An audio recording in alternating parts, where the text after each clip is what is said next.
Hello, hello. This is part 4 of the... Oh, hello. That was one hell of a sound when you joined people on the voice channel. You like for this one? Just give me a second. Yes, I meant that sound. Yeah. Discord Nitro. Give me just 1 second. I'm finishing the introduction for the YouTube replay. It's just going to be 1 minute. So yeah. So as I said, I'm going to be visiting a few more plots on the EOS Con just to try and see a maximum of people and do interviews. With me right now, there's Dark Rarity, so I'm going to be visiting New Horizon Republic, these 5 plots, including one big one. And I'm then going to be moving to Ouroboros and Coffee Incorporated. If there is any time left, I'll be visiting one more person. Stream is going to be a little bit shorter, like much shorter than yesterday's one, just to try and get things done. And voila, there we go. Do you need someone else for the translation? Yes. In walk in 1 minute or yes, what? Sure. Hello. Hello, Ereda. Hello. So I'm just going to head to New Horizon Republic. Up. Oops. Я могу немножко разговаривать на родном. Тут на английском не тяжело.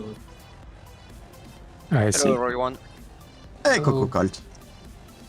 I make myself a coffee and I come back later. Okay. This should be New Horizon Republic plots.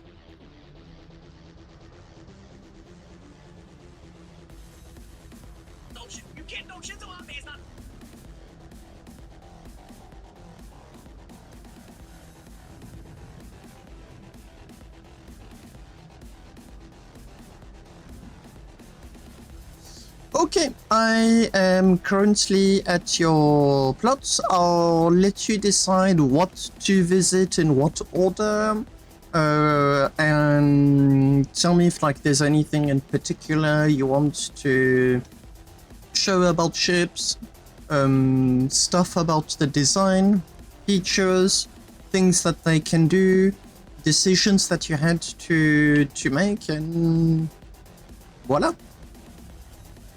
Он сейчас на нашем слоте. И Я вижу, да. да. Ну, я вам просто спрашиваю, что за корабли, в каком порядке начинать, что они могут, что они делают, какие-то интересные факты о них, что заставило принять какие-то решения по дизайну, либо каким-то другим фичам. И вот в таком плане. Ну, наверное, давай начнем с большого лота. И опа. Так, а что Окей. двигается? Let's try from the big lot. Okay, I'll just add one thing for my viewers on Twitch. Включен. New Horizon Republic are Russian, so they're like doing the extra effort of trying to communicate with us on Twitch and on YouTube. Obviously, English is not their first language, which is why whenever you hear them speak in Russian, they're just trying to understand, translate, and there's possibly going to be a few back and forths before we get the answer in English. Is there real-time translation, or is No. there will be like a display?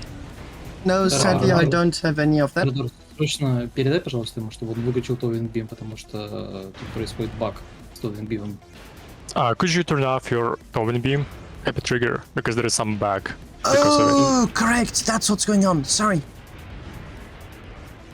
it. Mm-hmm. So what he's referring to right now is that my towing beam is off, by the way, but there is a bug ongoing at the moment in Starbase, where if a towing beam is pointed to a ship, it sometimes just goes completely out of whack. Yeah, annoying thing. Yeah, it's pointed to the sky, it shouldn't be a problem anymore. Oh, Есть sorry тоже about that. простейший фикс этой истории, что можно настроить длину этого луча на 1 метр или вообще на 0, и тогда она не сильно будет беспокоить. Она даже в выключенном состоянии, да, не будет его поворачивать. Да-да-да. He just said that there is a fix if you decrease the length of the towing beam, then there will be no such bug. That is good to know. I'm going to be doing that right now. Ship is pointing the nose to the sky, so it won't be a problem, but I'll decrease towing length. I'll put it down to 1. Yeah, I never tested this too. It's a new information. Yeah, I mean, it's for EOS Con. Length 1 meter. I'm just going to point the nose of the ship back to your plot just to see if it did help. Помогло? Или там также все? Да-да-да, это 100% поможет. Там самое главное, то есть либо... Нет, сейчас ситуация это помогло? Да, да, конечно. Yeah, everything is fine. Okay, just in case, I'll keep the nose of the ship up. Это буквально я сам относительно недавно выяснил, потому что мало работал с товинг-бимом, но все равно типа приходилось. И вот сейчас сам, типа, когда выставлял на лот свои товолоки, то просто обнаружил, что можно просто поставить длину луча в 0 и все нормально будет. He just explains that how exactly he found this solution like a couple days ago when he was moving the ships around. As long as it works, it's a very good thing to know. Yep. Так, ну тогда, наверное, начнем, собственно, с первого корабля, который здесь по центру. Это Mother. Так, пауза. So then let's start from the first ship.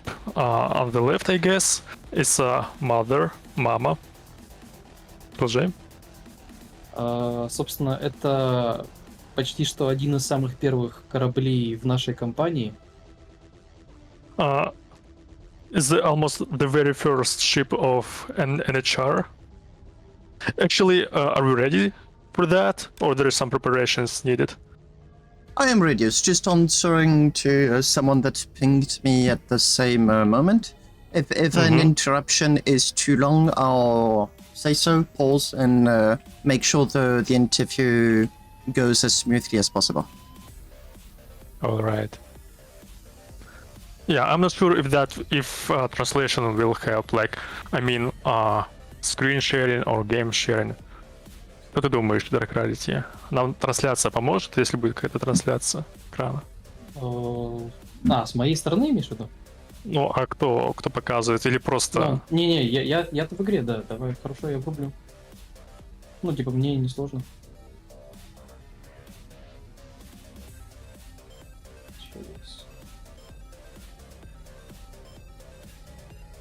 Ну,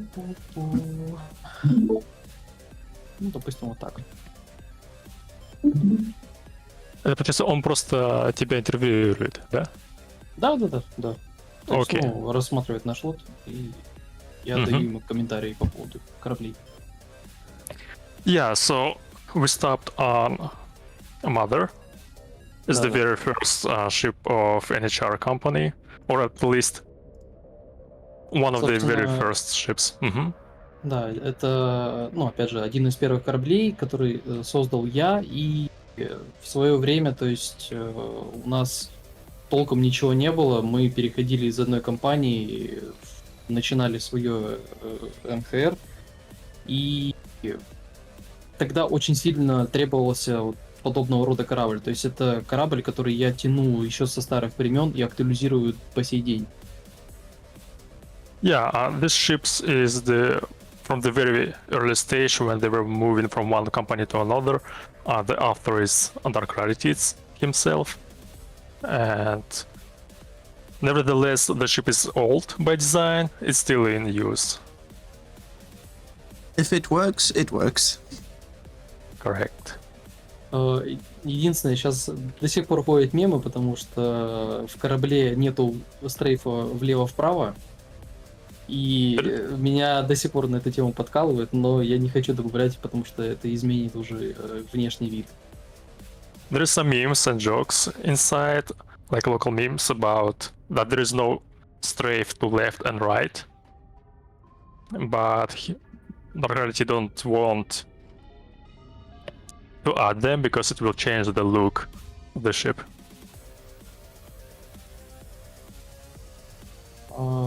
Собственно, по фишкам здесь это самая, главная для меня фишка, то что у корабля маршевый двигатель это именно плазма, и на основе этого я сделал выключение всех остальных маневровых двигателей, что на долгие перелеты по прямой очень сильно экономит топливо.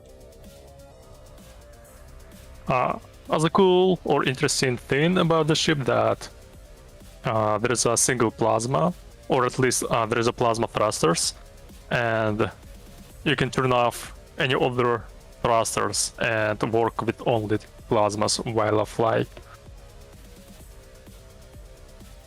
How many crates and dry speed does it have? Какая максимальная скорость пустым и сколько крейтов? Пустой 150, крейтов я, впрочем, вот сбоку как раз указал 1152. 150 the dry speed, and there's a label on a side. It said 1152 crates, so 1152.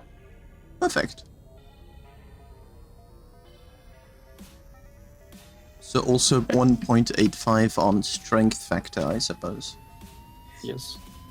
Oh, I remember those radiators from the first builds of the game. Да, это буквально и тянется с старых времен.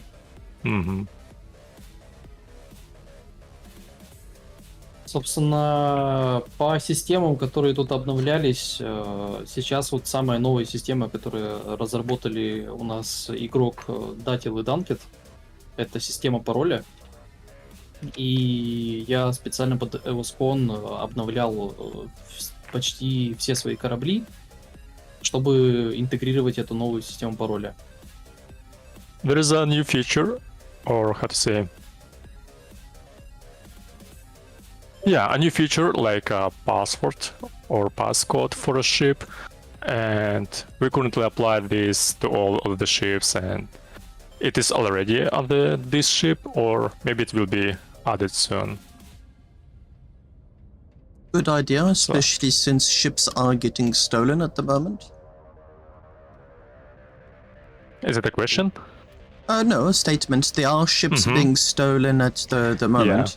We've seen some of them being stolen on Reddit. So yeah, it's a very good feature to have on a ship.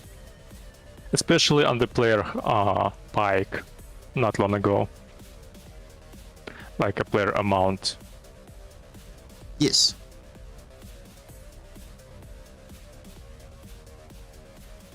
Про пароль рассказывать, не рассказывать, типа его принцип работы? В плане?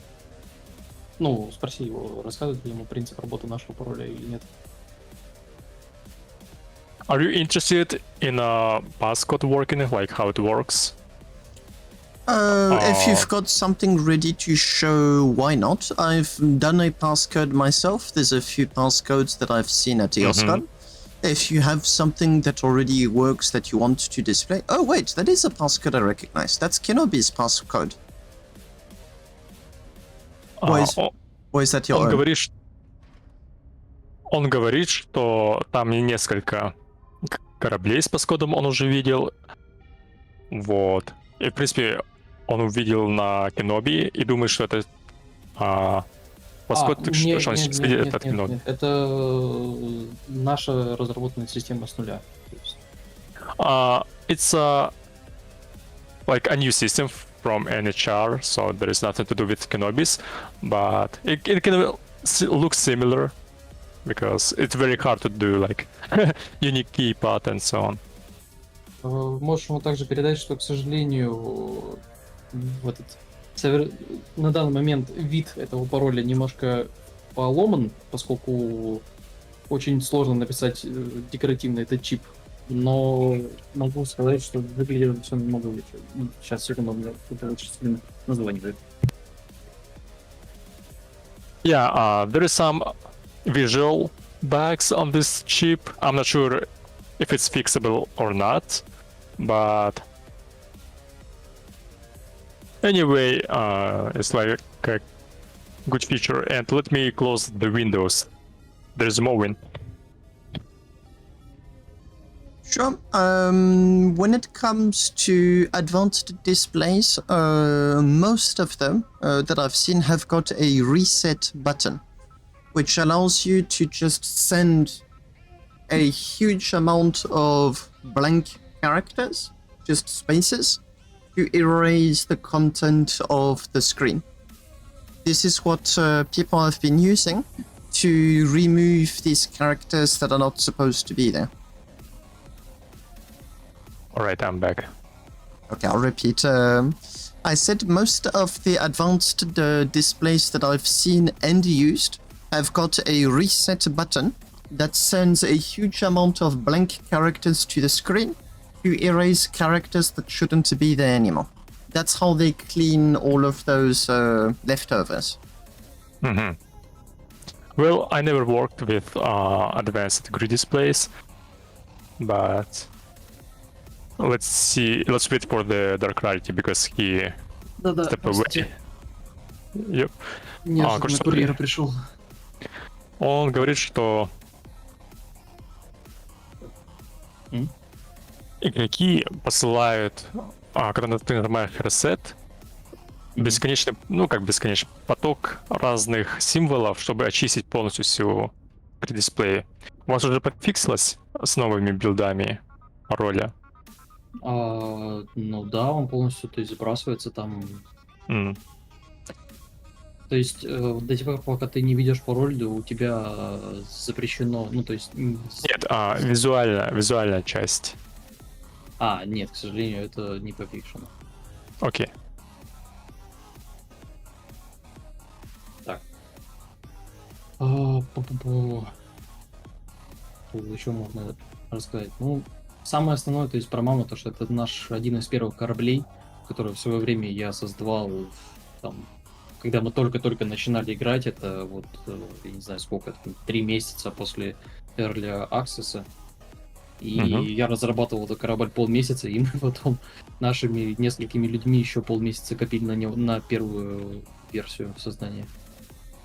Yeah, it's pretty much it for the ship, and it's just like the very first ship that was developed on the first days of the early access for like half of a month, and then the same amount of time they were grinding for this ship, so it's kinda like noticeable. Так. A ship with a lot of history. Mm-hmm. Да. Одновременно с этим историческим кораблем создавался еще Харон, то есть он в самом углу нашего лота сейчас стоит. Можем пройти к нему. Let's go to another ship. It's a Haron. From those early days too, so it's one of the very first ships. It's in a corner. Okay. Собственно, пока подлетаем, эти два корабля работали в связке, когда еще, в старые времена не было капиталов. У нас, получается, мама летела сверху EOS-болта в 5-ю зону, останавливалась на станции сверху этого болта, и далее работал Харон как подъемник между астероидным болтом, между 5-й и, соответственно, над болтом. So these two ships were working together.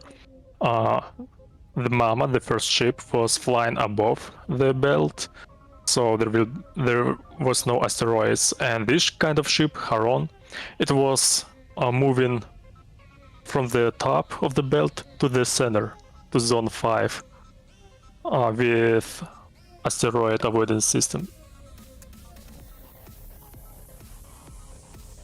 Собственно, именно вид Харона специально сделался под максимально эффективный авоид и максимально быстрый подъем-спуск. Yeah, so the whole purpose of the ship and the main design,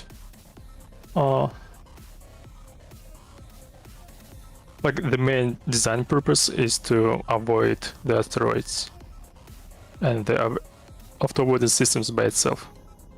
I also notice it has no plasma, so I suppose it's a deliberate choice as you don't know if you're going to be losing this ship. Он видит, что на корабле нету плазменных трассеров, это потому что вы не хотели терять плазму, если он столкнется.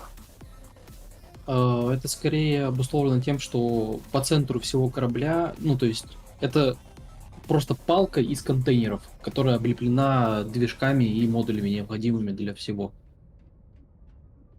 It's more about the thrusters on the sides, because all of the internal volume is taken by the crates.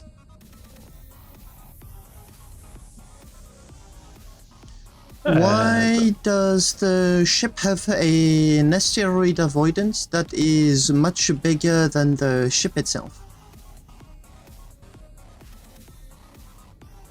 Почему на корабле сама система avoidance больше, чем сам корабль? Это сделано под запас, что если... Ну, у нас произошел в один момент историческое ПВП, не знаю, о котором мы даже тогда не подразумевали. Ну, переводи пока это. Можешь чуть рассказать еще раз про эту систему, потому что я не понял саму суть. Давай, ладно, вкратце тогда. Короче, это все, этот щит из дальномеров для системы авоида специально чуть побольше этого корабля, потому что ранее авоид был не совсем совершенен, как мы думали на тот момент. И это сделано с запасом, что если зацепится краем астероид, то он далее пролетит вне корпуса корабля. So it's done for reliability, so there's a little bit more offset, and on the early versions there were some incidents, and that's why it was made bigger and increased. Okay, so choices based on experience. Yep. Ну да, говорю, что этот выбор был из-за опыта, так скажем. По опыту выведен. Но могу рассказать историю, что этот опыт, собственно, основан на том, что мы думали, что наша система авоида несовершенна, а оказалось, что нас тогда заганкал один из пиратов. So there was accident, and they thought that they hit the asteroid, and that was the reason of the accident. But later they figured out it just was a PvP accident actually, and a player was like Shooting. a player damaged the ship itself, not asteroid.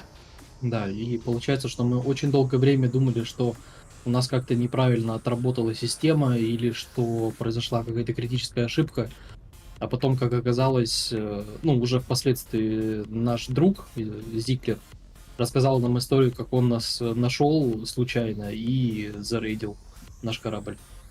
Yeah, they was thinking for a long time that there was some issue with the code or code bug, but it actually was an PvP accident, and later the guy was like shared the experience that it was him who actually raided this ship.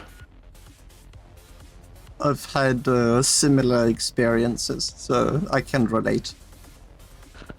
Да, можешь понять, он имел что-то подобное.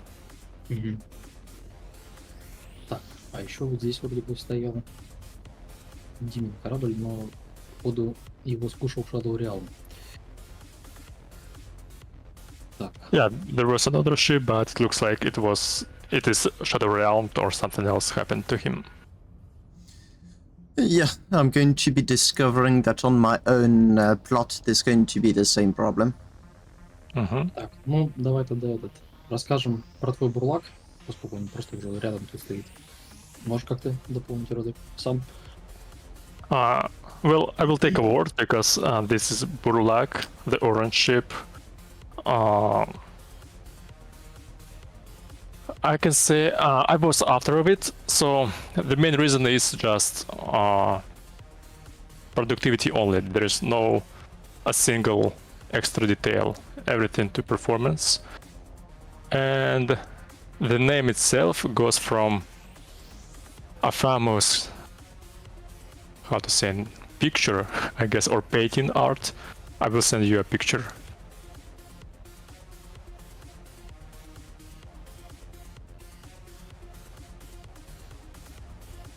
Так, все?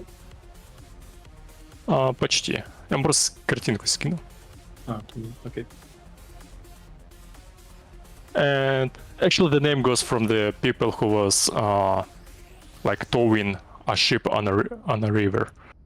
And that's where the name goes from. So it's more interesting about the name, about the ship itself. I can see it has at least 23 plasma rings. How many crates does it have? This version has 1040 430 crates. And So 1040? 1430. Okay, this is a big hauler. Yep, and it's relatively fast for its weight. Can it still successfully go max speed when empty? Yeah. If I'm not mistaken, it can reach 100 meters per second if full with lithium, but I don't remember if that's exactly correct, but something like this. Nice. Так, следующий, да, корабль получается? Все сказал? Mm-hmm. So let's go next. Это у нас корабль Циклоп. Он, собственно, предшественник этого корабля, к сожалению, который на этой выставке его нету, но я просто скажу про него. Это корабль под названием Слон. И примечательная особенность этих двух кораблей, что это одновременно и как арткрафт, оба красивые корабля, над которыми заморачивался Данкет, то есть Данкет как создатель. No, я пока перейду. So this is Cyclops. It's a next iteration of a ship that is not here, but generally speaking, Dunket is the after of this ship, and this ship is actually art craft. But beside this, продолжай. Ну, Какая функция корабля? Дополню сразу, что это функциональный арткрафт, то есть он полностью выполняет свои функции. Но главная фишка была в том, что здесь корабль, что Слон, что Циклоп, сделаны были специально под максимальную выживаемость. То есть у них все взрывоопасное стоит раздельно друг от друга и, соответственно, не вызывает ни критических цепочек взрывов. So it's a functional artcraft, and the main purpose of the ship is survivability. So all of the exploding stuff are located apart. So if there is one critical hit and explosion, the ship can continue its fly. So what you call artcraft is just nice looking ships? Probably, but actually what I'm trying to say that there was some thoughts about design and was doing some work, especially for design purpose. Just see sense. because almost all of my ships, for example, there is no design at all, so it's just straight functionality. But for this one, there's extra step for design. Yep, it shows. It feels a lot like the design of a player called Xenoborg, if I'm not mistaken. He has roughly the same shape on one of his ships. Он говорит, что ему напоминает какой-то корабль, вот, примерно такой же формы. Could you repeat the nickname? Or the Xenoborg. ship name? Xenoborg. Xenoborg. Xenoborg. Да, наверное, это у которого корова на аватарке. Ой, ну там браузер надо закрыть на секундочку. Ну я вроде игру стримлю. Вроде нормально. Вот. Да, у него такая радиоактивная коровка на аватарке, и напоминает ему один из этих кораблей.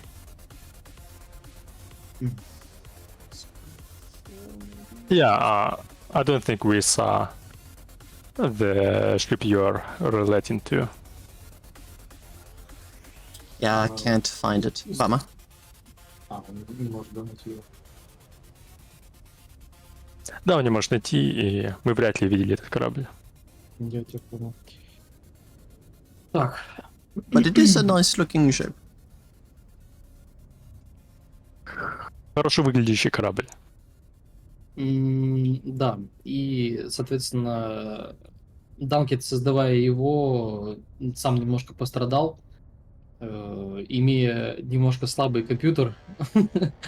У него у самого возникают проблемы из-за количества деталей в этом корабле. And Dunkett, like the creator of the ship, has some troubles with it because there is a lot of details on the ship. It's for Cyclop. Окей, continue. Продолжай. Ну, корабль Бебра. Ее создал наш участник с ником Барик. It's a Он создал- Bebra. It's done by Barik. My game froze. Just. Ну да, вот тут есть there you go. табличка. Собственно, корабль, созданный вопреки, потому что Барик, собственно, очень много раз просил меня передать ему либо в доступ корабль маму, либо добавить туда те же самые стрейфы. Но я наотрез отказывался, и по итогу Барик психанул и создал свой корабль. So Barik were asking a lot for the Mama ship, but for some reason it was not given to him, and that's why he decided to build his own ship. Always a good idea. Yep. I just had a game freeze because of your exploration ship. Have the same problem on my own exploration ship. It also causes a freeze whenever it is loaded. Ну, Сейчас, секунду. Он просто сказал, что у него компьютер завис из-за того, игра зависла из-за того, что здесь логер стоит. Иногда типа из-за логера фризит. Он просто делится информацией. Ну да, это Астарес, корабль твой собственный аэродор. И я могу лишь только дополнить то, что благодаря этому кораблю аэродор и впоследствии для нас НХР сделал нас первооткрывателями Госбелта. It's a Astraeus. It's made by me. And that was the first, it was the ship that I was building to get to the Ghost Belt itself, and it was like the first ship that flew to there by its own, yeah. And we had some gases that it will take about 120,000 of kilometers, so I just made exactly 120,000 kilometers long for this ship, like the travel distance. Nice. I've got 2 exploration ships, one with solar panels and the other one with big generators. One thing you can do with a big generator is to tow a smaller ship with more propellant. That's how I get my own exploration ship to go over 180,000 kilometers.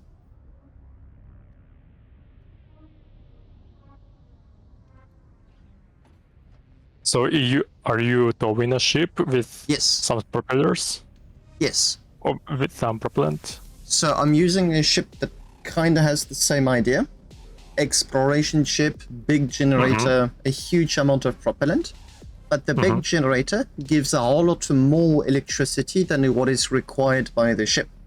So what I do is that the extra electricity is used to tow a smaller ship that also has a lot of propellant. So I use the propellant of the smaller ship and then I abandon it. I see. Он просто рассказывает, что у него есть 2 корабля, тоже как логеры, и... Ну да, часть я понимаю.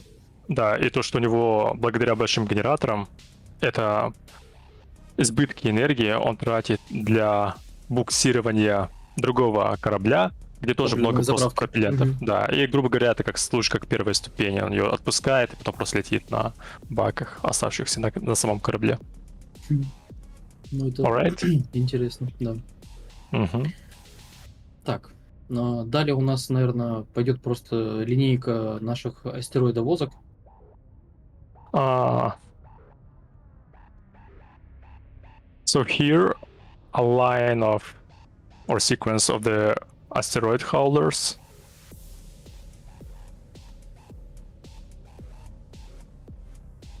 Первые 2 корабля, собственно, сделаны специально для новичков. Один создал у нас Барик, второй создал у нас Данкет. These first 2 ships are for the new players, just for one single asteroid, and the black one is done by Barik, the yellow one is done by Dunket. Функционал, по сути, один и тот же, просто что 2 разных автора. Тут я дополнить особо нечего. Yeah, functionality is the same, just 2 different authors. Далее идут 2 моих корабля. Один созданный под последние реалии игры, то, что у нас в EOS одни большие астероиды. Further we have 2 Dark Rarities ships, and they are exactly done for 3 big asteroids, like Titan asteroids. Да, и Выдра, Оттер, это старый корабль еще до появления этих больших астероидов на Свеусе. The bigger ship is done before the asteroid rehauling or reworking, so it has place for a lot of smaller asteroids too. Да, то есть тут была сделана интересная система, которой я до сих пор горжусь. Жалко, к сожалению, что не я автор. Автор Датил. There's one interesting system that was done by Datil.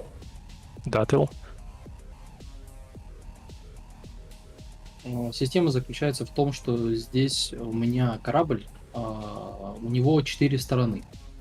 И чтобы был удобный доступ, не выходя из кресла, я попросил Датила сделать мне скрипт на 5-позиционное кресло. So,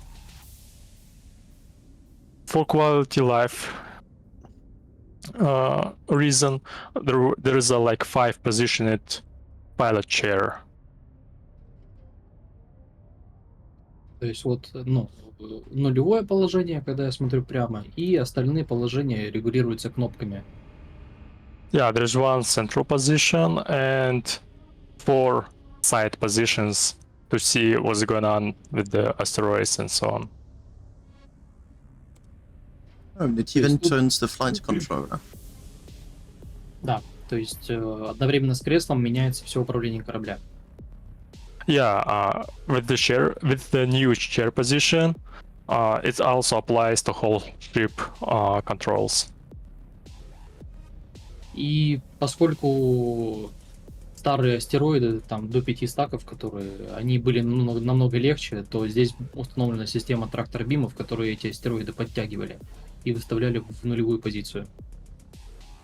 And because before there was a lot of small asteroids, there is also tractor beam that was kinda pulling those asteroids to its place. Nice. Сказал nice. Это я понял, да.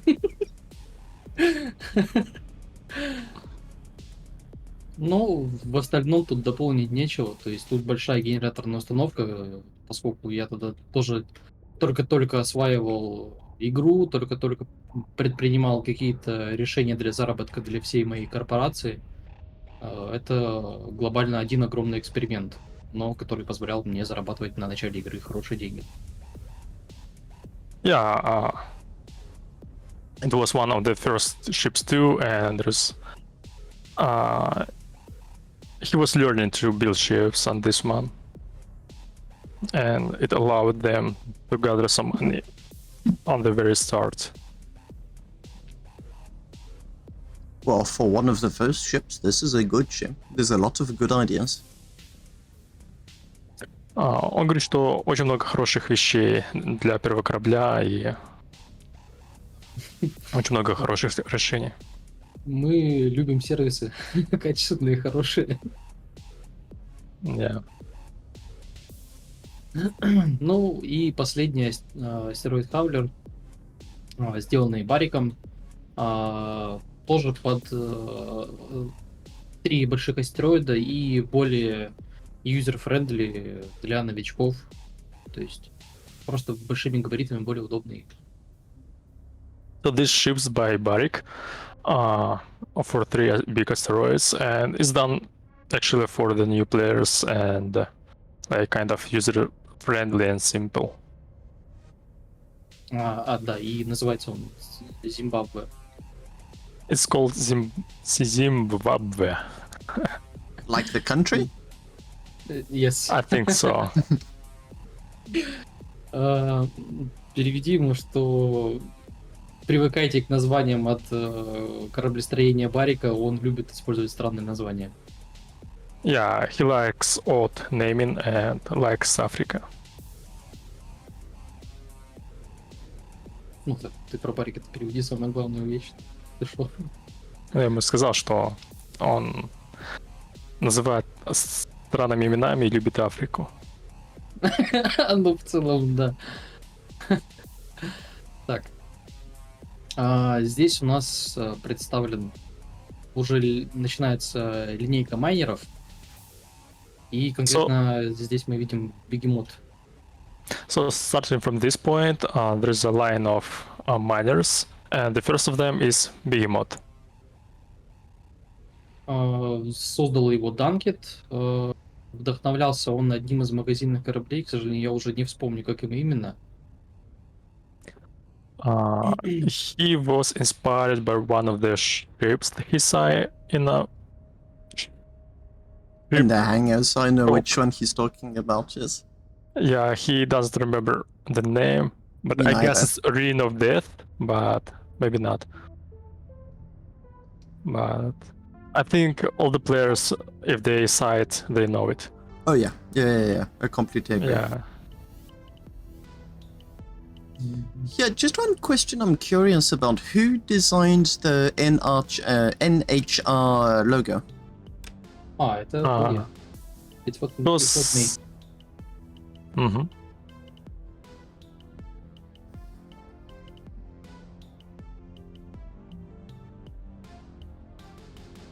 So yeah, it was Dark Rarity and Dark Rarity designed the NHR logo. Yes. It's a good logo. It's easy to recognize. Mm-hmm. There's a lot of local memes and like arguing about the color choice, but it is what it is. Well, if it can really show you, we never decided on one color in our corporation because we know that it would be endless arguing. Мгм. Ну, тоже я пошутил тем, что у нас постоянно какие-то споры насчет цветовой палитры, но он сказал, что у них тоже они особо не решаются выбрать какой-то один цвет для своей карпы, так как будут бесконечные разговоры о том, кому какой цвет нравится. Ну, в этом плане ты можешь дополнить тогда свой ответ, то что я очень давно просто требую от всех наших игроков в НХР максимум добавления логотипа на корабль, и даже и тот я позволяю перекрашивать. Это мы увидим в последующих лотах. Yeah, Dark Rarity just saying that he is asking the players to add a logo to their ships, but they're free to choose the coloring, like the coloring palette. Даже типа лого можно что перекрасить. Типа я даже не позволяю. Я про это. Who is the leader of NHR? I actually never asked that question. А кто является лидером НХР? Так уж вышло, что нас изначально было 3 человек, нас и по сей день 3 человек, но в последнее время из-за сложностей в ИРЛ, по сути, сейчас заправляю балом только я. Well, there's 3 founders of NHR. It's Vertex-based, Metabeer, and Dark Rarity. Okay. And there was active in the very beginning, but at this moment, by some reasons, it's mostly Dark Rarity, like deciding all of those routines and so on. There's a whole lot less activity at the moment in Starbase. Да, он говорит, что сейчас довольно маленькая активность в Starbase. Ну, в целом-то да, но я могу дополнить, что время продолжается. Ну и там дальше нытье, ну ладно. Сейчас мне ВЛС будут написывать еще наши засекреченные. Так, ладно. Это корабль Титан. Это идейное продолжение корабля Дварф, который вот сейчас находится позади тебя. So it's a next iteration of a dwarf that is behind you, this yellow black ship. Like So the yellow's number 1, the Titan's number 2. Yes. Не этот, нет. Nope. So where is Dark Rarity right now is the first version, and the Titan, the bigger one. Yeah.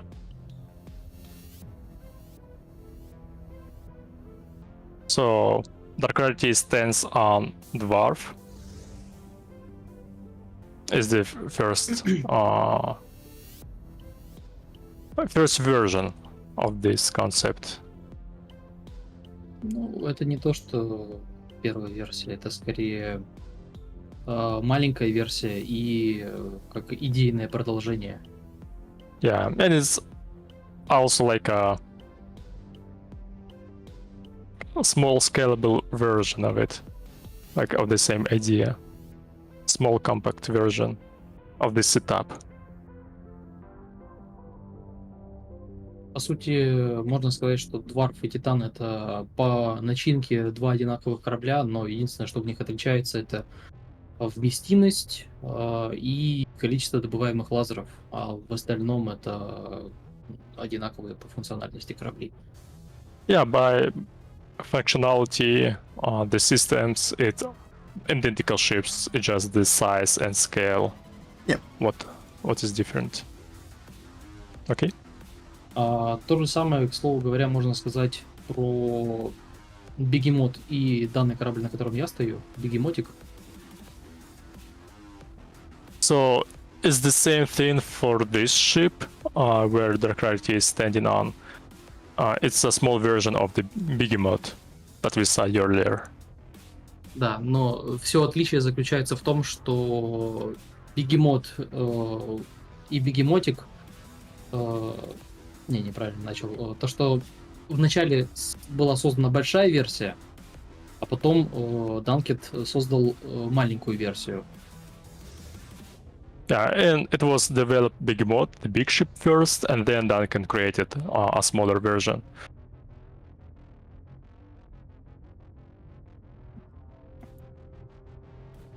Okay. Так. Можно на Предатор А, прыгнуть. Да, наверное. Следующий корабль это Предатор. Собственно, сделал его Данкет. Okay, so the next ship is Predator, done by Duncan. That's a ship that I've seen already at a previous EOS Con. A very nice looking ship. Да, это маленький майнер на 90 контейнеров, вроде, если не ошибаюсь. Ну, наверное, сейчас лучше уточню. It's a small miner with 90 cargo crates, if he's not mistaken. Yep, the lasers Ye- are hidden, if I remember. На 140 контейнеров, вот. 140 containers. Он спросил, лазеры скрыты, если он не тоже не Да, ошибаюсь. собственно, это прикол этого корабля, и в честь чего мы его назвали, то что как именно раскрываются лазеры. Yeah, is the design solution for this ship. That is really cool.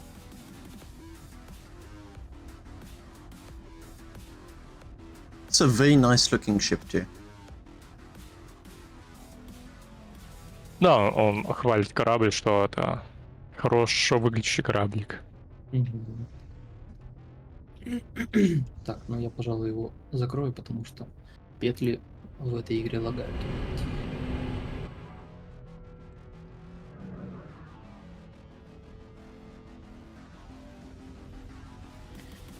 Так, следующий тогда корабль разберем.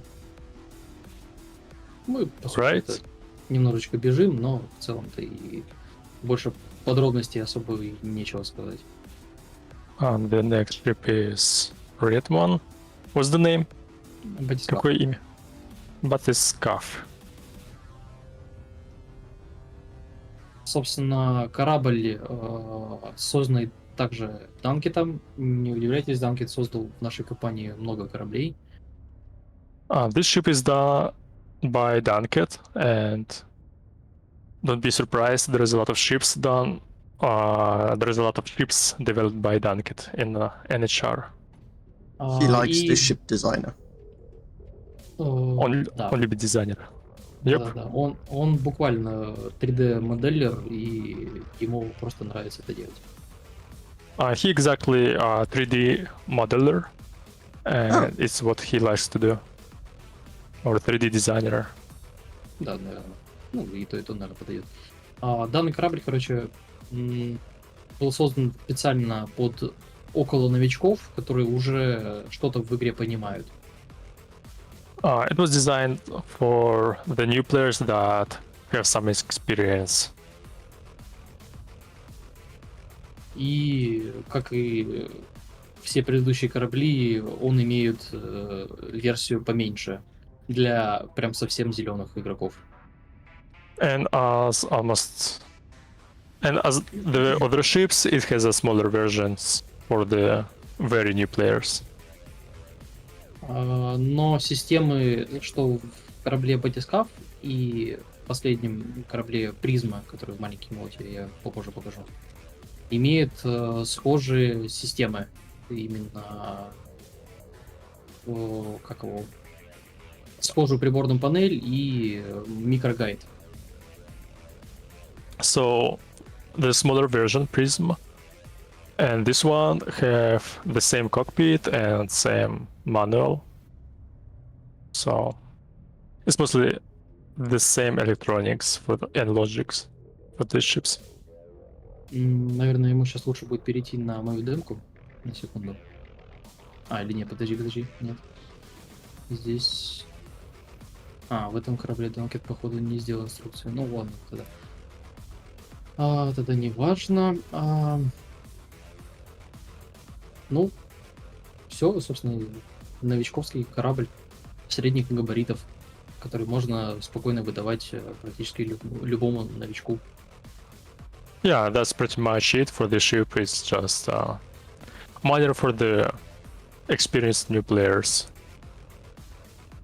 Ну, можно дальше двигаться. Пойдем Right. к тому желтому кораблю. Let's continue.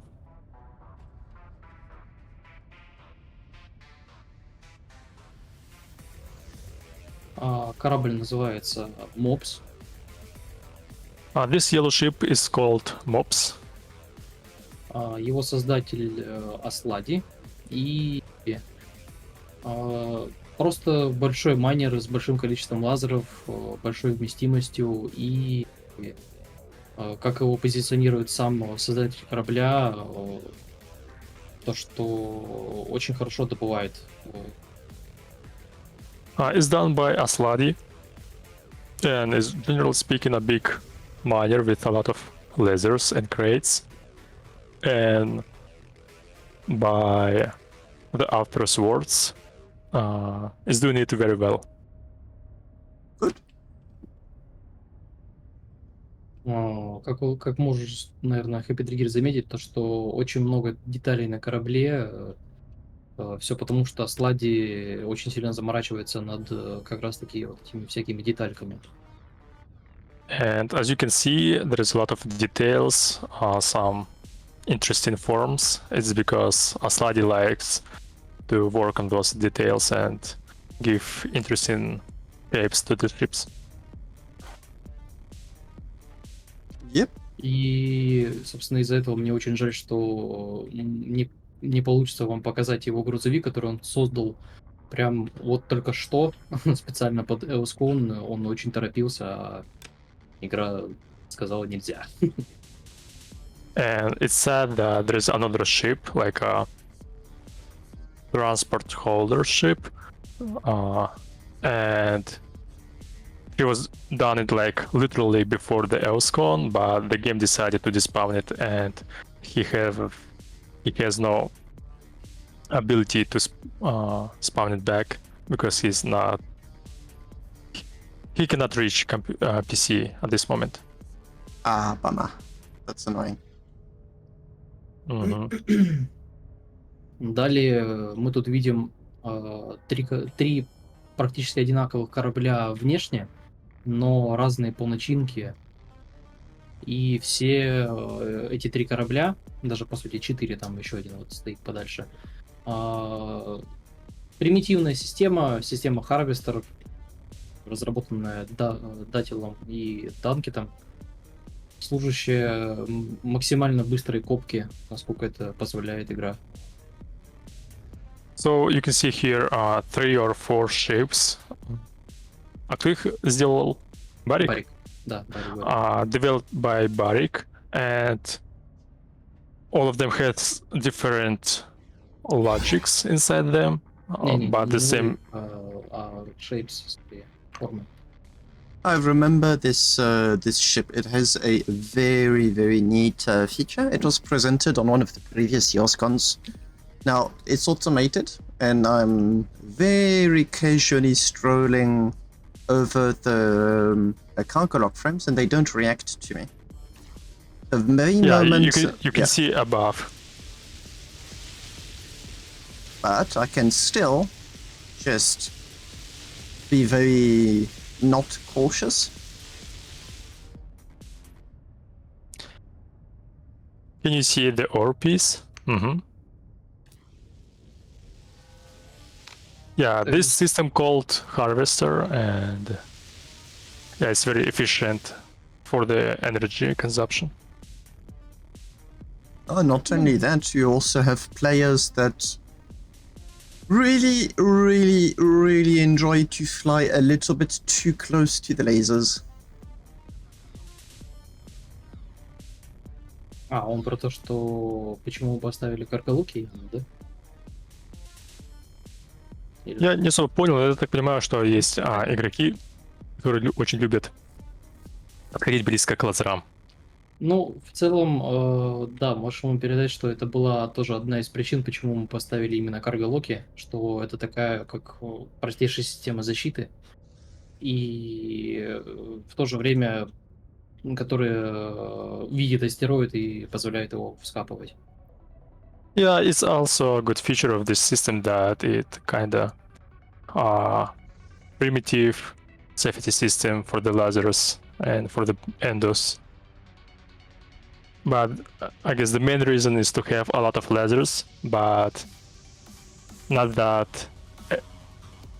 but having not this much of power consumption, because only like the lasers working only when it's needed. Makes sense. Ну и, собственно, все корабли имеют одинаковое название практически. Это Бастард. Единственное отличие то, что это либо обычный Бастард, либо Биг Бастард. And by the scale, there's two versions. The main name is Bastard, and there's like General Bastard and Big Bastard. Отличие двух больших версий друг от друга, что в одной версии используются большие генераторы, а во второй маленькие.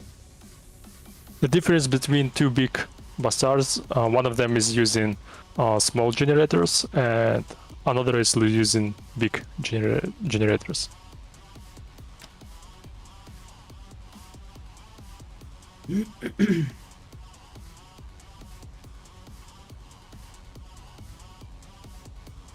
Так, ну, следующий корабль создал Данкер в очередной раз.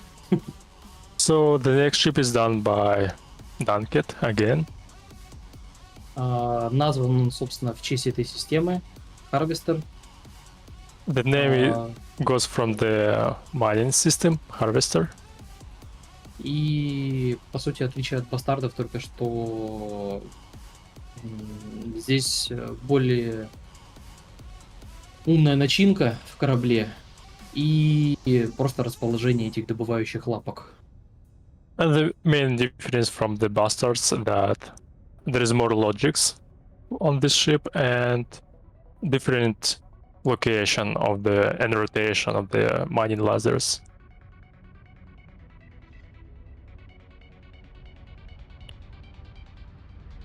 На корабле, получается, сколько здесь? 800 контейнеров, если я правильно помню, 850. There is 850 containers. Ну и развивает он максимальную скорость и имеет просто отличную тормозную тягу, что Данкет говорит то, что кайфует летать на этом корабле, и он управляется, как будто это какой-то маленький кораблик. And it flies max speed, and there is a good backward thrust. And Dunkett says that it's very confident. The ship is flying easily, and it feels like a small ship. Good. Далее мы видим наш огромный корабль под названием Сом. Это мунмайнер, сделанный Данкетом. This ship is called Som, is done by Dunkett. Мы выбрали специально именно вот такой вот вертикальный дизайн, поскольку... Just one question before we move on. Does this ship have the beams inside of the thrusters? Один вопрос, который его интересует. Балки находятся внутри этих двигателей? Да. Yes. Which allows you to have a really compact design.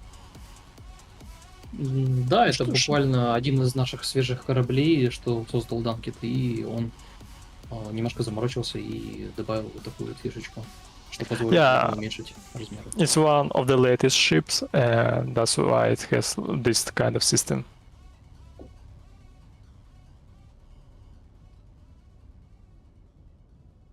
Nice. Really nice.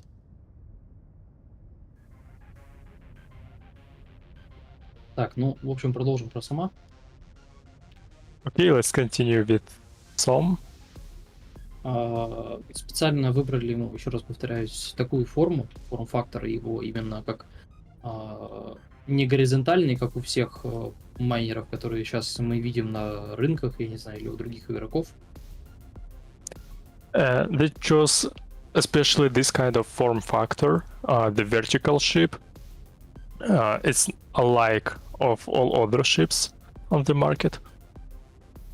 Специально, чтобы уменьшить его фактуру соприкосновения с Землей и было более удобно копать планеты с неровной поверхностью.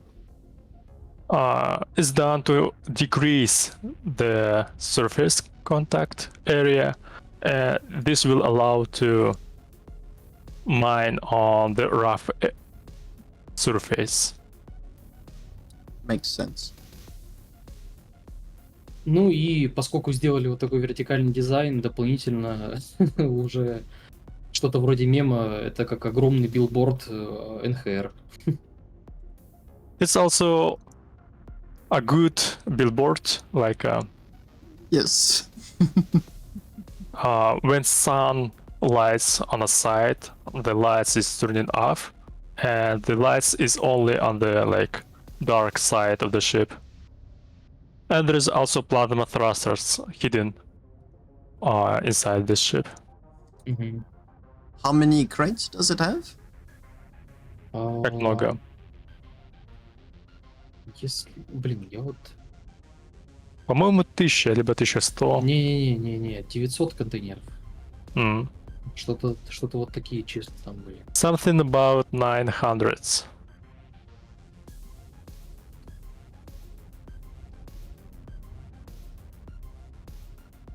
Nice. Я не знаю, стоит ли... Спроси, стоит ли вообще рассказывать по фишкам этого майнера. Какую именно? Ну, вообще, рассказывать ли ему про эти фишки, или мы пойдем дальше? Would you like to know more about the ship, or we can continue? If you've got more to say, by all means, I'm curious to hear about it. Если тебе есть что сказать, то, в принципе, он любопытен. Ну, могу тогда дополнить то, что в корабле очень множество скриптов для облегчения жизни и более удобной копки. There is a lot of quality of life things on the ship. Mostly speaking, it's like the latest kind of kinds of the moon surface miners. Одна из примечательных фишечек для меня то, что Мунмайнер добывает буквально наблюдая за землей, и если все выкопано, то он только в том случае идет дальше. И что если остаются какие-то невскопанные кусочки руды, то трактор-бимы их подбирают и пихают под лазеры. Yeah, the automatic system of the ship moves only if there is a certain depth on the like a trench, and also if there's some like small pieces of ore left, the tractor beams will take it and put to the lasers. Также вот этот корабль специально, поскольку он копает в опасных местах, интегрирована система пароля. There is also password feature for the ship because it's mostly working outside of safe zone. Oh, okay, you really go outside of the stations too. Do you just land or do you go around a station when using it? Он просто спрашивает, как вы используете корабли, вы как-то вы копаете станцию, или вы как-то летаете по кругу вокруг станции, добываете? Данный корабль чаще всего копает кратеры. То есть, ну, он, естественно, может копать и на станции, но конкретно этот разрабатывался как специально не союзный корабль, чтобы можно Well- было все удобно копать. You can mine inside the station, but you just have you have an option to do it outside the zone, and also this choice is for creators on Bakara mode. That makes sense. Ну, по сути, с этим лотом мы, наверное, закончили. Ну, единственное, остался центральный, огромный наш агит-куб. And there's one ship left on this slot. It's a central group. Cube. Да. Advertising cube. По сути, это одна огромная реклама, которую я закладывал немножечко больше смысла. То, что это одновременно и огромная заправка для кораблей. Mostly speaking, it's just a huge cube for advertising purposes, and also it have a functionality of how to say refilling propellant tank. Ну и поскольку... Which makes me think, if people want to buy some of your ships, what do? Do they very simply go on your Discord? Если игроки пожелают купить корабли, что им нужно будет сделать? Просто пойти на Discord? Глобально да, то есть просто зайти на наш Discord сервер, и у нас на Discord сервере есть канал Ship Галерея. Там, к сожалению, правда, не выложены не все наши корабли, за что я до сих пор немножко поругиваю наших участников. Yeah, mostly speaking, you can follow the Discord server. You can see a link on the cube. I the showed ship. it. Yep. Yeah, and also there's links in community ads, and there's a special channel called Ship Gallery, and you can always just ask in general chat, and you will receive answers. Okay, so just For your check, questions. you only have like one NHR Discord, and it's going to be this one.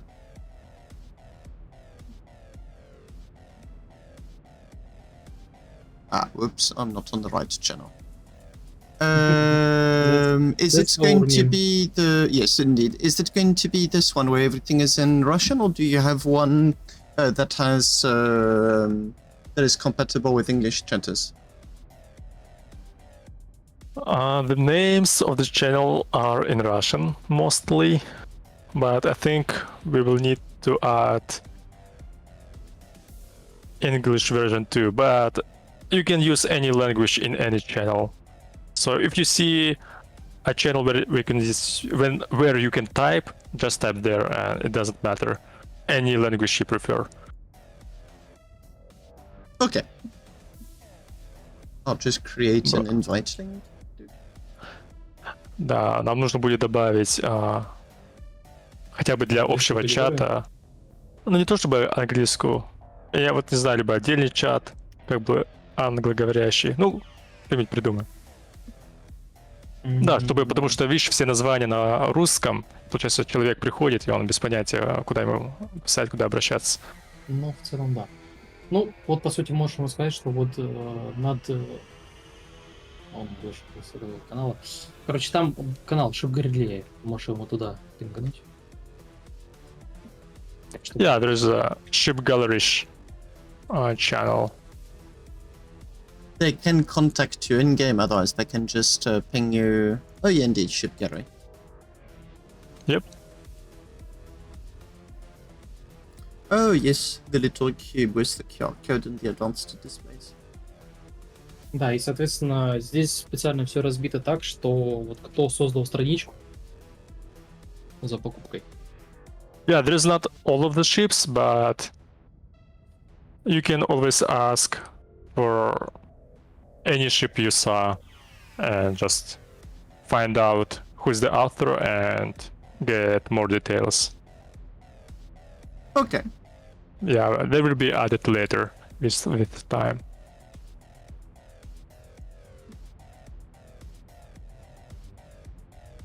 Nice. Так, Ну что ж, придвинемся тогда к нашим маленьким лотам. So let's continue to the smaller lots.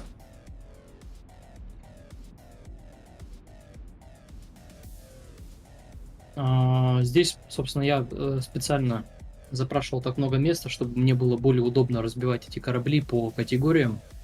И здесь, получается, 4 лота я разбил как боевой, для малых кораблей, арткрафты и тягачи. So he specifically asked for more lots for the ships so that he can like make categories like fighters, howler ships, small ships, and art craft ships. Okay. Ну, давай, наверное, начнем сразу с левого лота, с маленького. Let's start from the lot on the left. Первый кораблик, созданный Данкетом под названием Гроб. It's the first ship by Dunket. It's called Grob. It's a coffin in Russian. Coffin. Coffin, yep. И, по сути, он служит самым новичковским кораблем, просто который можно отдать только зашедшему игроку вместо этого неказистого лаборера. The main idea is to replace a laborer for the very new player. Like, just to give it it on the has very crates? first. Он имеет криты?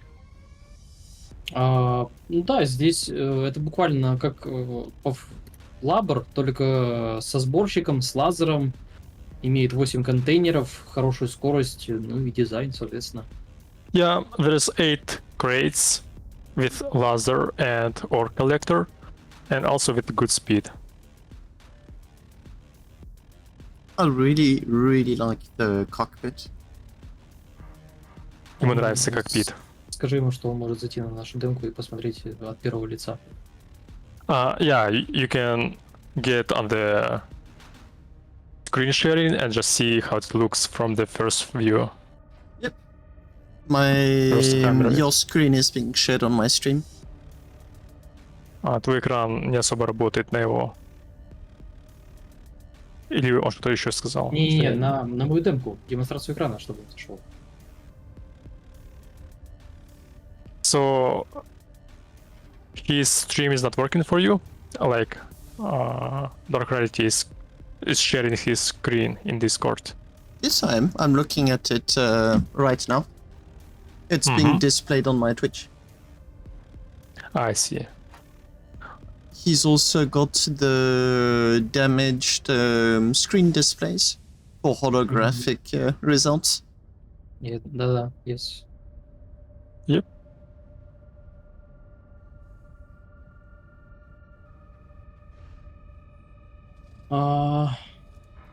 Так. That's one hell of an upgrade from a Labrador. Yep. Да. Ну, хороший апгрейд от Лаборера. Далее я, наверное, даже могу назвать эти два корабля как РП корабли. Next two ships, they can be called like roleplay ships. Потому что имеют достаточно красивый дизайн, какую-то удобоваримую функциональность. Because they have good design and not bad functionality.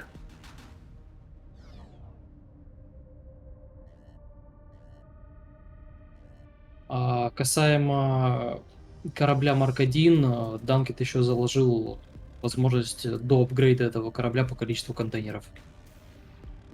And speaking of Mark 1, there is a option to upgrade the ship with the container number, so you can add more containers to it. Nice. И также Данкет заморочился над этим кораблем, конкретно над красивыми анимациями, что делает этот кораблик. Сейчас я продемонстрирую. There is also some work done by Danke to make some animations, and he's going to show it.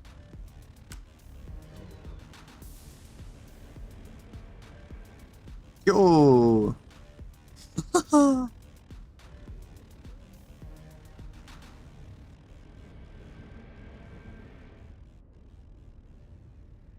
Nice. Похожую технологию можно увидеть еще в одном корабле, который Данкет делал одновременно с этим. Это Sidewinder, если знаешь, корабль по Elite Dangerous. The same like detail or same animation you can see on the Sidewinder is also made by Danket, if you know the ship from Elite Dangerous. I recognize the name, but I wouldn't recognize the ship. Нет, данный корабль никак не связан с Sidewinder или Elite Dangerous, просто вдохновлялся вот этими анимациями раскрытия пушек. So he was inspired by the animation. That I of the understood. turrets. Mm-hmm. Really good animation.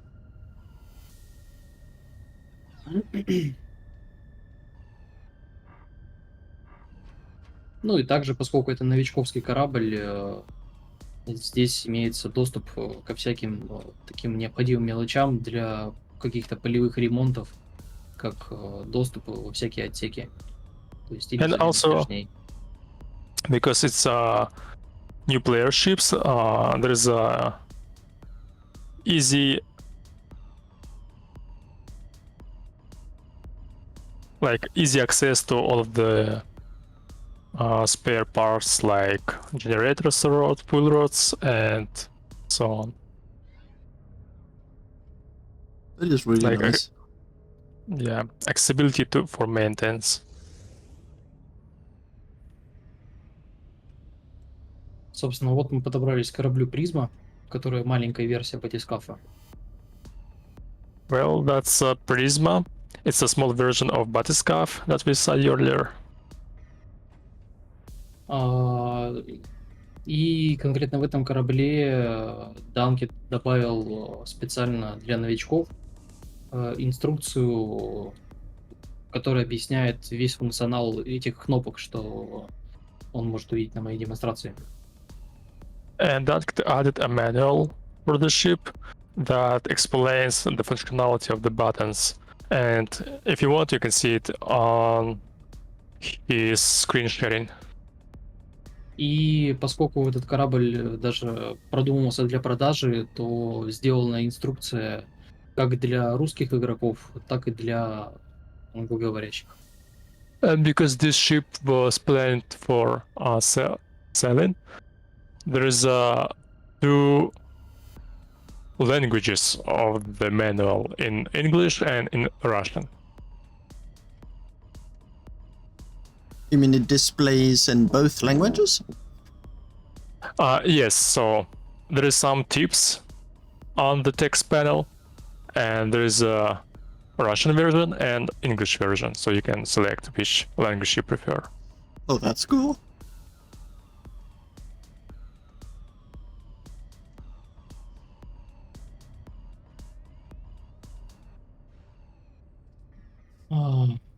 Так, далее идет корабль.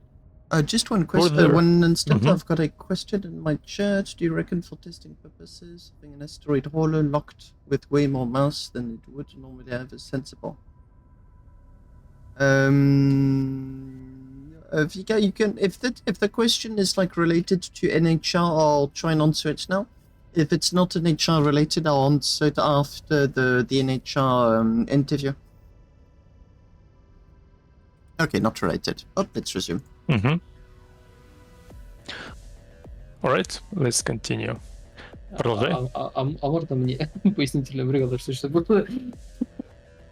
Просто был вопрос в чате насчет мышки и чего-то еще. Вот, как оказалось, это пока не относится к кораблям. К нашему интервью. Понял. Собственно, следующий корабль, это который сделал уже я с таким агрессивным дизайном, потому что просто захотелось сделать что-то такое шипованное, агрессивное. So the next ships is done by Dark Rarity. It has kinda aggressive look, and he was just wanted some spiky design. It's the Memento inspired. Ты был вдохновлен моментом. Да, и даже более тебе скажу, вот этот корабль одновременно разрабатывался с Предатором, и Данкет сделал Предатора, а я Унар. Yeah, this ship was inspired by Memento, and just like a interesting fact that the Predator, the white ship, was also done by this inspiration. So Dunkit developed the white Predator, and Dark Rarity developed these ships at the same time.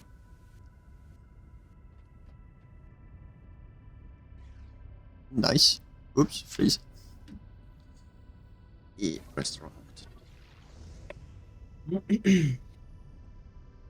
Следующий корабль это у нас Hornet, созданный Данкетом. Next. Уже для более знающих игроков, летающих в опасных местах.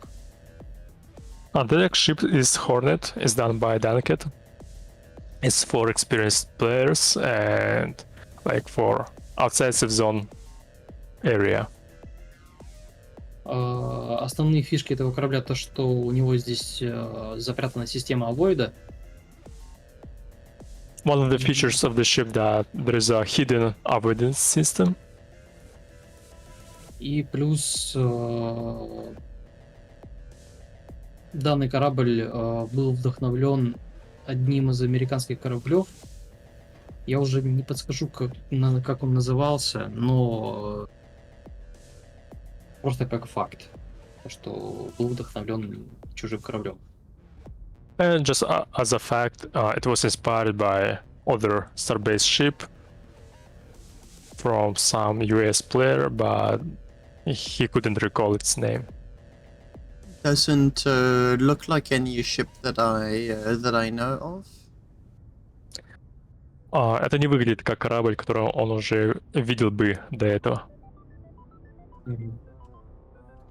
И, соответственно, корабли Данкета, не знаю, заметил ты или нет, но он почти во всех закладывает какой-то интересный интерьер корабля, и в данном корабле это не исключение.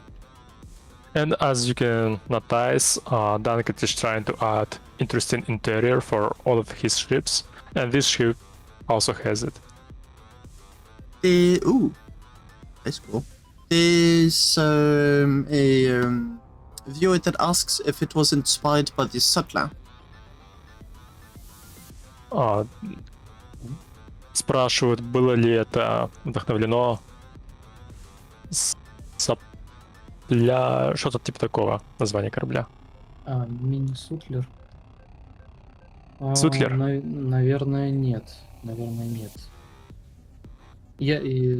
Я попозже могу поискать и подсказать, что это был за корабль, но не сейчас, понятное дело. Yeah, he can't recall the name. He could check it later, but not at this time. Я думаю, как и Пит можешь показать. Да.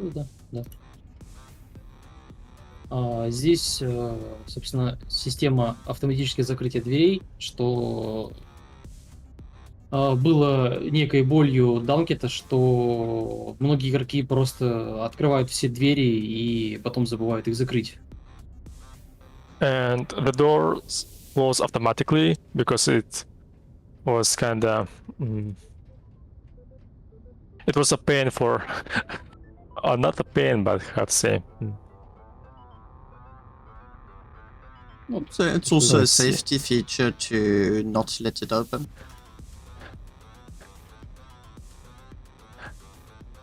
He was like worrying that the players opened all of the doors and never closed them, and it was always open, so Ну и также тут есть примитивная защита на красную кнопочку, что блокирует открытие дверей. And there's also a system that prevent opening the doors.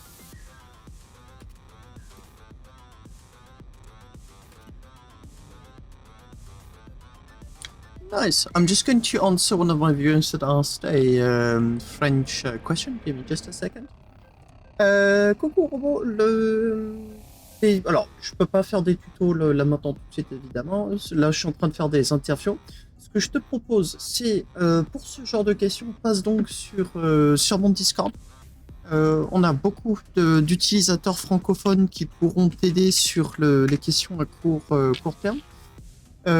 Pour les tutos en multilangue, j'ai commencé à faire des tutos en anglais tout simplement parce que c'est là qu'il y a plus de choix. J'ai pas encore trouvé comment faire pour pouvoir faire des tutos aussi en français sans me doubler, tripler la quantité de travail.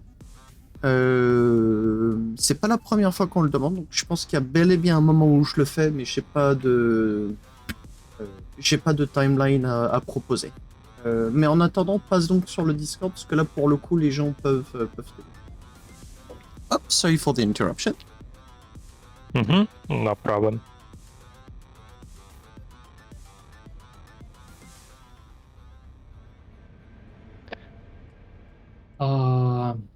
Собственно, следующий корабль называется Карп. The next ship is called Carp. It's the name of a fish. Собственно, как и Сом, это два мунмайнера, созданные Данкетом. Собственно, один большой корабль и маленький. And like Som, it's a moon miner and it's just a smaller version.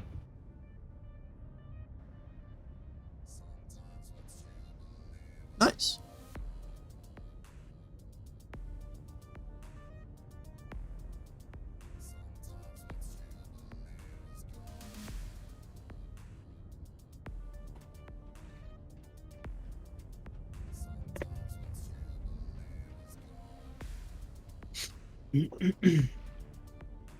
Very nice. How many crates does this one have? Как много критов? 90. 90. 90 crates. Okay, so it really is like a cheap disposable surface miner. Ну да, предполагает, что это, наверное, маленький, так сказать, одноразовый майнер. Глобально да, то есть он специально тоже для этого и разрабатывался, что в случае потери это будет не сильно ощутимо. И да, количество контейнеров 200, извините. Yeah, mostly yes, and the crates is 200 of them. So yeah, it's just for the new players, so it will be not a big tragedy if they will lost it. Good, nice platform too.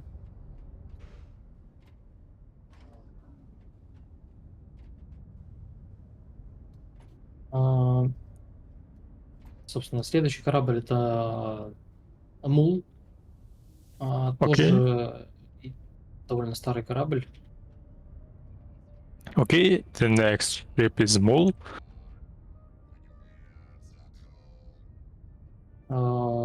По сути, разрабатывался как что-то майнер для новичков, но примитивный, как, не знаю, как тот же лабор, что под предлог ты берешь этот корабль, и тут больше контейнеров, выше скорость, но киркой все еще приходится работать. It's a kind of replacement for the laborer, so it's faster, has more crates, and maybe there's a laser, or maybe you can just mine with your pickaxe. Но впоследствии так оказалось, что это просто корабль хороший для разведки и который не жалко потерять. And as it turned out, it's a good ship for scouting and does go for some trips and not be afraid of losing it.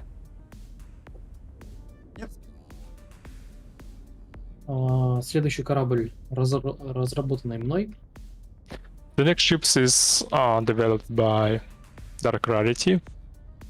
называется он Бальдер, и тут 100 контейнеров, и вся его функциональность заключалась в том, чтобы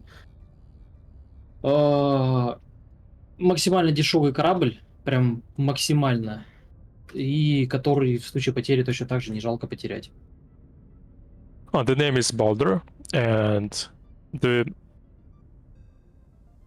main idea of the ship is be very, very cheap, so it can be lost without any problems.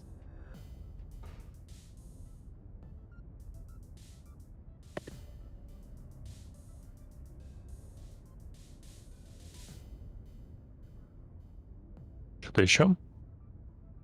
Да я просто жду, пока у нас смотрит кораблик. Мгм. Маленькая вот это белый кораблик, называется Скаут. Его создал Данкет. This small ship is Scout, is done by Dunkett.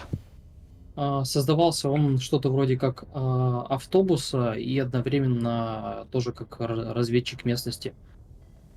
It was developed with the idea of a Scout and a small bus. Не уверен насчет этой версии, но в одной из прошлых версий тут также были по углам корабля спрятаны спереди пушки, чтобы была возможность как-то минимально отбиться от противника. He's not sure about this ship, but the previous versions had some cannons, like hidden cannons on the front, so to have some chances to What seems like defense itself. the cannons are on the top. Yeah. Он говорит, что похоже, что пушки наверху где-то. Они по углам спереди, то есть вот в этих Yeah. боковых пластинах. If the cannons, it's probably in the corners on the top.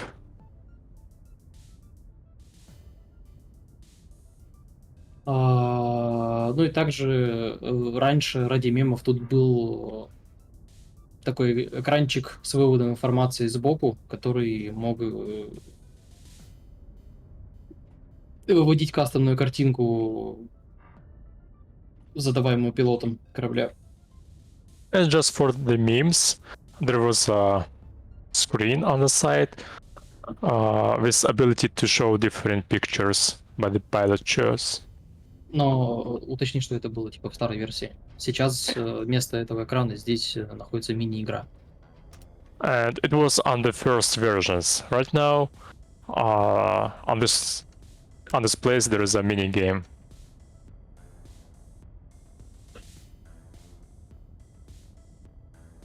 And he's playing the mini game right now.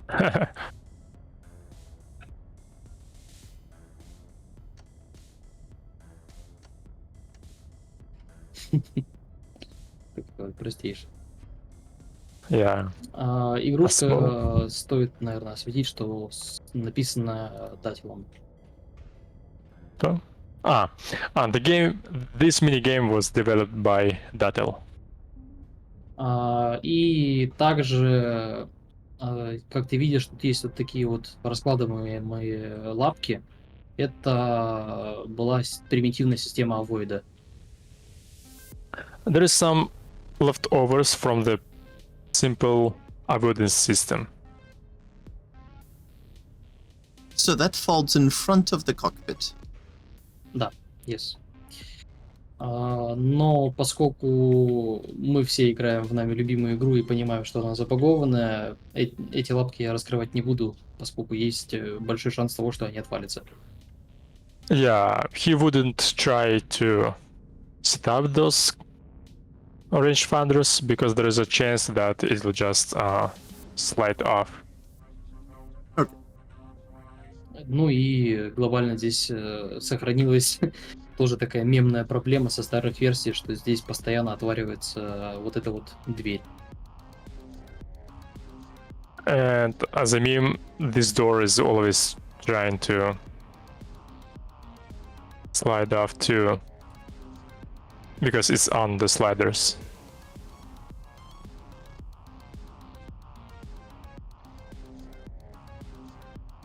Because the game very like to detach the sliders from each other. Yeah, anything slider related in Starbase is quite difficult. Да. Ну, все, что касаемся слайдеров в игре, затруднено, так скажем. Мгм. Ну да. Следующий корабль я могу назвать вообще легендарным. The next ship is legendary. Потому что его создал наш второй основатель, Вермакс. Because it was developed by founder Vertex-based. У него достаточно мемное название, это Фикатор. There's a meme name of it, Picator. И он очень сильно послужил нам в гонке на капиталов, на исследование Эуса, когда только-только выходили капиталы. And it served well on the game stage when there was first capitals and first chip creating. Вермакс, получается, разрабатывал этот корабль специально в ППХ, добиваясь максимального ТТХ, и как только вышел апдейт, мы сразу дали ему в руки разобранный логер, и он полетел на Куме. So he was working fast to be first with the chips, and when the update hit the live server, they just gave him the ship and he flight to Kumi. I'm not sure about the current name of the moon. I mean, if you say it's Kumi, everyone's going to understand. No one yet has fully understood the new name. It's a little bit annoying. Well, we are in transition state. Yep. With the names. Us too. I completely agree. Ну и по сути данный корабль позволил нам, думаю, быть одними из первых, кто и одновременно и варпнул посредством капитала, и также варпнул на достаточно большое расстояние. And yeah, with this ship, NHR was one of the first companies who warped with their first capital ship. I warped really early on the PT, way before the update got to the live, and I proceeded to kill 5 of my passengers because I had gotten my coordinates on the wrong side of a moon, and we went through the moon. 5 people died. I see. Он, в общем, прыгнул на тестовом сервере, вот, и он убил 5 пассажиров на своем капитальном корабле, потому что они прыгнули сквозь Луну. Да, это знакомый баг, который мы тоже выяснили впоследствии. И, собственно, почему нам было очень страшно в первый раз летать, потому что маршрут на Куме от Эуса проходил очень рядом со спутником Куми, и это было грандиозный вид, который мы запечатлели еще и на видео. Yeah, they were afraid too because the flight to the Kumi was very near from its submoon, so they were afraid too. Yeah, but mine got even worse because one of our 18 passengers was wondering, can I punch someone else? And because we're outside of the safe zone when the capital ship is traveling, you can punch someone and no name is displayed. So the peaceful travel became a game of Among Us with everyone equipping themselves with weapons and pickaxes within 2 seconds. Да, просто рассказывается здесь интересная история о том, что их мирный полет оказался мини-игрой в Among Us, потому что предложил пинаться кулаками, и так как не было ни имен, ничего, то они там начали вооружаться кирками, оружием и так далее. Я понял. Ну, в целом, мы на тот момент себя, не знаю, можно сказать, обезопасили от этого, потому что нам было просто интересно наблюдать за полетом. И, ну, мы все были в одной огромной группе, и мы все видели никнеймы друг друга. Yeah. In their experience, they were in one large group, so they saw every name of the players. Yeah, we didn't do that. Maybe we should have. Yeah. Они не сделали, наверное, им стоило бы. Что он сказал. Я тебя понял. Ну, тут далее стоит твой логер, Метеор. Mm-hmm. So this ship is Meteor, is done by me. It's actually the main idea of the ship is just to have a logger if you need to make some copies of a place, and if, for example, you need to travel 100 kilometers or just a little bit to a site and get coordinates of its spot. So it's basically just a data logger with thrusters. That's it. Nice. Does the trick. Так, далее мы, наверное, перейдем к нашему Окей. лоту с этими товолками. We're finished with this lot, and we're going to Towin ship lot. Oh, that one. Здесь, к сожалению, нету корабля Аэродора, тягача большого. А почему? Он, я не знаю, он куда-то пропал. Mm. So there is for for some reason a lack of my ship, like a big Tobin ship. Ты можешь ему сказать, что он может ознакомиться с ним на нашем Discord-сервере Бурлак 10 тысяч. Yeah, it's called Burlak 10,000, and it's on the ship gallery channel. But mostly speaking, just a big towing ship for 10k crates, 8k crates, and so on. Yeah, the Scipion showed me on the other side of the gate yesterday. I saw it on stream. You've got multiple much bigger than this crates.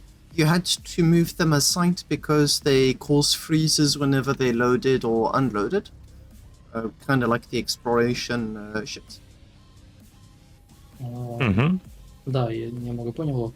Да, изначально можем сказать то, что я хотел все эти контейнеры оставить в нашем лоте, но когда я сам столкнулся с проблемами, что у меня просто лагает input, и я ничего не могу сделать, я решил все-таки их переместить подальше от всех игроков. Yeah, there were some ideas to leave all of those big crates over here, but when Clarity faced himself the problems like input delays, he decided to move it away. Ну и главной причиной их в целом размещать, поскольку ты, Эрдор, сам, думаю, даже можешь это дополнить, то, что все эти контейнеры мы продаем. И это как наглядный пример, какие контейнеры мы можем для потребителей, грубо говоря, создать. Yeah, so we cannot show those big crates, but generally speaking, we just manufacture them and sell in. So if you will need some. They were shown on yesterday's EOS Con stream. I was actually able to visit them. All right. So I went through the little freeze that they induced. But there were some mega grain Yeah, cubes I put the cube, as I called them. And yeah, I was able to visit all three, see a little bit how they were done, and Scipion giving me a little bit of information whenever he had some on it.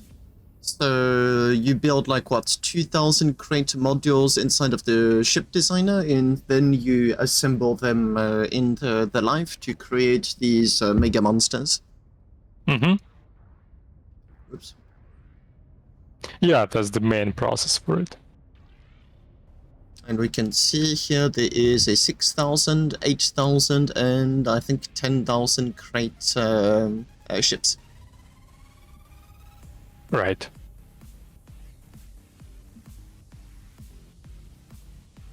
Он, полагаю, сейчас ищет видос, где он на него смотрит.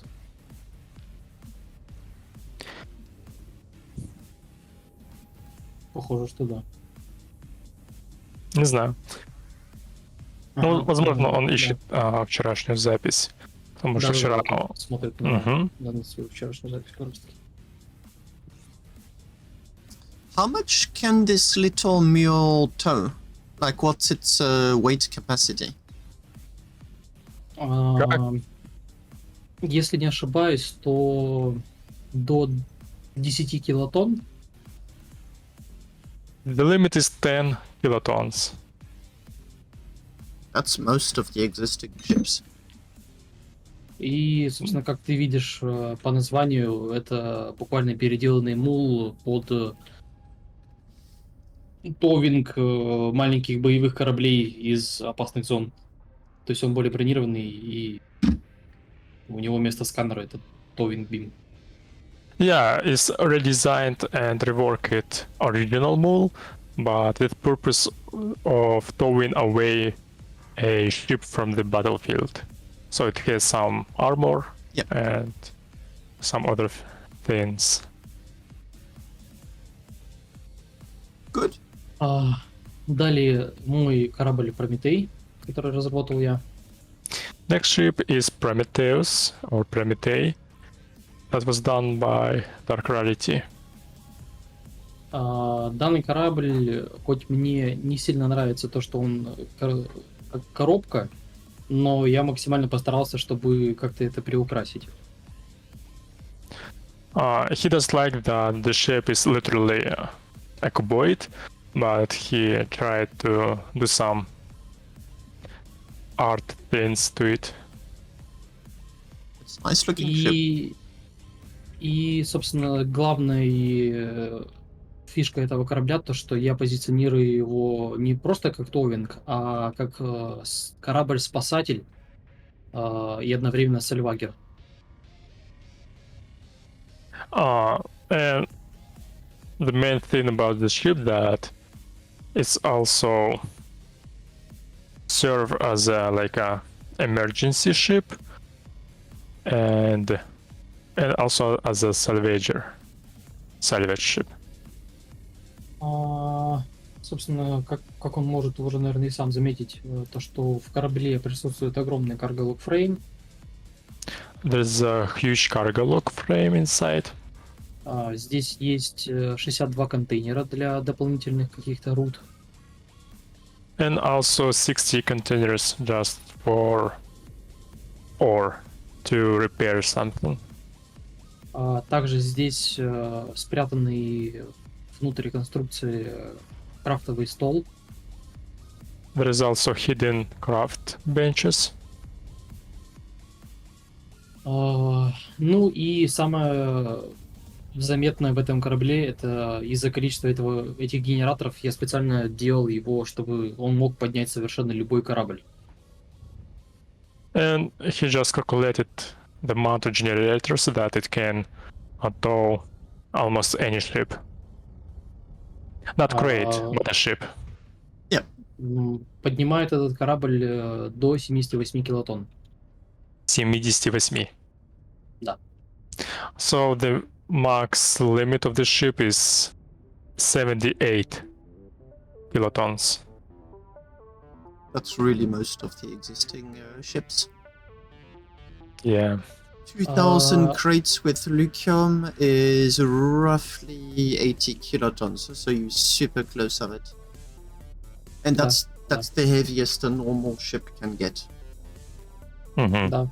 И даже более того, можем сказать, то, что я специально проверял это со своим 2000-м складом.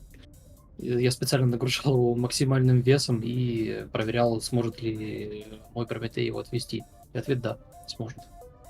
Yeah, he was testing it with 2000 crates filled with lithium, and that was the a benchmark which he wanted to move around.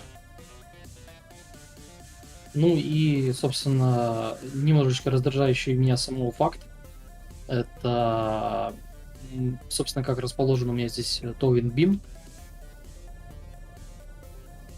And Darkrai is annoyed by himself how the towing beam is located. Why? Потому что здесь есть одна проблема. Я сделал его утопленным. Ну, попытался это все облагородить, грубо говоря. That's because he was trying to hide it. И специально разрабатывал его так, чтобы, поскольку я, откровенно говоря, ненавижу, как работает товинг-система здесь, я специально разрабатывал его, чтобы Towing Beam мог поворачиваться. And he designed this way that because he hates how the towing beams are working in this game, he created it so it can like move around or turn back from back to front. И, собственно, почему мне не нравится Towing Beam в данном корабле, потому что как я не пытался, как я не вымерял, но Towing Beam изначально в первый раз он выставляется корректно, а во все последующие разы из-за лага с петлями ему не хватает места, чтобы развернуться до конца. And he was trying a lot, and why he does like this thing, because for the first time everything is working normally, but after several tries there will be not enough space for the tractor beam to get to its original position, and there will be not enough space for him to get inside. There is a little bug. What you can do is make it not moving and through micro gaps. Он предлагает пофиксить это через микрогапсы и что-то еще. Микрогапсы? Микрозазоры. Да. Ну, так-то да, но когда ты убиваешь столько времени на дизайн корабля и сталкиваешься с такой простой проблемой, что ты все вымеряешь до мелочей, а случается баг с петлями, и это немножко выводит меня из себя. Yeah, he just frustrated that there was a lot of there was some measurements and the test ideas how to hide this thing, and in the end the result of the hinges just bugging out and doesn't let this thing get inside. Yeah, that can be frustrating. Да, это может быть раздражающе. Oh shit. Give me a Сказал, second. ну и говно. Ну, это я понял, да. Ну, спасибо.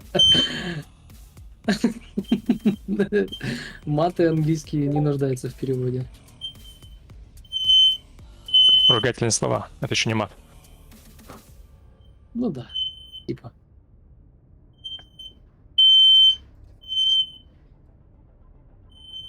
Ягодки будут потом. Собственно, можем тогда перейти в соседний лот с нашими... Are you ready to go further? Мне кажется, там технические проблемы. Там был какой-то свист, потом пошло говно.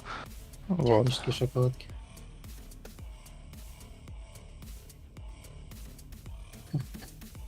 Ну и пока есть возможность, тогда уж. Да, Праксис, я фрустрирован.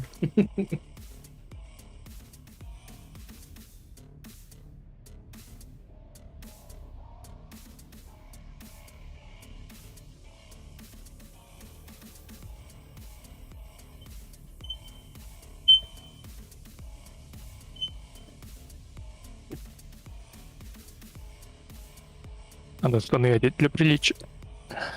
Так ты же на этом. Даже без вебки. Причем.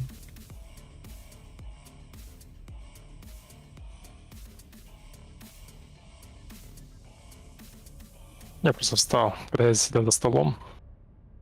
Я был как комментатор.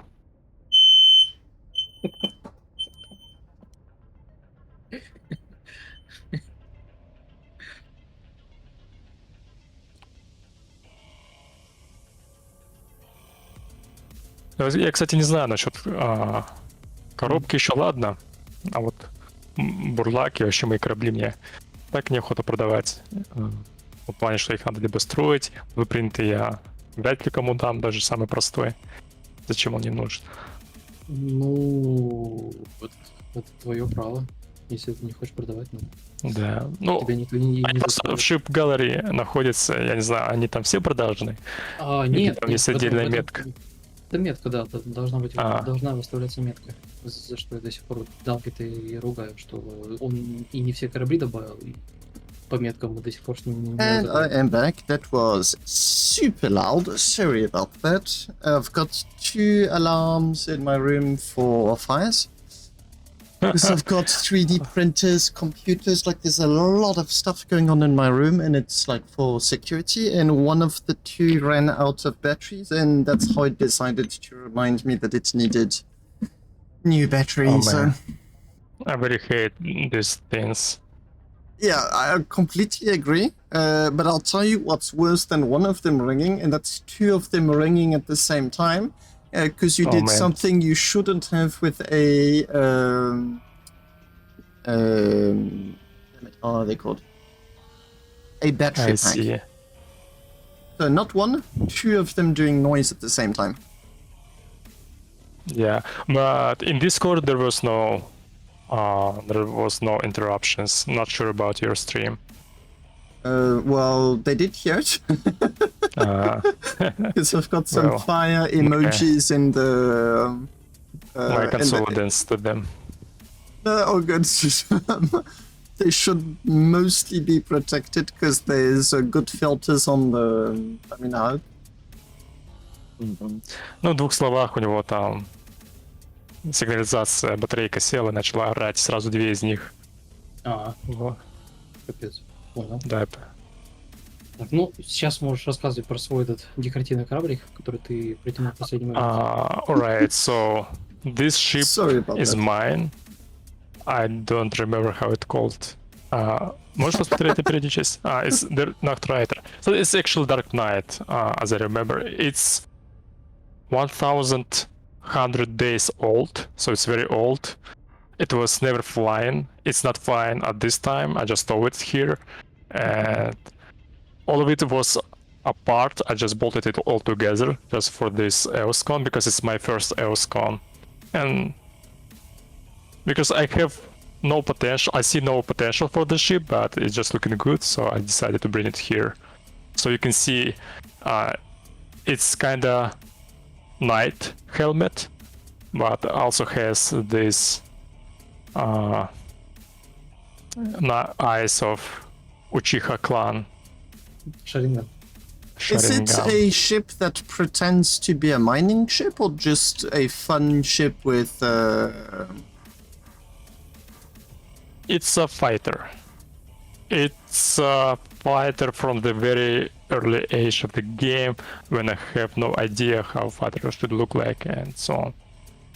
But I never done even a single fighter yet. I was mostly doing modifications to existing models. And that was my very first try to do some fighter, but I never finished even a single fighter. What most definitely is an interesting design.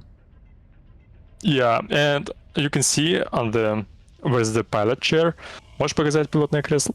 In the early days, there was a bag that Endo can sit Have through a plate. So yeah, there was a plate like on Soviet tanks and some French early tanks with a very conic and sharp nose. Yeah, I remember. I saw quite a few of those. Yeah, so that was kind of idea behind that.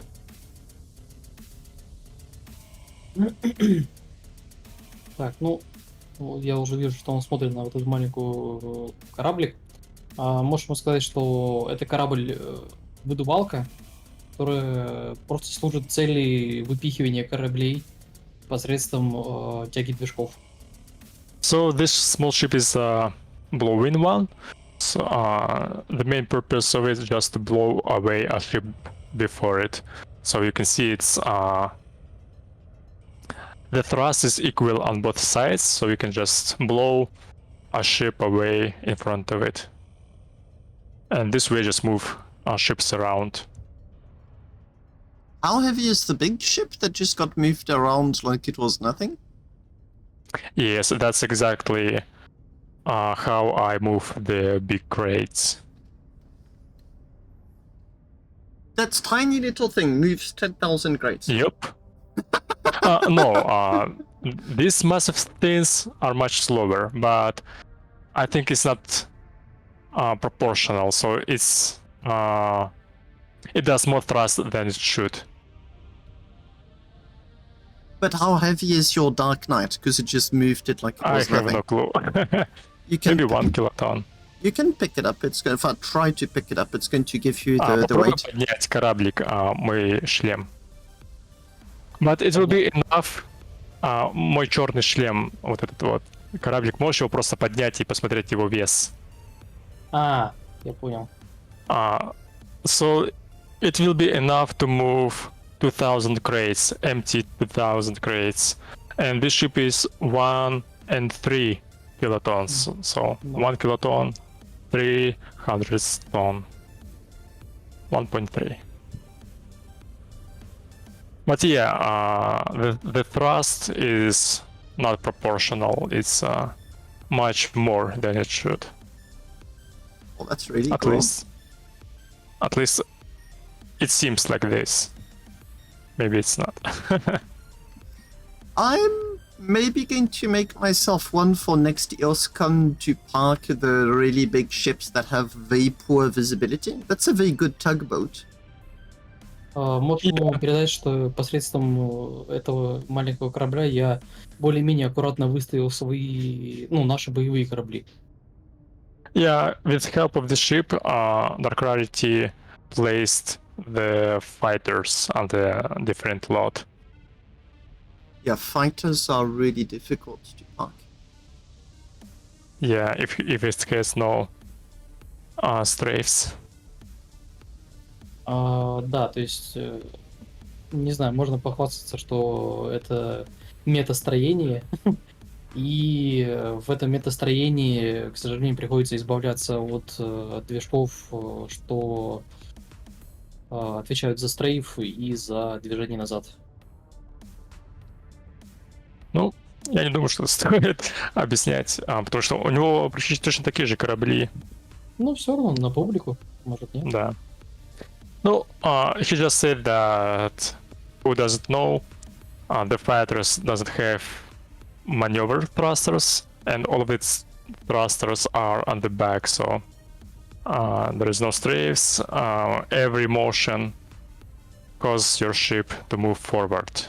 Yep. And like any movement of your ship causes your ship move forward, and it's struggle to do some tiny specific movements. Ну, собственно, следующий корабль создал я.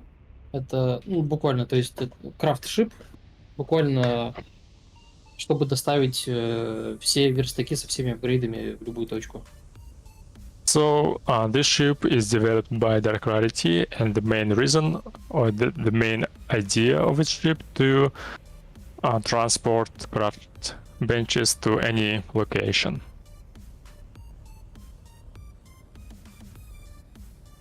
Nice.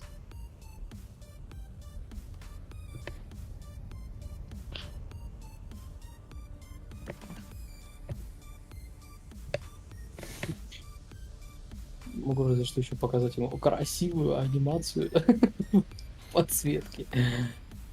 Yeah, there is also good lighting animation. And he's laughing. Hello again. Да. Эй, Gold. Просто самое забавное в этом то, что этот скрипт с светящимися лампочками тянется еще с корабля «Мама», и я и сам над этим угораю, и многие тоже подшучивают, то что это самый лучший скрипт, но по факту это мой первый скрипт. Вообще, в целом, я бы даже сказал, в жизни, наверное. Oh, Yeah, hello, Balf. Hello. there is some jokes about this lighting script that this script goes from Mama, the first ship we saw, and there is some jokes that this is the best script ever, but it's also the very first scripts of the Rarity in his life. Okay, I do get that. I've got one script for a disco on one of my ships, and it really legit saved the ship, because in the very early days I had to transport 15 players plus from my previous corporation to go and fight at Elysium, but they were bored and they'd use cables to tag on the ship, which would cause it to go over budget and no longer move. So I had to put lights in the ship so that they would dance and not tag the ship. It worked. Он правда рассказал прикольную историю, что когда-то он привозил толпы людей из одной корпы в другую, и так как народу было делать нечего, то они тупо кабелями там все обматывали. И из-за этого лимиты корабля истекались из этих кабелей, и корабль тупо не летел. Поэтому ему пришла идея поставить туда лампочки, дискотеку, чтобы народ танцевал, и было чем заняться. Я понял. Alright. Так, ну, следующий корабль, просто примитивный кораблик, по жаргону выражаясь, жоповозка, или как более принято, одноместный шаттл. This is just a small scooter. Simple one. Был, да до сих пор есть в магазинах Ранда похожего дизайна корабль, которым я и вдохновился, и просто, по сути, реверс-инженерингом повторил его дизайн, но добавил что-то свое. He was inspired by one of the ships on Rando? Да, Рандо. On the Rando ship shops. So he was reverse engineering it, but added its own like features. Nice. Ну и называется корабль пчелка B. Yeah, and the name of this ship is B. Yep.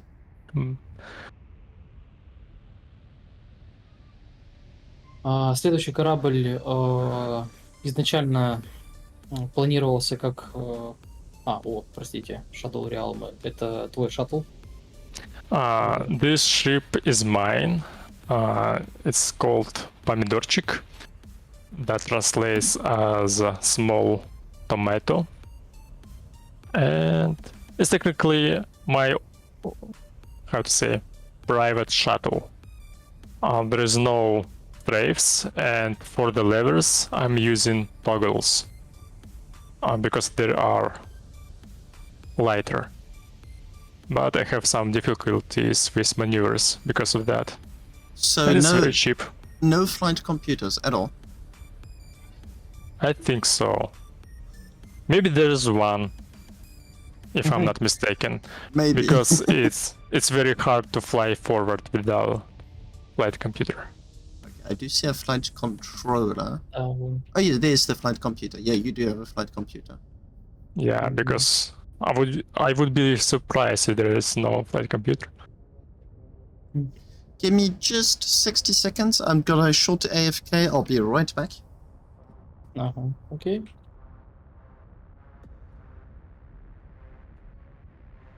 Что-то как коридор еще по времени у тебя нормально? Да ничего, я сижу тут, зарядку делал. Окей. Я Или стою. шу. Oh, and Воды back. надо набрать. Быстро. Yeah, you fast. Так, Okay, сейчас, секунду. Кто-то написал. just a second. Someone А, write to him. Эрдор, тебе предъява от Праксиса. Почему ты говоришь о своих кораблях, как будто это не твои корабли? Не знаю. В третьем лице или что? Ну, типа да. Или то, что я не знаю, что там находится.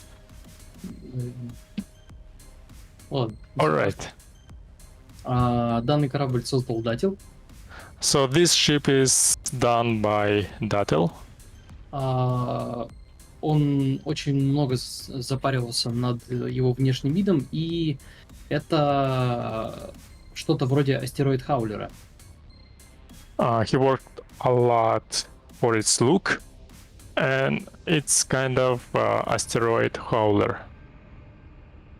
Только это астероид-хаулер с чуть другим типом крепления астероида. But this... Весь, ну да. Рассказывай. Весь принцип того, что надо было очень близко подлетать к астероиду и на специальную метку болтить его на вот этих вот лапках выдвигающихся. It has a different approach to attach asteroids, so you should get very close to an asteroid and then just bolt with these arms. Okay, so that is different indeed. Да, это реально по-другому.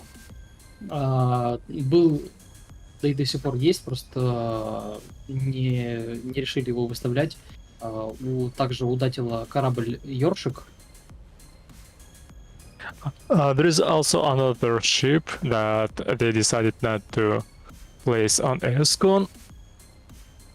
Который по размерам был как мой один из первых тот самых астероид-хаулеров. И он использовал тот же принцип, что и этот корабль, то есть волчение астероидов. It's a little bit bigger than this one, and it has the same approach. So it had a lot of it has a big surface area where you can bolt the asteroids.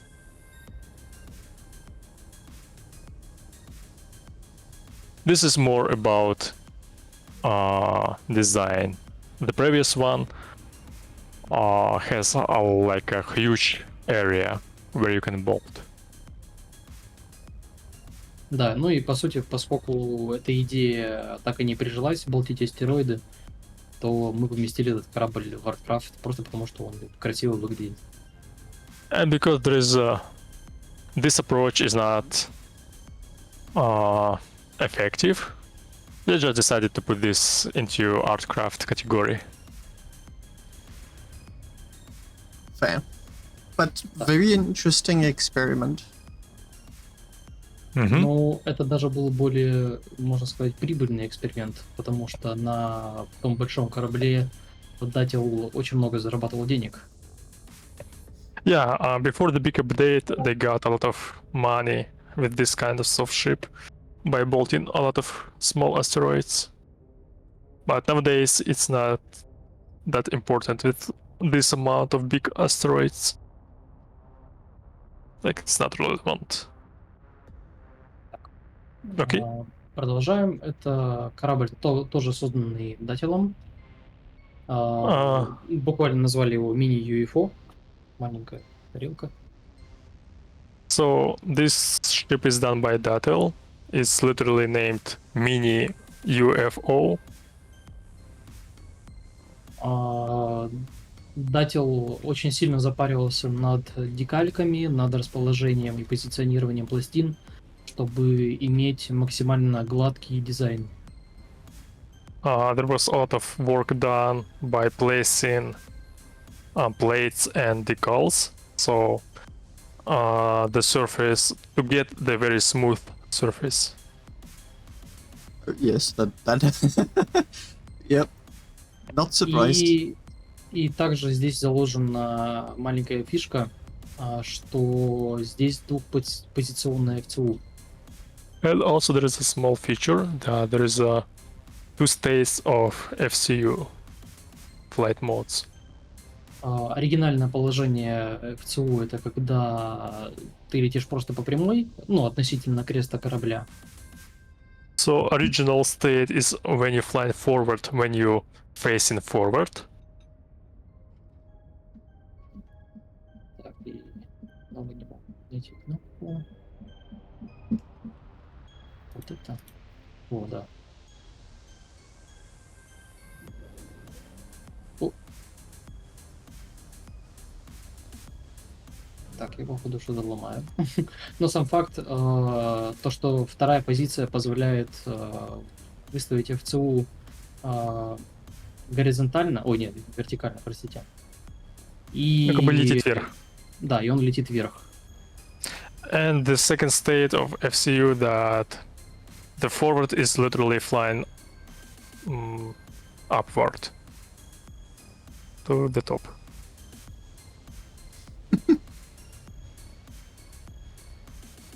И еще у меня происходят баги с управлением. Yeah, and struggling with some. Yeah, during EOS Con, it With is controls. not easy to fly anything. Yeah. Во время скона это не так легко летать на что-либо. Мгм. Так, далее корабль Sidewinder, про который я уже ранее говорил. This ship is Sidewinder that was mentioned earlier. Создал его Данкет, ну и, как я и говорил, то есть он полностью вдохновлен кораблем из игры Elite Dangerous. And as it was said, it was done by Dunket, and as it was said, it was inspired by one of the ships from Elite Dangerous. It's also got a very Star Wars vibe. I recall there is a Star Wars ship that looks a lot like this. Вайб сохранен, и он напоминает им тоже какой-то там корабль. Ну и, собственно... Как бы стиль и вайб. Мгм. Ну и также, как я и говорил, то, что здесь, как и в Марк 1, Данкет делал эти корабли практически одновременно. И здесь вот фишечка, то, что вот эти вот анимации подъема пушек.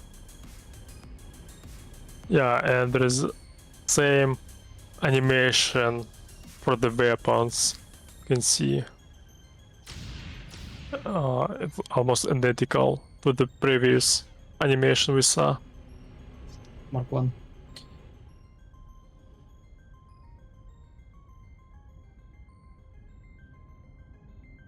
That is cool.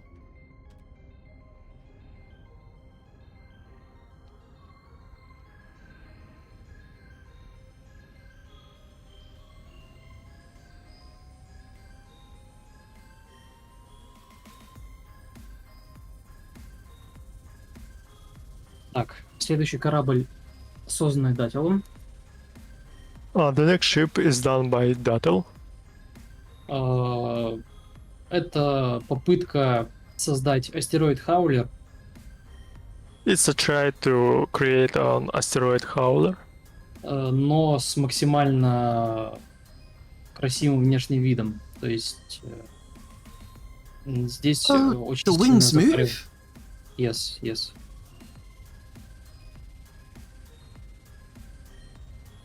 Есть Yeah, правильно. the idea was to create an asteroid howler, but with maximum art with it, like the maximum design. Мгм.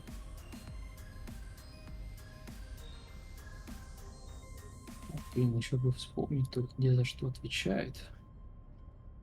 Надо ему кнопки в черный покрасить. Ничего не видно. Так, панельки у нас.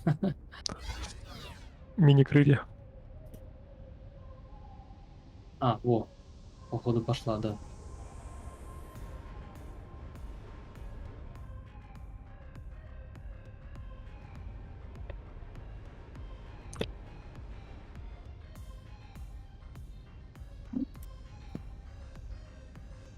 That is really cool.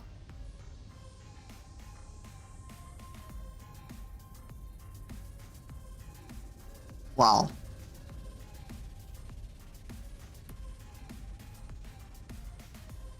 Ну и основной еще прикол то, что здесь огромный лидар, чтобы смотреть под собой, чтобы захватывать этот астероид.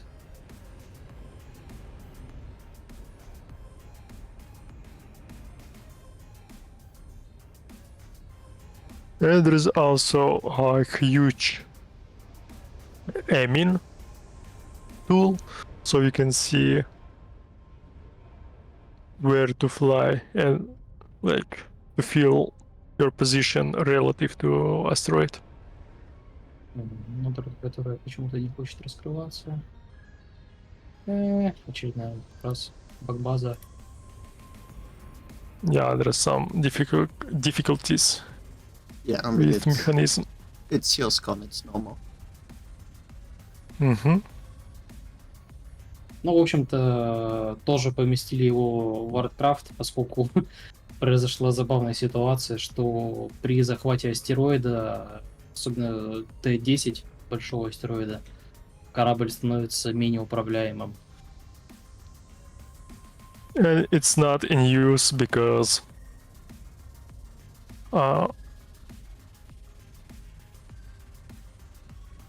it turned out that it's almost not controllable when it catch on T10 asteroid. How does it catch it? I don't see where the catch- Спрашиваю, чем... Або. Oh, there you go. Okay, I see it.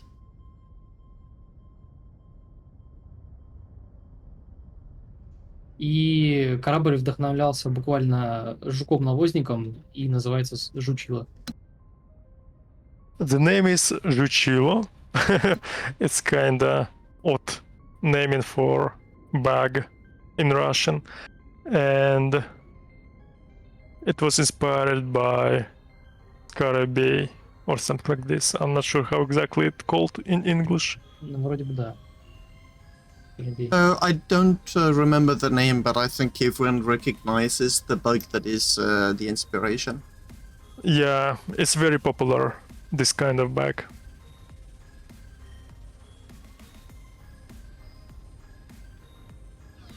Так, следующий кораблик называется Клерк. Создал его Данкет. The next ship is Clerk. It's done by Dunket. И, по сути, это целиком и полностью Warcraft. То есть здесь, конечно, стоят пушки, здесь стоят ракетницы, но в I реальном think файте so, Alban, I think so. это вряд ли будет чем-то весомым. Но могу сказать, что Данкет очень сильно заморачивался здесь над внешним видом. There is cannons, there is rockets, but it's actually an art ship. So Dunket spent some time to find tile solutions for this ship.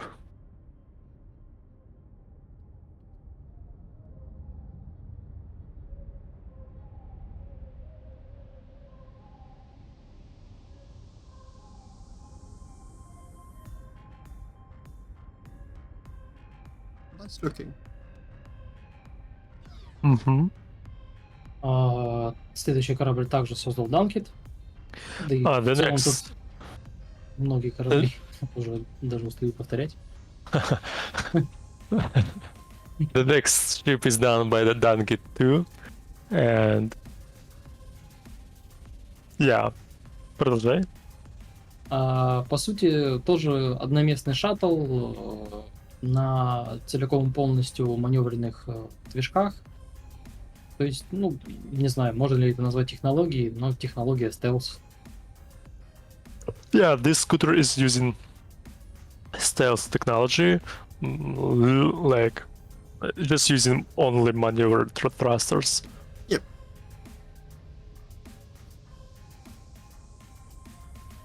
Чего-то более примечательного здесь назвать не могу, но просто хорошая жоповозка. Хороший шаттл, простите, зажигон. Скутер они его называют. Скутером. Ну, Мгм. скутер.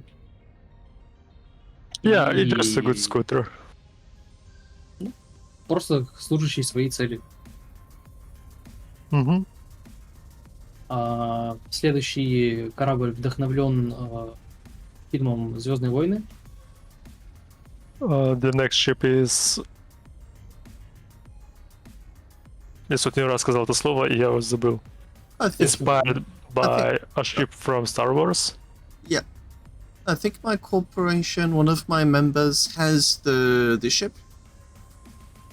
I don't remember who in the corporation has it, but yeah, they have it, and they're very happy to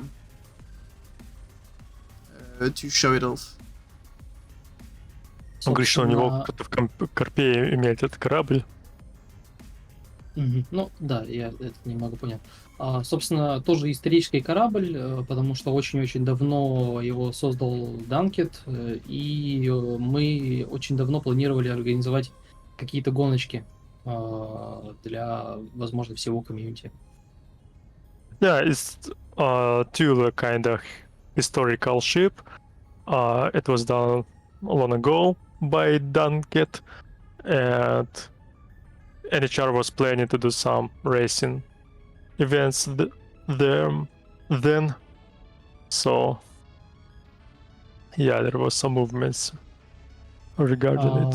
Но так уж вышло, что просто было на тот период времени некому этим заниматься, и все затухло. Но для конкретно этого корабля, гоночного, не знаю, болида, или как его можно еще назвать, также были разработаны гоночные кольца, которые были созданы под максимальный размер ангара, и они раскрываемые были.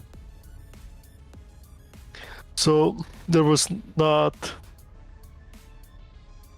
So there was no free people who would run the event, and everyone was busy. But just for this purpose, there was also developed the reins, like racing reins, with a maximum hangar area, and also they were expandable. По фишкам этого корабля могу также дополнить. Ну, к сожалению, здесь это видно не будет, поскольку он стоит на месте. Но при движении вперед и назад у него эти лепестки, что торчат, они раскрываются. And also, just like a cool feature, when you're moving forward or backward, these little, how to say, blades of the thrusters, they opening and closing. Да, и также на самих движках вот здесь вот, когда ты газуешь вперед, здесь, ну, как, уменьшается это кольцо, как бы имитируя движки истребителей, что, ну, якобы повышает тягу двигателя.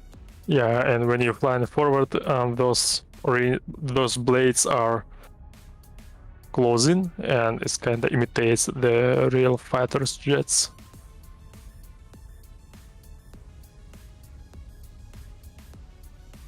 Nice ship. Так, следующий корабль изначально был разработан нашим игроком с ником Мамба. На данный момент, к сожалению, игрок не сильно активен, но впоследствии он также передал свой чертеж Данкету, и Данкет допилил его до вот этого состояния, которое вы видите сейчас. So this ship was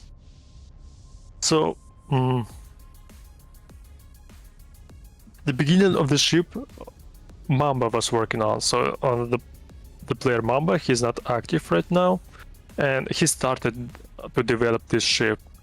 But when he left Starbase, kind of, she just gave the blueprint to Dunket, and Dunket finished it to this state.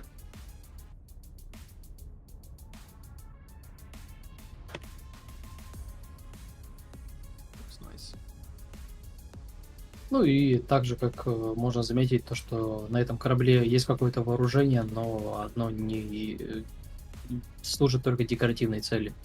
Это не какой-то серьезный корабль. Yeah, there's some weapons on the ship, but it has no purpose and just like decor stuff. Yeah.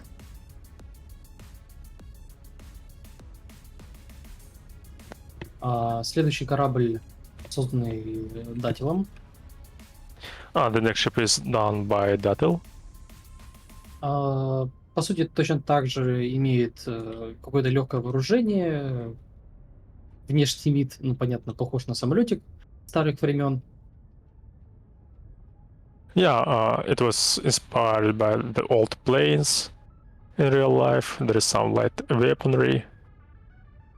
И, наверное, единственное примечательное, что здесь могу отметить, что в зависимости от разгона генератора, здесь спереди, чем сильнее разогнан генератор, тем быстрее крутится спереди пропеллер. As a cool feature, the front propeller will rotate faster, so it's relative to the state of the generators. The more generators are warmed up, the faster the propeller spinning. Nice.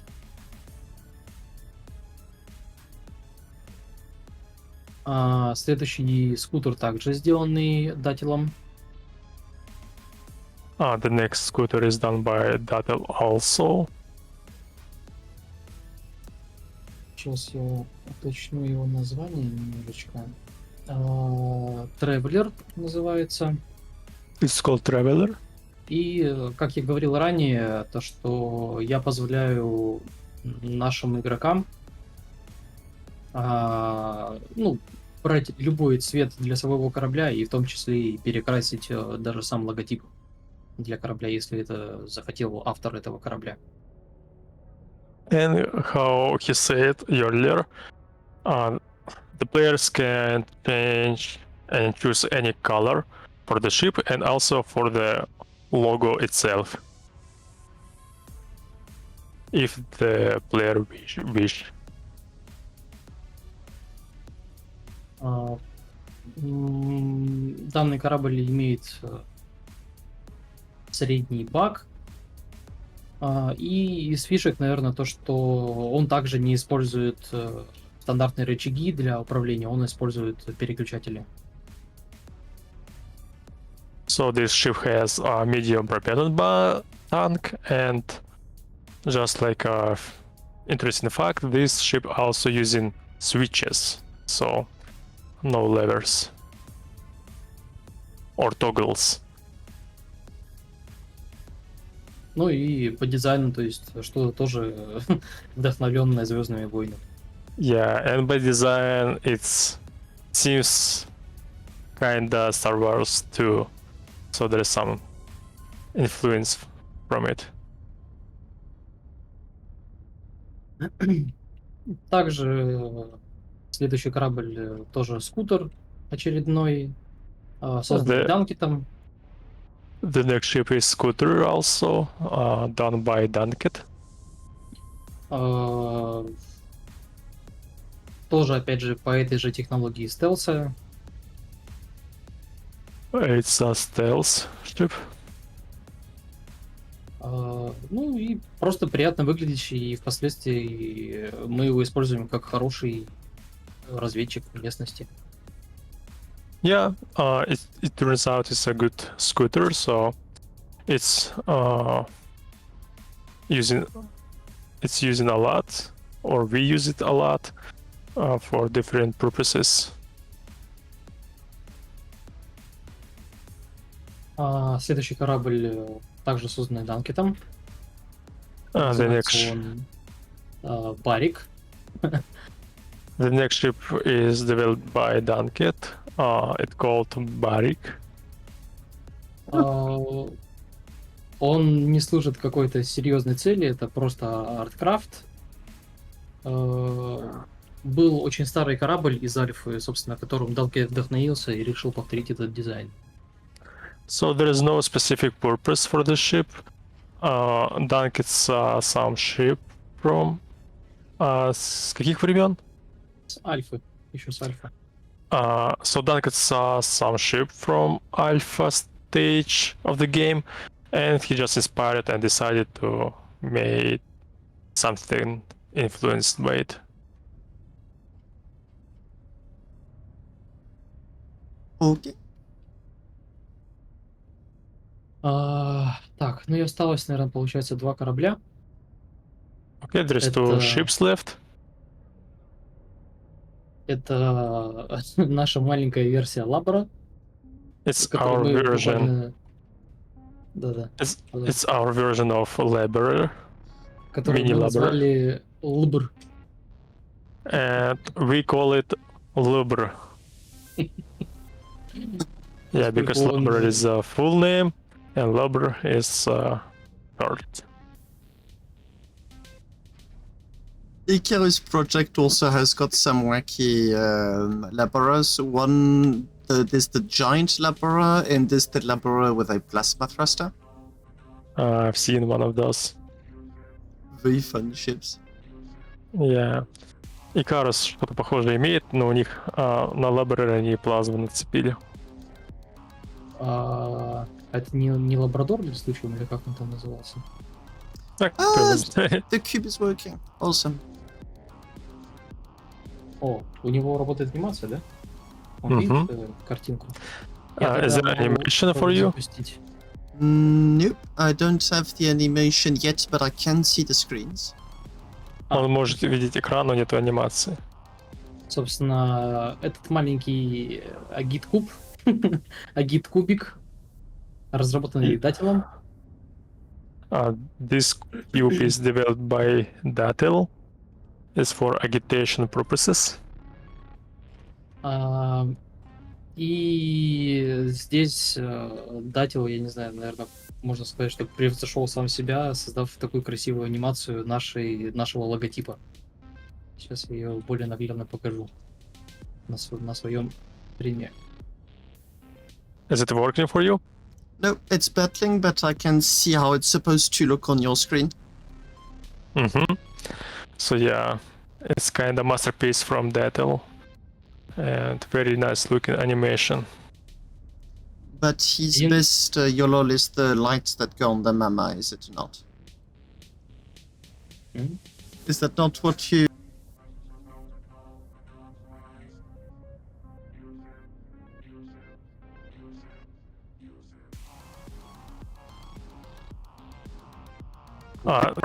Voice correctly. Some connectivity issues. Я так полагаю, это из-за гид-кубика. Пожалуй, надо остановить анимацию. So is it also Datel that gets commented from the corporation that his best YOLOL is the lights that went on the mama? What do you mean by memo? The big ship. You're commenting that one of the members, I thought it was Datel, who did the lights. No worries. Probably. No worries. Yeah. Let's move on. It's late. Yeah, because I couldn't catch I could catch the question, but I couldn't catch the purpose of this question, and maybe I missing some Okay. details. Practice is saying I'm confusing two people. Okay. So you said Rarity is the one that created this cube. Oh, on Mama. Okay. And Datel is the one that created the cube. Okay, thank you, Praxis. Okay. He cleared out this. Так. Ну и, собственно, здесь как маленькая отсылочка на один из прошлых EOS Con'ов. То, что это огромный робот, команда Дога вроде, который сделал, который своим этим роботом присел на наш огромный агит-куб. И Дател сделал это как маленькую отсылочку на это микрособытие. Yeah, and there's a reference for the previous EOS Con, where Не EOS Con, это на Origin Tour. So there's a reference to the previous event where a big robot of Commander Dogo, if we were not mistaken, just set on our big agitation cube. So it's just a small representation of this event.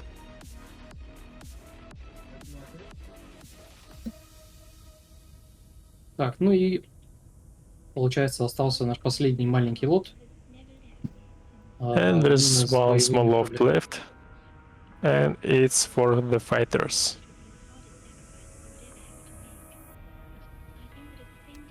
Начну, наверное... I have a very similar ship. это про твой родор говорят. Yeah. It's my secret ship where I was hunting for the miners on the gate, and it was when there was 700 people online and there was some traffic on the gates, but then there was no people to catch and I gave up. I've got... Oh, that one has a torpedo. I've also got a two laser one. That actually is one of my free blueprints, the Needle. Mm-hmm. But I've also since made the same ship, but with one railgun. And I've used it at Ouroboros to hunt down other PvP players. I see. But this ship has different versions. There is one railgun version 2, but the main purpose is just hunt miners, and you can see there is a little armor plate in the front and a huge, like a glass cover, and it's enough to tank tripods and to tank hunt weapons, but it's useless against normal weapon ships. Yeah. But it was doing a work very well. Ну, I was mostly take the money from those miners.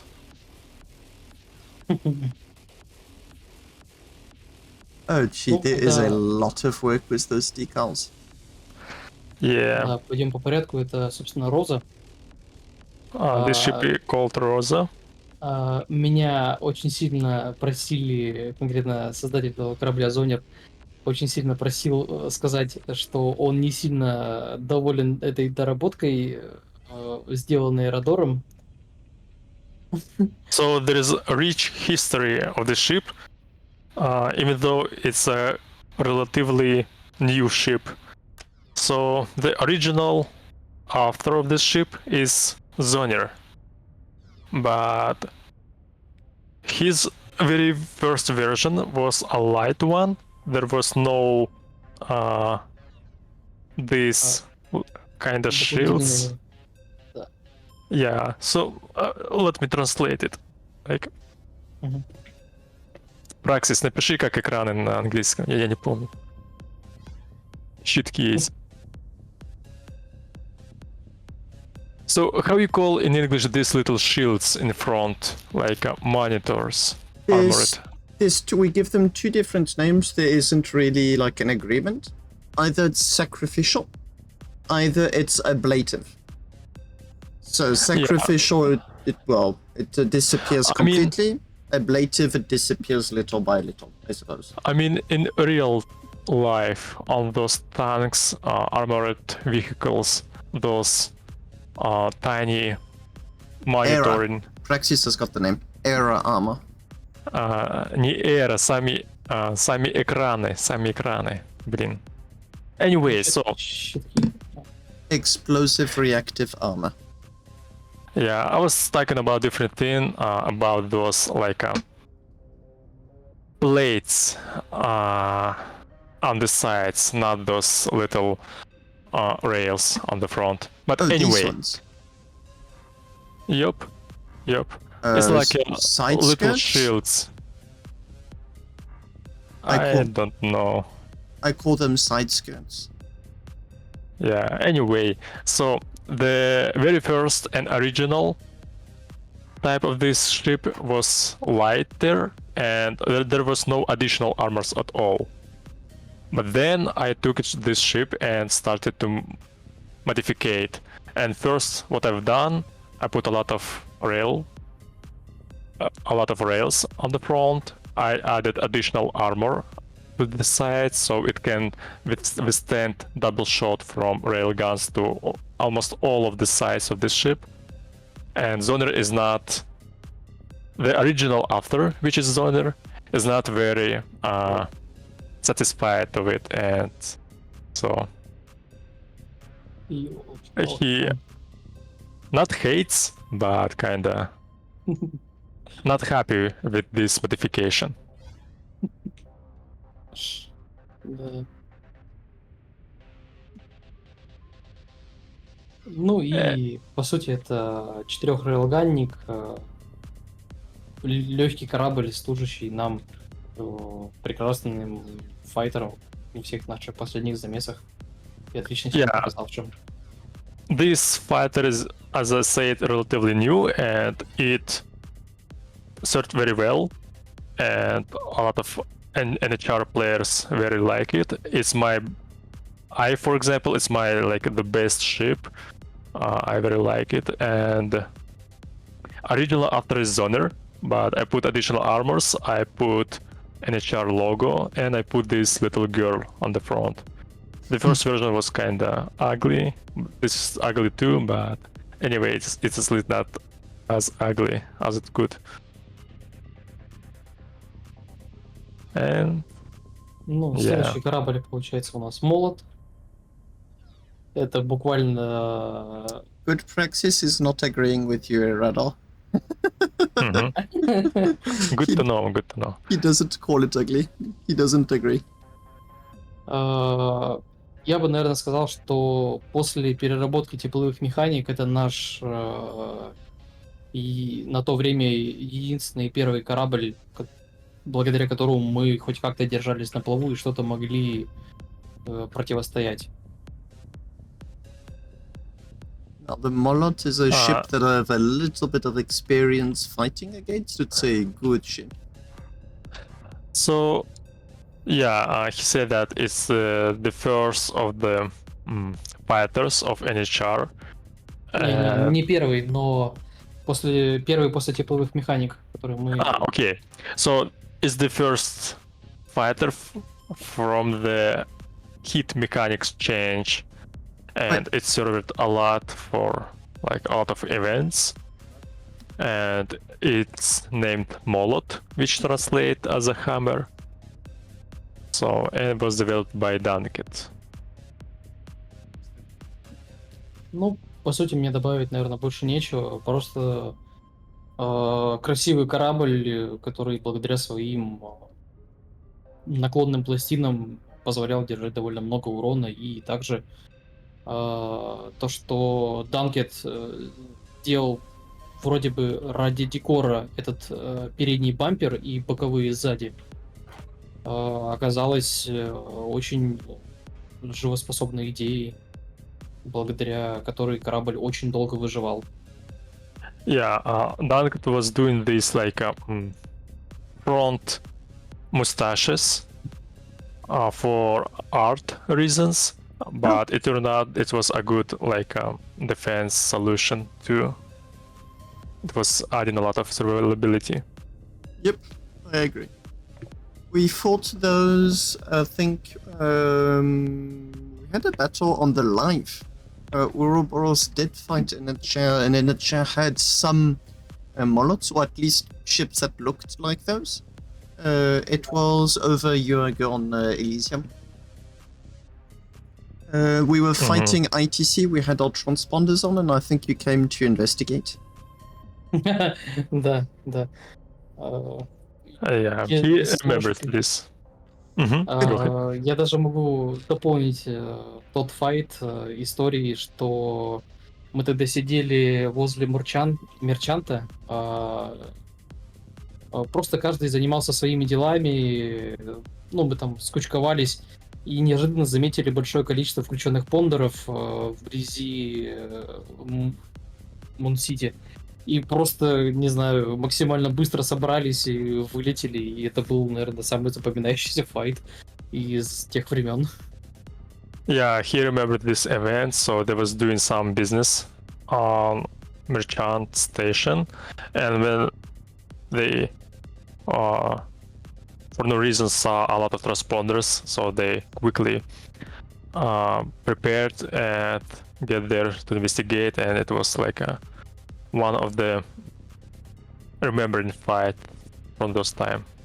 So what was really funny is that from our side, what had happened is that we were trying to fight with ITC. But ITC are Americans and Ouroboros is French. So when we were playing, they were sleeping. When they were sleeping, we were playing. It's just we couldn't play together. So it escalated when we started collecting trash under the gate and we put it on top of their station. So when they logged in, everything fell into the into the station. It was a lot of fun. So that really annoyed them. And we ended up giving each other a time to meet, to have a fight at last, because we were trying to have a fight for the past 2 weeks. But we couldn't find each other. That's when we turned the transponders on.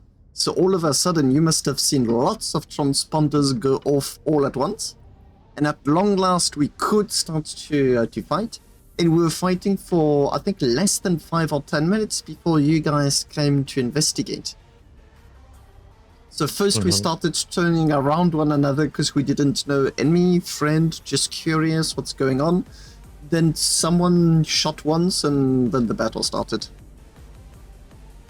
Ну, короче, длинная история о том, как... Ну, я примерно ее понял. Может, дополнить то, что с нашей стороны это было максимально неожиданно. Мы просто увидели кучу транспондеров и такие... Neuron Activation просто случился, и мы просто вылетели огромной толпой на масс-файт, увидели, что сражаются Ouroboros и ITC. Вначале поддержали ITC, говорю, Ouroboros'ов поддержали вначале, и помогли им, я не знаю, просто раскатать ITC-шников. А потом, я не знаю, кому-то, походу, либо из нас, либо из Ouroboros'ов стало скучно, и мы просто продолжили файтиться уже между друг другом. Yeah, I just wanted to add that it was very unexpected for them, and they started to fight with Ouroboros against ATC, but then it looks like they got bored and started to fight everyone. Yeah, it was a mess. It was a mess. It wasn't a proper battle. It was everyone started shooting everyone. It was fun though. It was a lot of fun. Самое забавное, я думаю, конкретно для нас, то, что мы влетели в этот файт, вообще ничего о нем не зная, и впоследствии узнали, что это у вас была запланированная стычка за...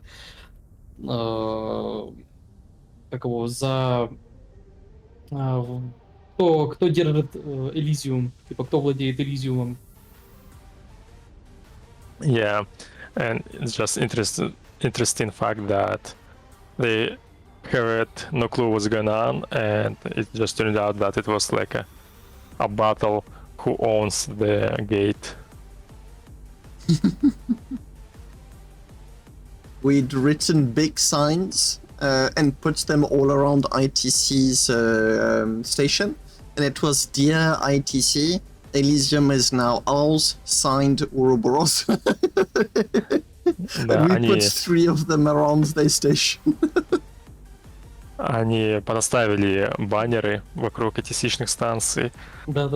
Я видел, они трупами закидывали их станции, собственно.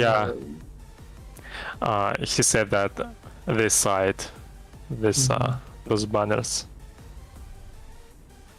Ну, Right? собственно, я считаю, в той войне мы послужили какой-то третьей стороной, которая не позволила никому из нас завоевать Элизиум. Yeah. He thinks that NHR was a third side that made the gate is neutral. So no one won it.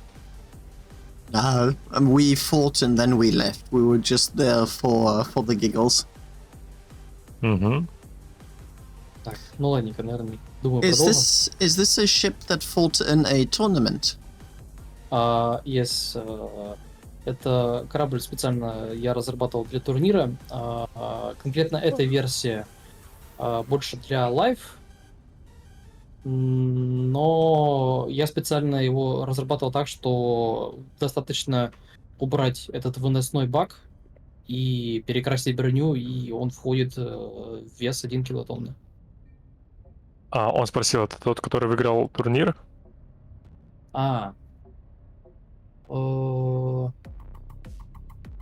Блин, я плохо помню. Турнир вроде выигрывался на молоте. If he's not mistaken, the tournament was won on Molot. Okay. But this ship was done for tournament, but this is more live version. But if to detach the additional tank and make different materials, it will be under 1 kilotons and be ready for tournament. There's Praxis that says the same. Mm-hmm. Да. Oh, you detonated it using a missile. Да. Yes.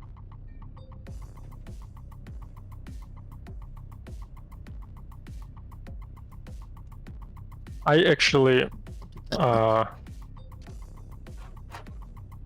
like there's a saying in Russian, but I'm not sure if it has a lot of sense in English. But anyway, I just took this ship not long ago and just testing it for my own purposes. So Для джойстика то, что ты тестил или что? просто как корабль для килотоника. Так, следующий кораблик ТЕ-42, то есть это есть его название. The next ship is 3E42. That's the name. Просто легкий корабль с легким бронированием, если помню, из алиума. Just a light fighter with light armor of Elysium. Также, чтобы быть максимально незаметным, у него маневренные двигатели. There's only maneuver thrusters to build stealth. И, то есть, поскольку он очень маленький, по нему тяжело попасть, то есть, особенно при догфайте. And because it's small, it's hard to hit it, especially in a dogfight. Yeah. И более маленький корабль, собственно, так и назван, мини, служащий как скутером, так и просто каким-то самым дешевым новичковским кораблем, на котором можно пофатиться. And another ship, it's called Mini. It serves as a scooter and just the very cheap fighter for new players.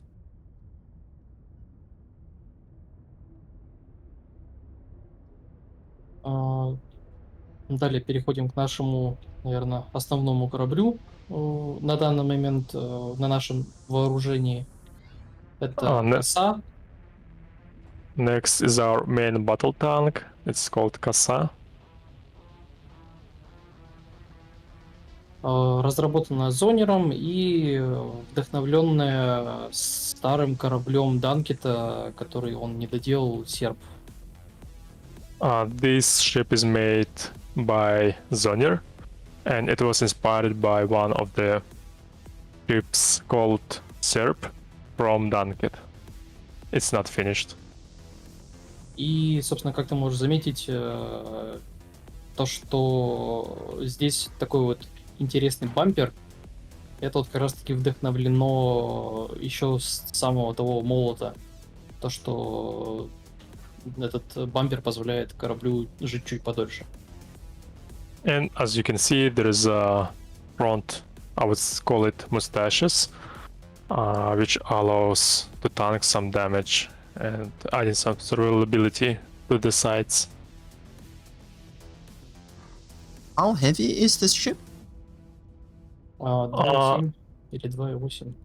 It's about 2,8. 2.7, 2.8. Right now, this one is 2.8 kilotons. How fast does it go? 130, если правильно помню. 130, something like this. То есть это корабль, служащий именно вот под тяжелые файты. Но он способен довольно много питать урона и в то же время и сам неплохо огрызается. Yeah, it's a very tanky ship, and even though there is not a lot of weapons, there is only 12 laser cannons. It can live for a long time. Looks really tanky. Yep, it is. Ah, you also have a police ship. Colt Yeah. with us really likes to design some police ships too. Да, Yeah. полицейский корабль, да, Редон? Mhm. Корабль Игла, разработанный зонером. Да, и конкретно за дизайн ответственен также Редор, но в случае этого корабля тут только перекрашен сам корабль. Yeah, so this ship is developed by Zoner, and I just added palace, decals, gate guard decals, and the logo. But everything else is Zoner. Just 1 second, I'm getting trolled in my stream. Because they're saying that for Ouroboros, 3 kilotons is a light fighter. I'd like to not agree, but they are right. They are correct. Our heavy fighters at Ouroboros are in between 5 and 7 kilotons. 3 kiloton is a medium, and anything under 3 kiloton is light. Ну, We've got very big ships, so the Well, classification is different. For comparison, there is a ship called Baguette. There is like 20 laser cannons for the same. No, there is 20 laser cannons for 1.5 kilotons, and it's can be accessed by everyone on the best. Yep, that server. is an Ouroboros design. That was made by Baurov, that is with us. He's the one that designed it, and it's the smaller version of the Apex that has 30 laser cannons for 3 kilotons. Yeah, so you can compare like the weight and amount of cannons. But our current ships are almost all 5 kilotons at the lightest. I see. ну и, наверное, да, остался последний корабль из наших линейки боевых. And there is the last ship from our fighters. I'll just say before we move on, this is a really gorgeous looking ship. Yeah, and I have a story. So I even I made a video, but I haven't posted yet. So I took the ship and was patrolling the crates, and was kinda making myself a MSPD department officer, and I was ticketing and charging everyone who's there without a license. And I even got one guy who was streaming and mining on the creators, and I got 1 million from him because he had no license and mining on the creators.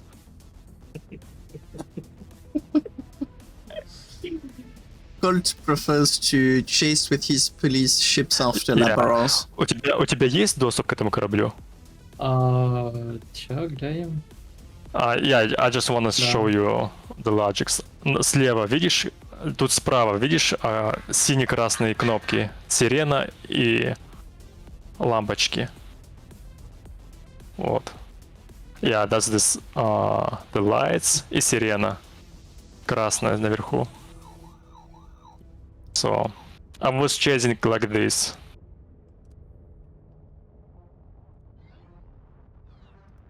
I think I gonna post a video. There's enough time passed from that event. If you've got a video, And- I can give it around on the Twitch and YouTube. Yeah. I think there's a video on the Discord. But anyway, it will be on the Starbase Discord under Starbase and videos. Something like this. Anyway, and I just want to note that the first ship was destroyed by invisible wall, but there's some dude who found this ship, and he was asking to give permissions, like to how it called, like remove ownership and give the permissions from the ship. So he got this copy that was destroyed by the invisible wall. All right, we're ready to move. Ну и да, остался последний корабль, созданный Аслади. All right, there's last ship left that was designed by Asladi. Ну, как видно по боковым текалькам, называется Пумба, и это легкий 12-плазменник. It's called Pumba, and it's light 12 plasma ship. Вес у него 1,7 килотонны. It's 1.7 kilotons. 12 plasma, so 1.7. Mm-hmm.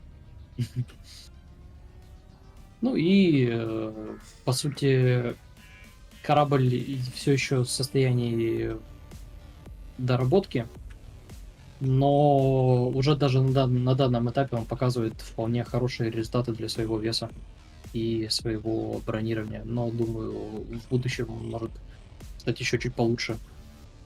It's not a finished version, but it's already showing good results. Nice. Anything else to display, or was that all of your ships on all of your plots?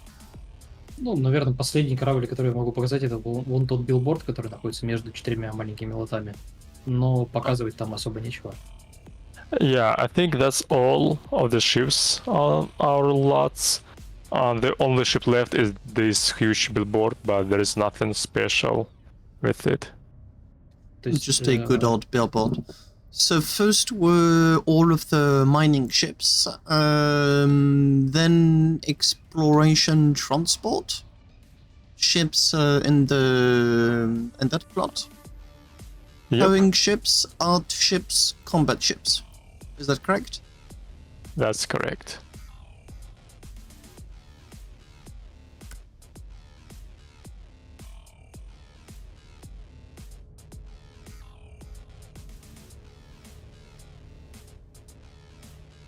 Nice. Thanks a lot for the showcase.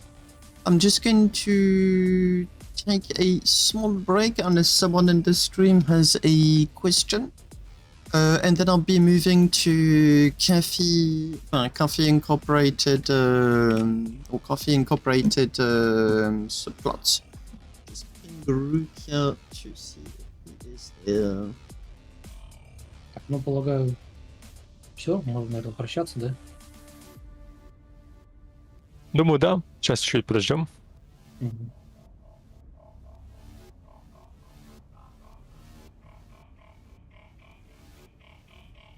Okay, perfect. He's available. Okay, once again, Dark Rarity Erodot, thanks a lot for the showcase, especially with the language barrier that was not easy. Thank you for the time, thank you for the showcase. It's quite interesting as there was the opportunity of seeing many things that I had never seen before. Okay.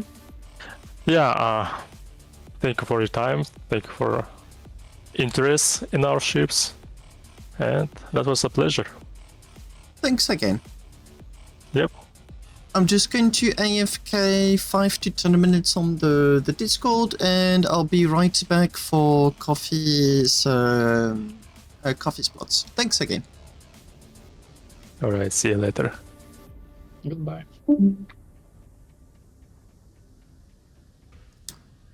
Up here, I'm going to mute the death and myself on the Discord, and I'll be right back. Up.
Oops. And I am back. Salut Happy. Hello. Je ne sais pas à qui était ce... Yop. Il est à Scipion. Scipion. Je le vois effectivement...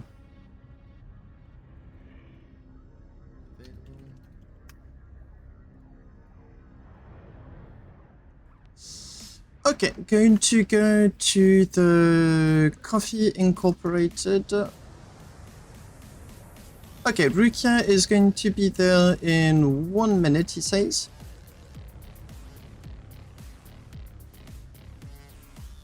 All of these these jokes on like what's a light ship and whatnot, I'll be able to show you our plot right after. Colt with us is going to be able to present a few of his Skytankers, which are the ships on the left. Most... Oh, gee. Oh. Mais ça sera à quelle heure du coup? Ce sera, je pense, grand maximum dans 1 heure. Ok. Et on peut commencer par les Skytankers si t'as envie de faire les Skytankers en premier. Bah j'ai qu'un ship en fait. Ah non, il y en a beaucoup plus qu'un. Ah non, il y en a plus qu'un là. J'en compte 1, 2, 3. Non, c'est pas des Skytankers, Happy. Ah, ok. C'est les chips de qui? À moi tout ça. Ah bon, on peut skipper du coup. Non, on va voir ça évidemment. Tu refais un stream demain ou pas? Je ne pense pas. D'accord. Je pense pas parce que là je commence à saturer complètement. J'ai Scipion qui me prévient qu'un chip non Ouroboros a été mis dans notre plot. Ah bon? C'est quoi ce truc vert?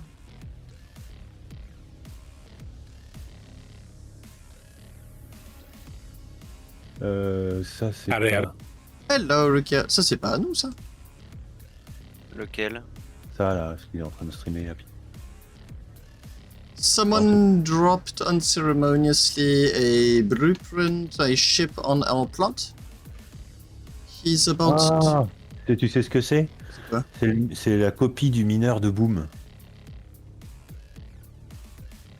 Qu'il y avait sur le SSS. Ah ok, donc c'est un gros troll, on le dégage, on veut pas ça sur notre plot. Ouais. Okay, get me just 1 second, I'm about to eject using a whole lot of...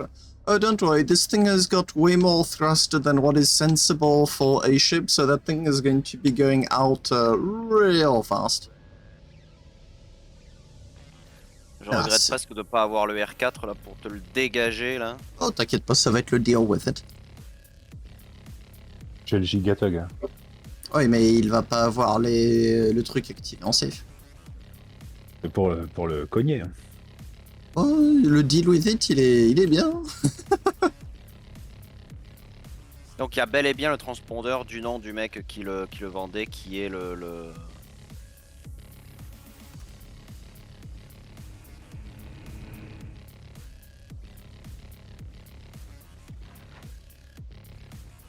Bon, à titre personnel, j'en resterai pas là. This is going to push like real hard.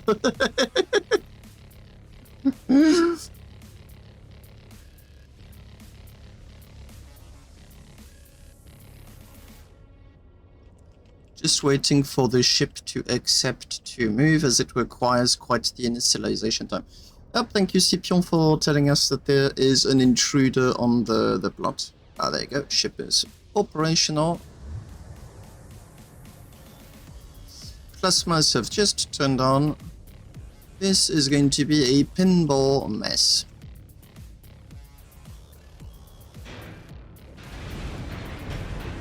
I'll move my own ship later.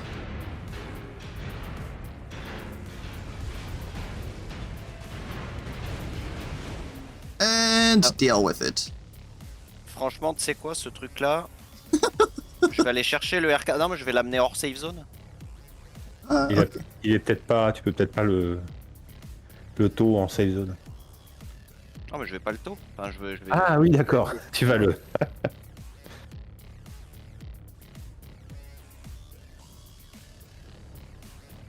Nope. No, he can deal with it as he wishes. Whoops. It's too low.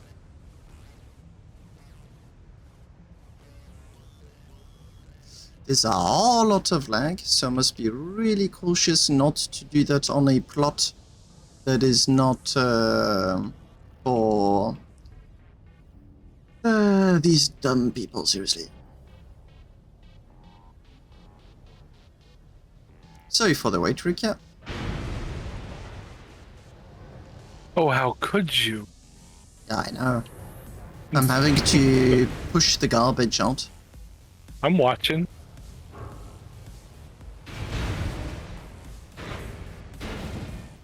There you go. Whoops. Wrong chair. What is going on? Oh, we far. Okay, perfect. Il est où le... Oh, je l'ai dégagé loin au-dessus du plot, là. Une bonne... J'ai vu où t'étais, mais je vois plus le ship, c'est le problème. Oh, t'es dessus. À peu près. Hâte de bouger, et tu l'as dépassé. Non, mais je le vois pas. Il existe pas pour moi. Tu le vois toujours, toi? Oui, je le vois toujours. Tu l'as dépassé de pas grand-chose. Ouais, mais je ne le vois pas, c'est un problème. Bon. Now that's one of our ships, though.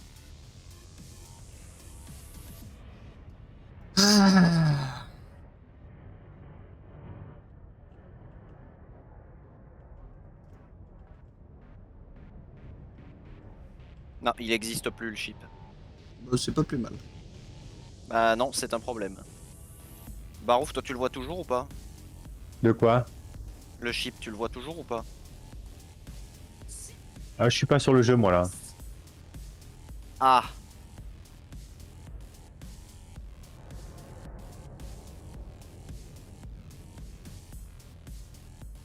This isn't the first EOS Con that has had squatters on the Ouroboros plot. And I do know a few other ship designers have had to deal with that. Putain, mais ce jeu de merde, sérieux. It quoi, is. hein. This is the controversial ship that has in fact some stolen stuff going on with it. So it's related to a massive amount of drama, where a blueprint was ripped off, stolen, and stuff like that has got absolutely nothing to do with Ouroboros. Off it goes. Ok, Like- je le vois. Like it is completely contrary to our values. Colt interacted a little bit with a friend of the ship designer, and it's just the whole thing is just lame.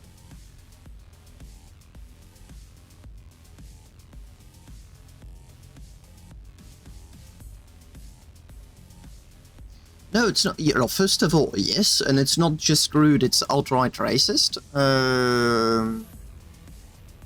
Like just as an additional, why not? And it's a stolen ship. So someone took an existing. Ooh, it is lag. Oh, it broke. No, just really laggy. Come on.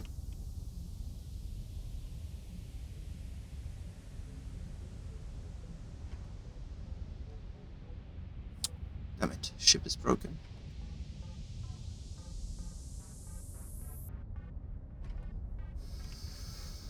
I'll show that one off later. I'll have to tow and fix it.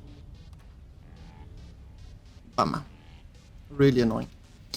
Rukia, sorry for the delay. Mm-hmm.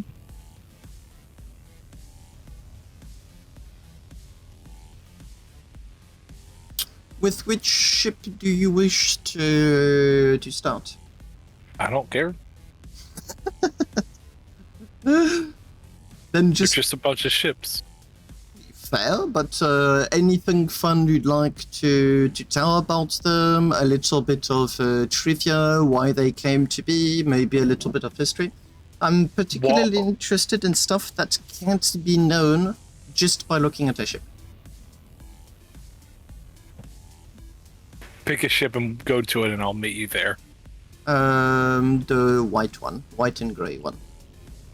Okay, I'm on my way. I'm on my way. I apologize, I have not fixed up the back lot since the last time someone came through. No worries. I mean, I literally didn't have time to do so myself, and I discovered that someone ejected one of my ships to put one of his own, so all good.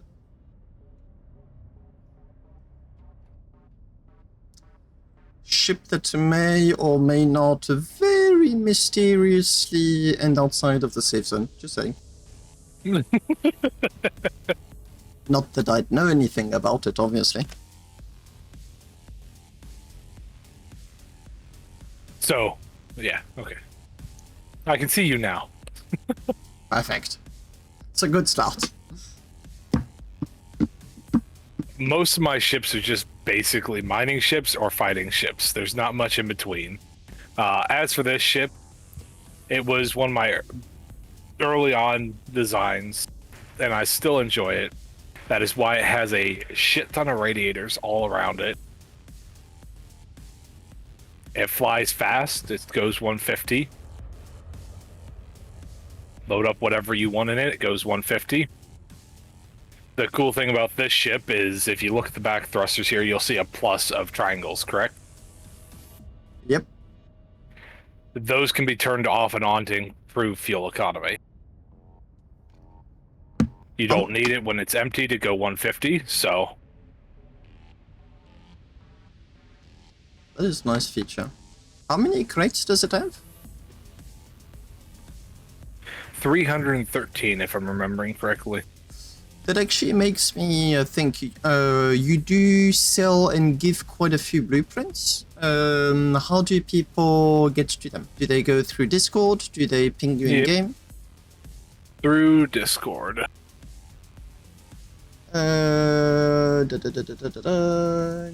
Rukia's Cafe, that's Discord.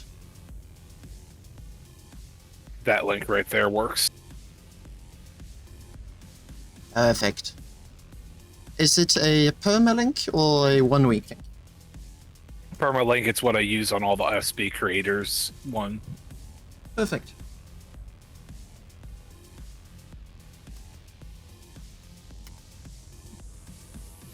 Oh, I've noted. I'll be. Oh, NS. Thank you. So, as with all my ships, these are like free blueprints. I don't have any currently selling blueprints. So I up am- for grabs. Dude, I'm very much into the having a fast ship is what I enjoy. And the other major point of my designs is I don't like dealing with propellant. This thing has 192 million propellant on it. Dark Rarity is tugging your ships back into position. Thank you.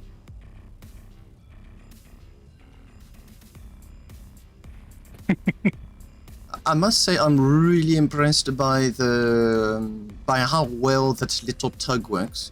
He's able I to love it. yeah, but to the point where I'm probably going to be designing one. He's able to very precisely nudge your ship into position.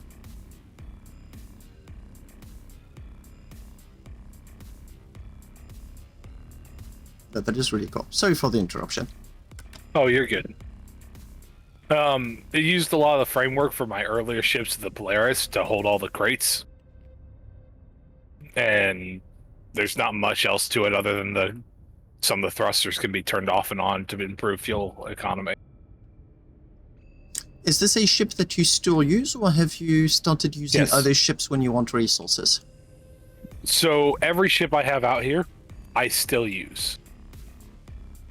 I won't bring a ship that I don't use for the most part. Some of them I do use more than others, and I still use this one quite a lot because I am not a fan of anything over like 500 crates. I don't like flying big miners. So this like 300 to 400-ish crate area is where I prefer to mine with. It's got good braking thrust, the 8 lasers, it tears through asteroids quickly. Nice. You also do a lot of ships that are very specifically targeted at beginners, if I recall. That like newbie to newbie intermediate, yeah. And that would be one of these. This is 100 crate, 150 per second empty, 146 full. Miner, it's got 2 mining lasers, and it's really, really cheap. There's not a lot of excess fluff in comparison to what is here. Is it a safe zone resources only ship, or does it require a little bit more? It does require more. This has got tier 2 generators, thrusters, and it's got large fuel tanks and things like that.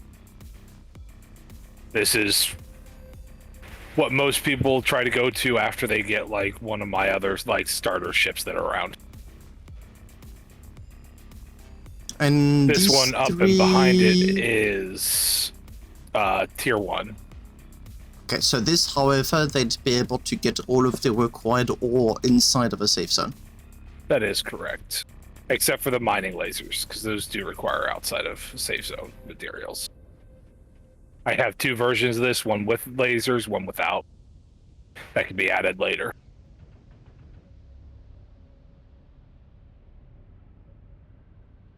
And to the left is just that other one, but the very first one I ever made. Printed off.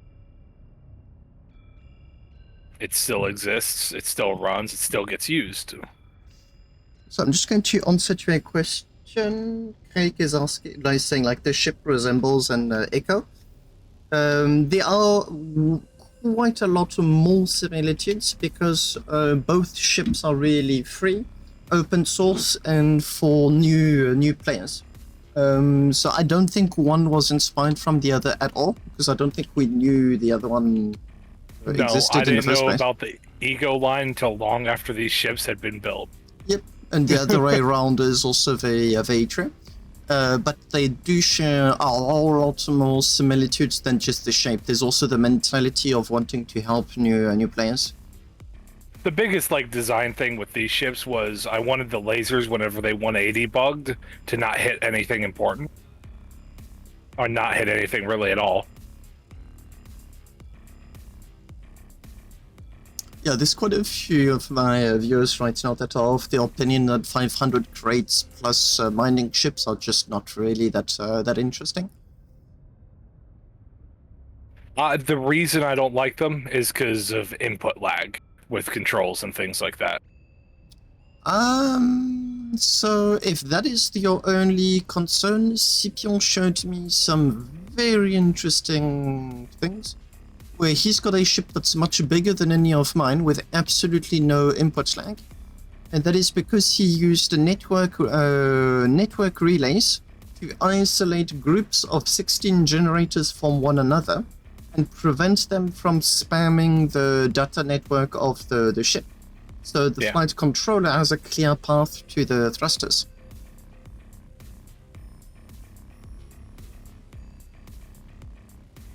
This is another one of the starter ships I have. This is a 40 crate little ship. It has the ability to have a thruster, a lightning laser and a collector put on it. It goes 150 unloaded. I think it goes 145 loaded with terodium. This is one of my favorite starting ships because it spins like a top, and I like ships that spin like a top. It's all tier 1 materials except for one thing, which I have 2 versions of it, one with and one without, which is the speedometer. It also is, I think, the one of the ships that just just barely scratched the surface when it comes to showing your love for curves, upon which we have had so many debates. For information, I think his ships are absolutely amazing, but they require so much work to do the curves. Vega, that's very arguable. He's asking if you masochistic. Uh-huh. But this little Sunfire ship, there's a full time lapse because I built it all on stream, every bit of it. Nice. It was a lot of bolting. You know, your favorite thing. Hate it. Absolutely hate it with a passion. And then I've got the bigger version over here, which starts getting in some of the more interesting fluff. So the main mining head is a rotating mining head. I flip it on. If it's not having a conniption fit. I'm actually been pleasantly surprised with this EOS Con. I was expecting way more movable objects to completely glitch out. But many, I mean, I've seen a few missing hinges and doors, but most of them have been working really well. Essentially, yeah, that's awesome. Essentially, this just turns the lasers out as it rotates until it reaches its maximum size, and then it's done. It'll core out a tier 10, no problem. Huh. Then when it turns off, it resets back to its starting position, and all good again. You also got an extra 2 mining lasers on top. Yes, with robot arms, and they fold in and out.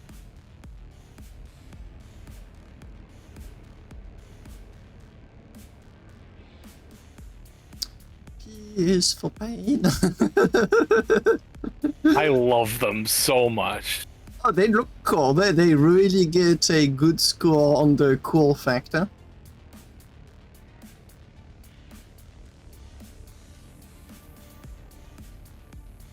They function, they got a sweep mode and everything of that sort.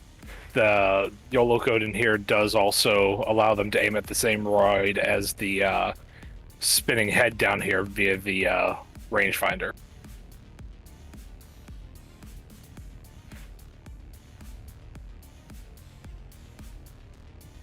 It's got a huge amount of reverse thrusters. That should be able to reverse dry 150. I believe it does. It's also got a huge amount of forward thrust too. Yep, I can see that. That's probably where most of the voxel volume budget goes. Decent chunk there between that, the crates, because this is 503 crates if I'm remembering correctly. And it's got an interior if you want to pop inside.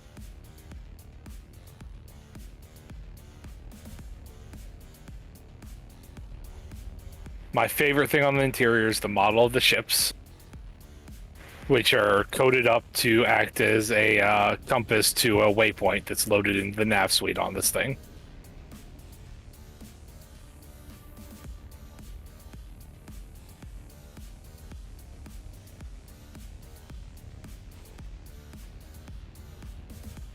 Must have been a whole lot of YOLO. Not that much. It just interfaces with the compass on the nav suite. I would call it a below average amount of YOLO. Yes. It's a singular chip.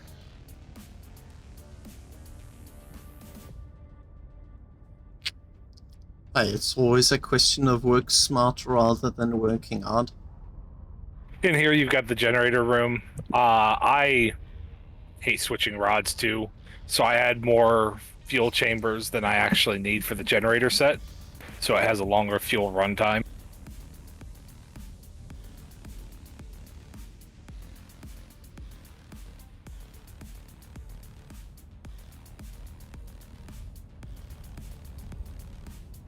But this was one of my bigger project ships that I have done.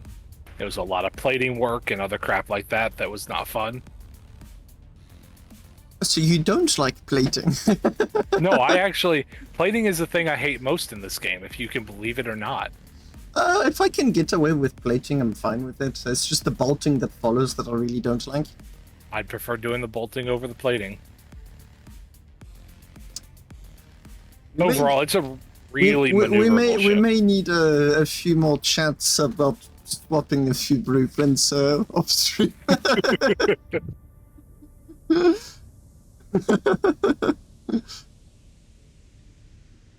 But it's a super maneuverable ship. It's got strafe in all directions, good reverse, good forwards, and it's just fun to fly around in.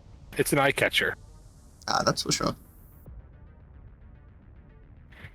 Yeah, right next to it here is a little tiny starter ship. What I really like with your big one is that it is a min-max ship, but in a completely different direction from the meta ships. What you want to min-max is player comfort. It's like really high value. You want your ships to be as pleasant and comfortable as possible to use, not as mathematically efficient as possible. Yes, because I don't want a box. That counts. But I am standing on this tiny little ship here. This is one of my starter ships I give away to new people. It's a 10 crate, goes 150, empty. I don't remember what the loaded weight goes, but it's faster than a laborer.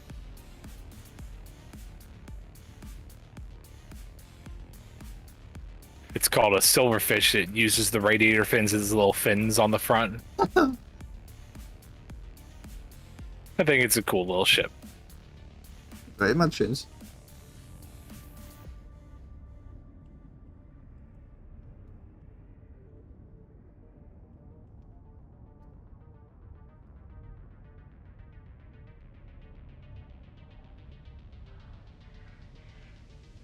What's up, Spider? Have you got something to add to the stream?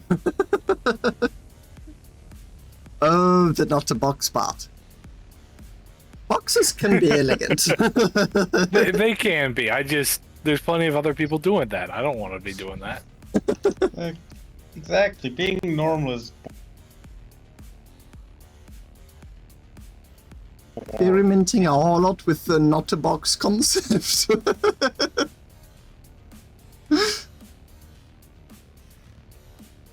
This is my most popular little starting sort of ship. It's a 40 crate hand miner, and I love this thing. It's great.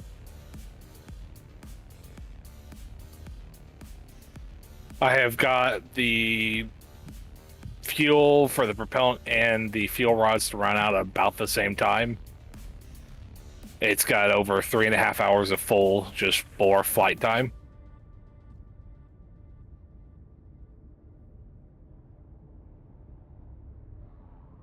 What's the crate count?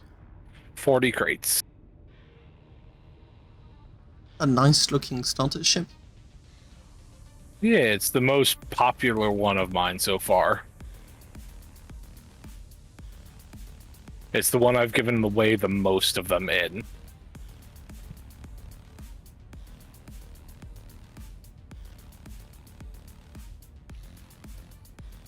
Oh look, a round ship. I wonder how that got there. I must say, before we've had like so many chats on Discord and whatnot, my very first interaction with you was either through an EOS Con or through the SSC, and it was this ship, and I remember wondering, like, the ship looked really nice. It still does. Haven't changed my mind. But I just remember thinking, like, the madness of wanting so much curvature on a ship. The madness doesn't stop with the curvature. It's a 108 crate mining ship with 72 million propellant in it. This thing has got a very long range. Yes. It's also got some playfulness with the generators in it. There's 2 separate sets of generators in this ship. There's a set in the front behind the seat and a set in the back by the thrusters. The set in front of the seat have less generators on the rod, so it forces them to run out at a different time, at a longer time than the ones in the rear. So the lasers may stop working, but you can still fly on just the front set of generators.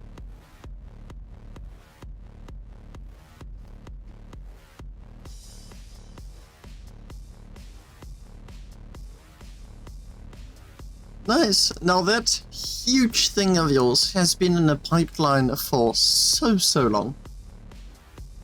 I wouldn't say so. I just work on it like a couple of days and then stop looking at it. Just one plate, pause. One plate, pause. This monstrosity thing, I've called it the Star Drive. Because I could. That is the reason for it. The matter of the fact is I like making giant crazy ships. That very much fits the definition. How much voxel volume for the plating? And you've used like the thin plates. I've used both types of plates, depending on where it is in the ship. I've tried to balance out objects and voxel limit. So I think it's at 12,000 objects right now and at 1.65 billion voxel volume. Sheesh. It's still got room to grow.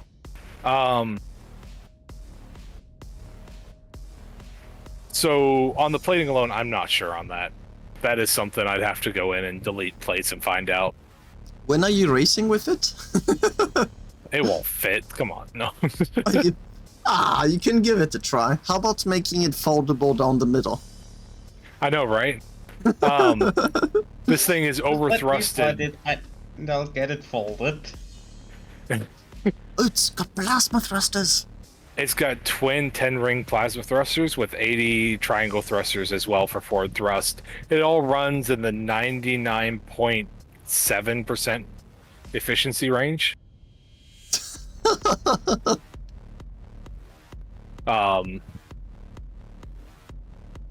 Have you looked inside the plasma thrusters? I saw there's quite a lot of colors. Go in there, turn on your light, enjoy the show. I love it.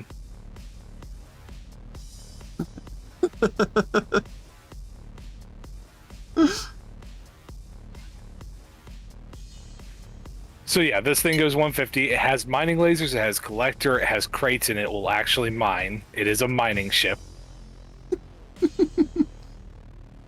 It is for when you want to show off. You're like a peacock.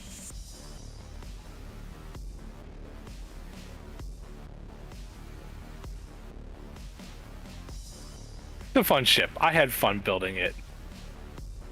I think the most incredible thing about this is the pipes, cable, and ducts budget.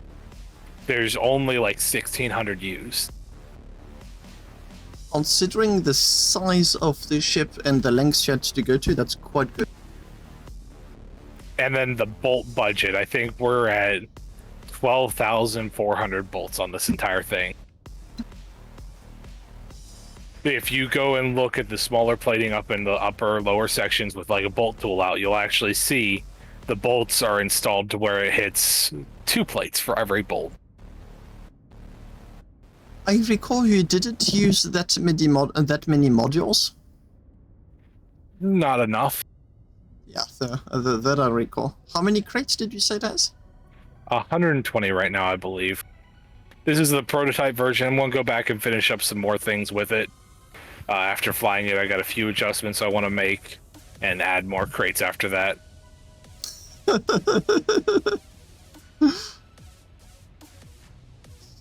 Yes, Vega, you could fit a ship inside of that ship. As a matter of fact, you could fit quite a few of the smaller ships that we visited earlier. The Silverfin, you called it? Yep. You could fit like a solid 20 plus instead of that.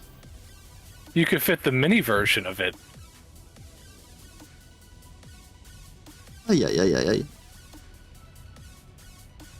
Because I had to have a small version of the big version. Made it first. This was the first like super round ship I did, which has been called whatever Star Wars one wheel thing. It's been called a pizza cutter, and God knows what else. Now it's one of my earlier. It's like I believe 80 crates if I recall. Mining ship. It's got 2 lasers, and it's round. I think we can notice a pattern here. And I'm not talking about the colors.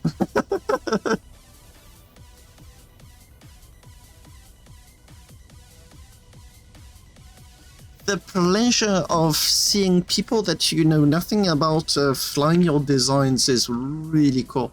Because that means that someone recommended your design and shared it. I will let you try to fit your tilt wing in there whenever I'm sitting in the pilot seat to control the damn thing later. He's talking to Vega.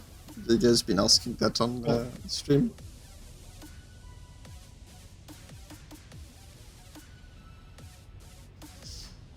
Now And here's one of my other wonderful designs. This is my carrier that I was told multiple times I could not do and it would not work. It works, but with quotation marks. There's a few things to do to make sure it works, but it will work. Yep. But it does work. The like quotation marks for making things like this work.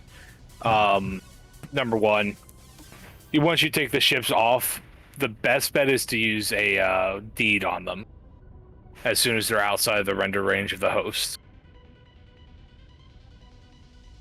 Otherwise, they will just fly out and they will go out and work. I haven't ever had an issue where I have to do a deed. Other people have told me that they've had to do deeds on it. If it's for you yourself, you won't ever need anything. The problems arise when you've got people interacting with the ship as you do that, and the game can't decide what is the ship and what is debris. And the deed corrects it. It says these are both ships. That's how the deed addresses the problem. I get that. I'm just talking about I've had groups out with this ship without needing to use deeds. To detach these, you just de-weld the 2 orange beams in there, and the ship will just fly right off. It is a ready-go little tiny ship. This is not. I used these ships originally just to hunt down people who were mining in plasma haulers, but you can mount other ships to this. It's got enough thrust for it. It's got part count availability. General availability to mount other ships in it. 4 because you're limited by the FCU count. Yep, which is why I left cargo crates and crafting tables in this thing, so you can make more computers and just put them on ships that you've taken them off. In here you've got a reconstruction machine, you've got junk underneath the stairs, generators, and ammo storage. Right next to the propellant. I mean, if one goes so well, the other, so whatever. To be honest, that is just another set of propellant tanks. This thing is set up with multiple different sets of propellant tanks that will not chain. That entire section can blow and this thing will not even shudder. Good. The Echo 4 can be, which is my latest miner, you can remove more than 40% of the ship and it will still fly. You can cut the whole nose off this ship and it'll still fly just fine. Oh, that's not a surprise. So you've got the engineering section over here, which has got a model of the ship with progress bars that show all the thruster groups for diagnosing issues. And because it looks cool. It most definitely does look cool. It has got damage detection system where I've got parts out there that YOLO looks for, and when it doesn't, it'll put up a mark on that screen over there. So. Yeah. That is really cool. all the main YOLO code is all here. There's backup scripts installed throughout the ship in different areas. They'll only work once these are destroyed or disconnected.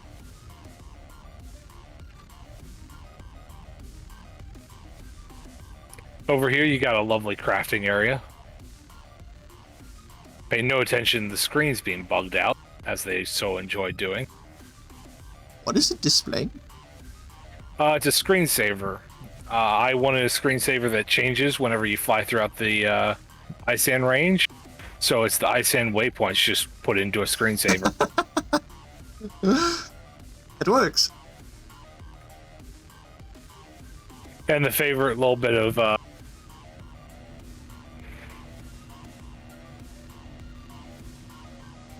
decoration is this little drill press here.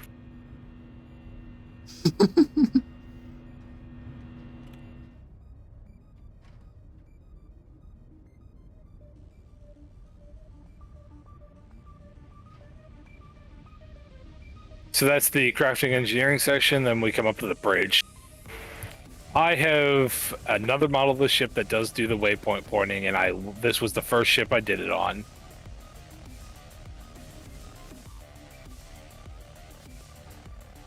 Is it pointing to a specific origin right now? It's whatever waypoint's loaded in the system. I'm not sure which one is.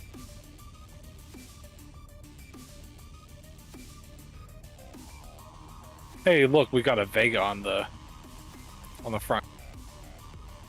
So menacing. I'm looking at a black and purple potato. All your ship controls, you got them all up here as well. It's basic setup. I like the seating. I like having a lot of vision.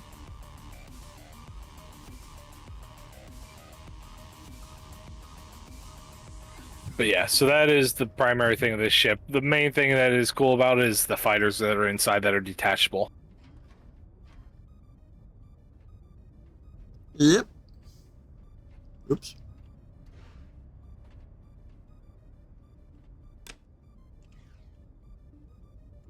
And if you look at some of the thrusters over here, I spent way too much time putting angled thrusters in this. And trying to make it look nice. Oh boy. Any questions about this ship? Nope. It's a really cool ship. Too many hours spent in that one right there. I'm actually really curious to see if it's going to see combat once again in the far future. Whenever sieges happen, exactly. I plan on using it. I think the warp capabilities may reduce a little bit the advantages this ship may have. But yeah, I actually think warp capabilities will enhance this ship. Yeah, quite possibly. As long as you warp within 100 kilometers to use the reconstruction machine inside of the ship. Yep. It was just meant to be a mobile base, because I assume whatever cap ship is going to be involved is not going to be the easiest thing to spawn at.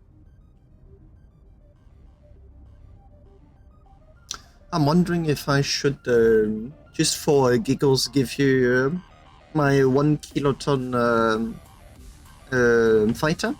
It's the super thin one with 4 lasers and 1 railgun. Because of how thin it is, you can stack it. Nice. We'll consider that later. The ship here next to it is a ship that goes along with it. It is a armored field carrier. It's got some cool features. So if you look at the rangefinders in the front,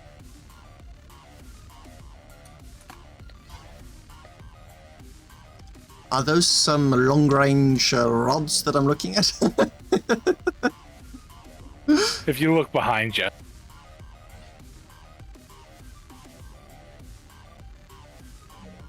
at the front of the ship, You've been taking way too many pictures of cars. I built this long before I took pictures of cars.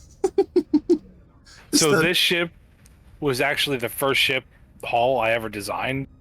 I spent way too much time on this ship as my first ship. So we've got the pop-up rangefinders, which I love, which people equate it to like a Miata. You got the rod doors, which look like missiles. Yes. I love it. As Spider says, long-range ballistic rods. Yes.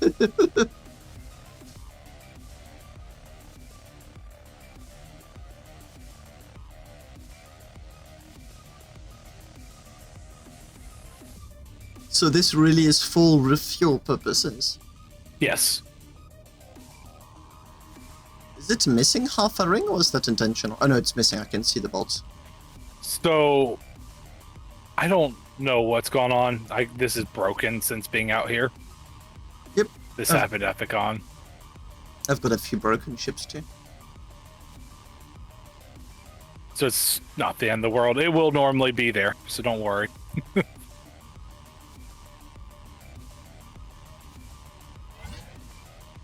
It has missiles on it. The inside, I did put an interior in this ship. Small, but a fun interior.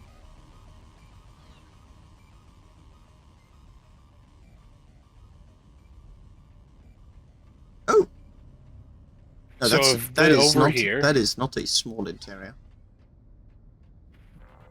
If you come up here, you've got the control section right here, which has all the controls of the ship in a centralized place. It also has levers for overriding the generator script. So if the generator script gets kablooied, you can manually set generator from here. Down here, we've got a folding bed. It only folds when the Indo's lying on it.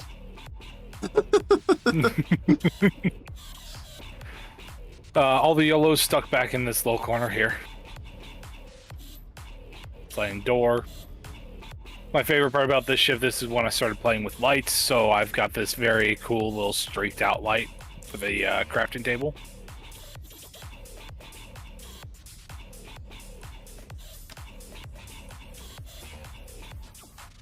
Not too much else to this interior. You've got the generators obviously down here. Everything's pretty shoved in. And yes, it is a relatively small interior compared to some of the other ships. I'll show you the interiors on my ship. I mean, I hope your Endo can fold.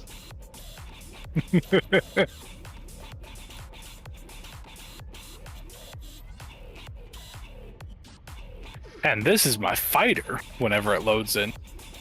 The most amusing thing about this fighter is that I was so certain there was no shot this was going to work, but apparently you've been very successful fighting with it. It is not a meta ship. Yeah, That but is it's- very clear from its design. It Yeah, does but take aspects from meta ships to make it more durable, But it still works. but I didn't want to balk. You would have thought. It's kind of got this like minor sort of feel to it. That was kind of what I was shooting for, an industrial fighter. Apparently you've weaponized those bolts as it's hurting the brains of... Oh gosh. Oh yes. Oh no. Oh yes.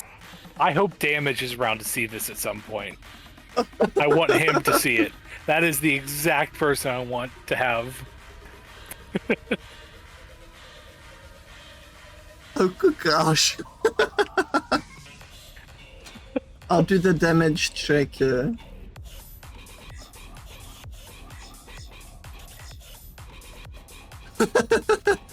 From Australia, someone is reaching to your throat. That many bolts, and it only has 1.5 durability. Yeah. You can't be serious. Yes, I can. Why?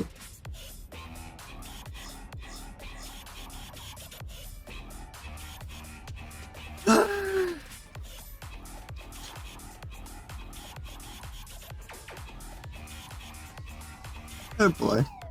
Would you like to know some cool things about this ship, though? I mean, by all means, please do.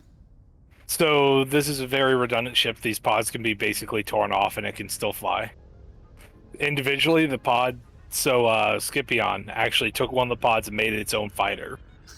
After because shooting it's it off? redundant. No, like, just took the blueprint and went and did it. He showed it off last EOS Con. I think it's still a free BP in the EOS Con Discord. It's an 8 laser fighter. It goes fast. It's overthrusted to hell and back.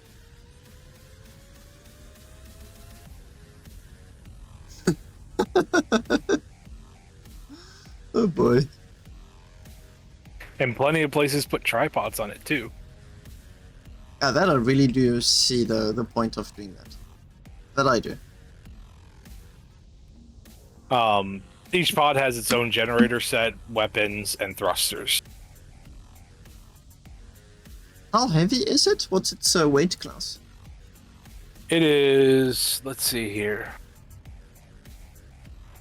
One second. 1.44 mil. 1.4 kilotons? Yeah. Nice. It's not ridiculously heavy. It was a fun ship to make. And it's a fun ship to fly. Yep. You still need to verse me with it at some point. If you want to, but I'd have to verse you with a ship that would make it fun, like my 1 kiloton super flat ship. Like, that would be really fun, especially since you're probably better to hit me with all of your guns at once. Considering how much of a pancake it is. I can actually see it from just here. Up in the sky, broken. Yeah, broken because someone rammed it during the EOS Con. Ah. But it has, it got us in like 2nd place in the last tournament. The one I did with Praxis, Tib, Baruf, Colta. We were rotating.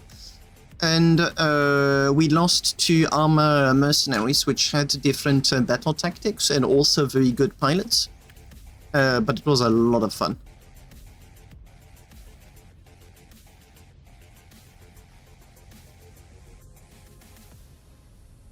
Let me know when the ship loads in for you.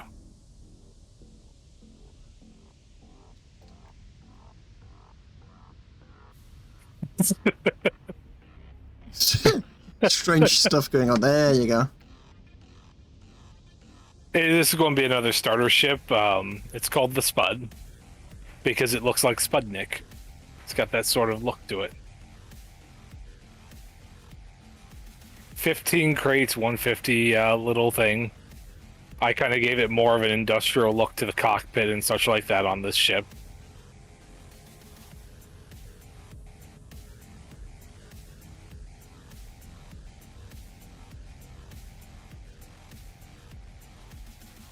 This is all T1.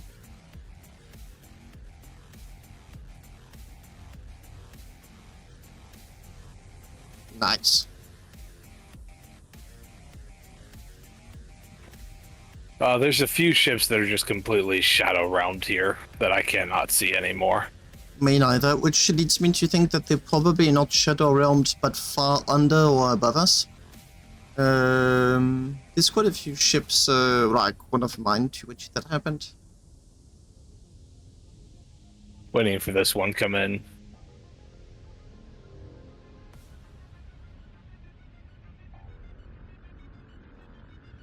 This was primarily used as a ship to teach someone how to build ships. Don't mind the doors missing. It got slammed hard by someone. So the front door here is missing. It's a small ship. It's got essentially, I think it's 14 cargo crates in it.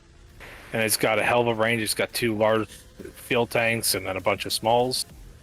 It's just kind of designed as a light recovery vessel to go out and repair minor issues with ships to make them fly again. And it was pretty. Yep. This one is a very old design. I recall seeing it a long time ago.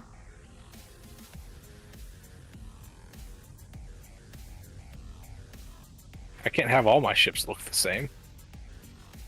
No, that's not my point. It's just this is a design that's been around for quite some time. Yeah, it's just a neat little design. I like to fly around in it sometimes, just as like a get around ship. Well, thank you very much for the showcase. Much appreciated. Yep, and you have fun. Thank you. Just going to. Oops. Haywire. I have one new ship next to. Yes, please, Haywire. I was literally about to ask you because I saw that you were online, and I do recall you showcased some ships. What I'm going to be doing is I'll probably do Haywire. I'm then going to move to Ouroboros and then do Skytankers first, and then Ouroboros.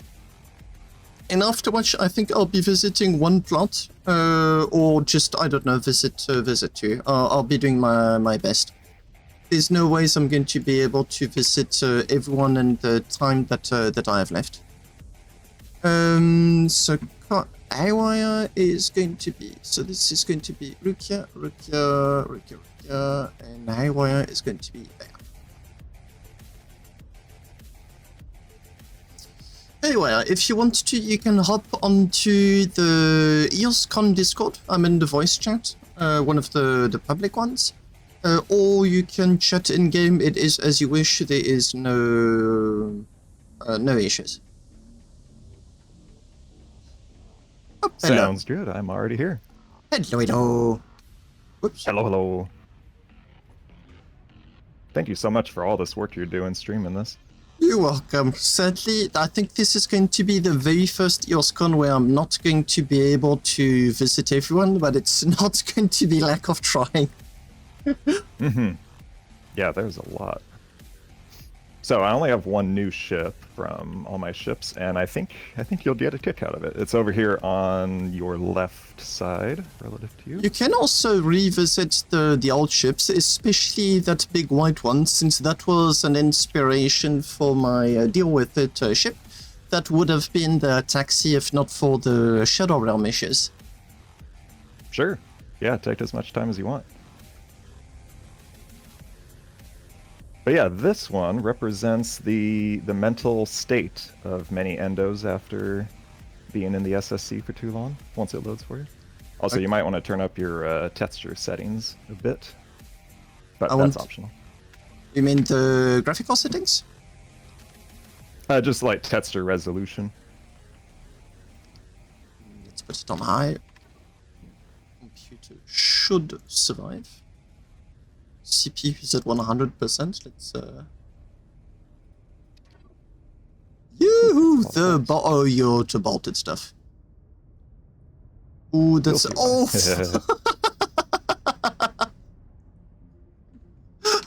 That is awesome. Oh, you even got endos.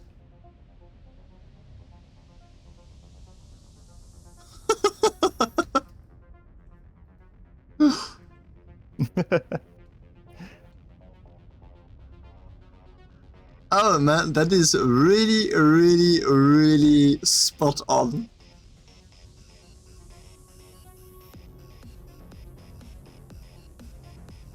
Thanks.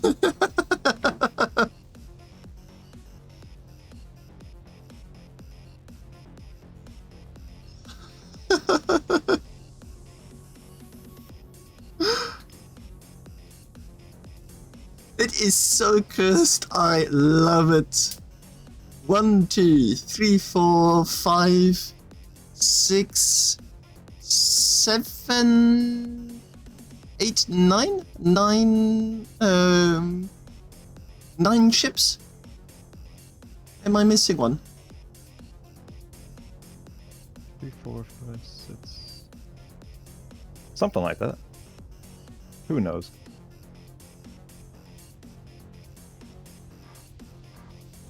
Oh, you shot at this with plasmas or railguns to get to the jagged edge. I'm actually quite curious. I think the game is... This ship is dying.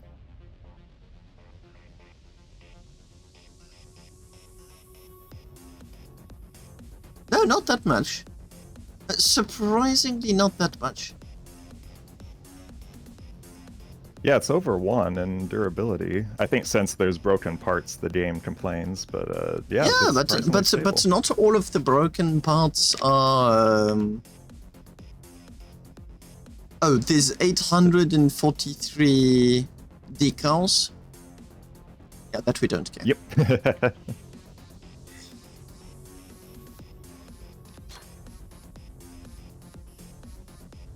That is really cool.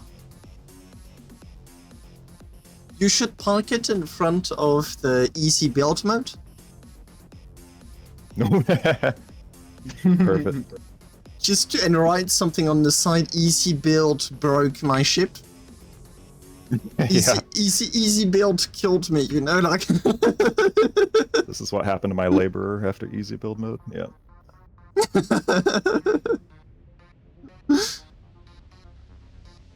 That is really cool and actually looks functional too. I suppose you really did link absolutely everything that needed to be linked.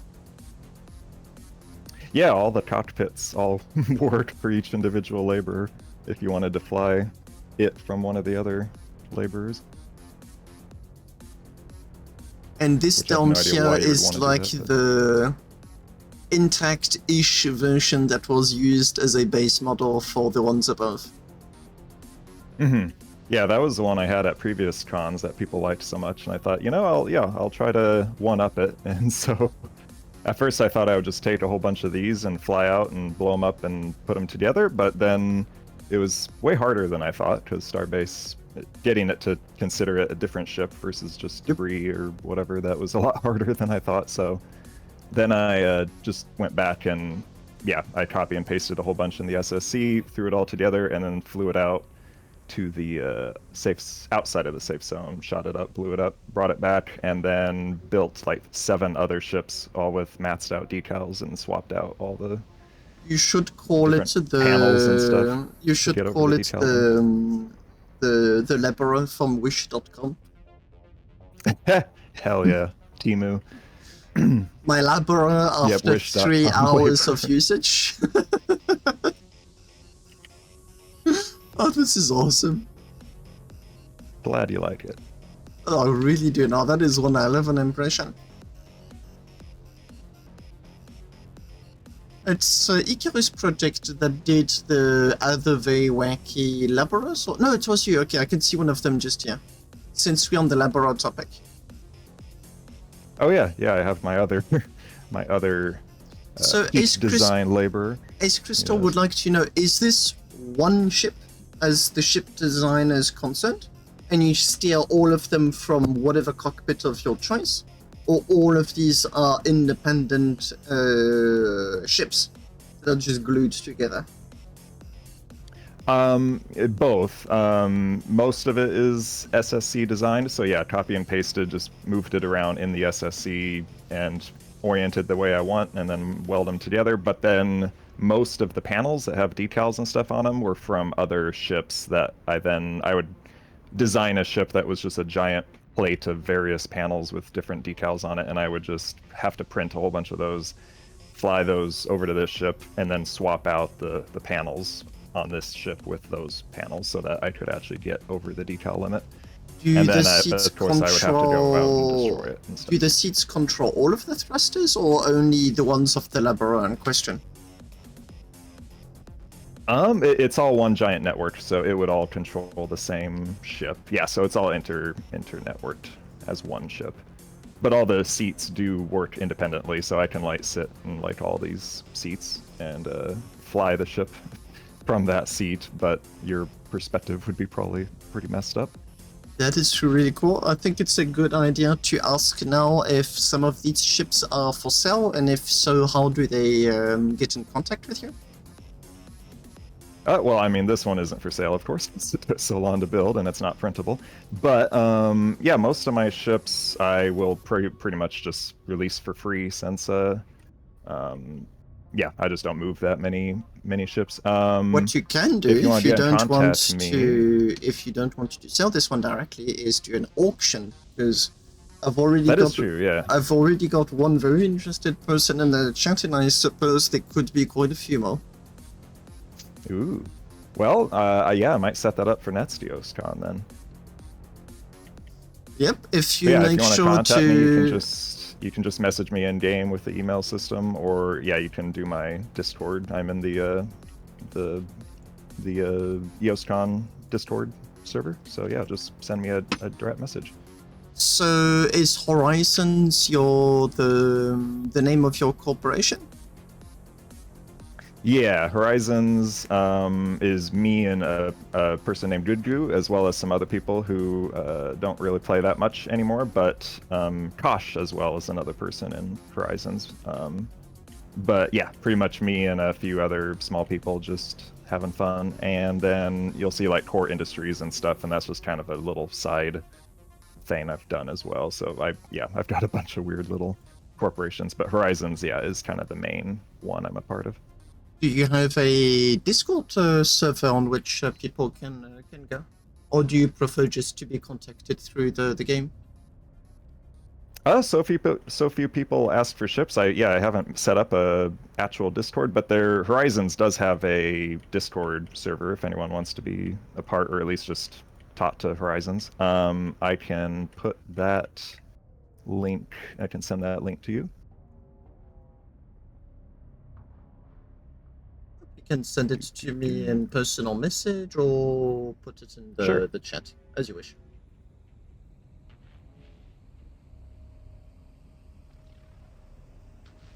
I think this still works.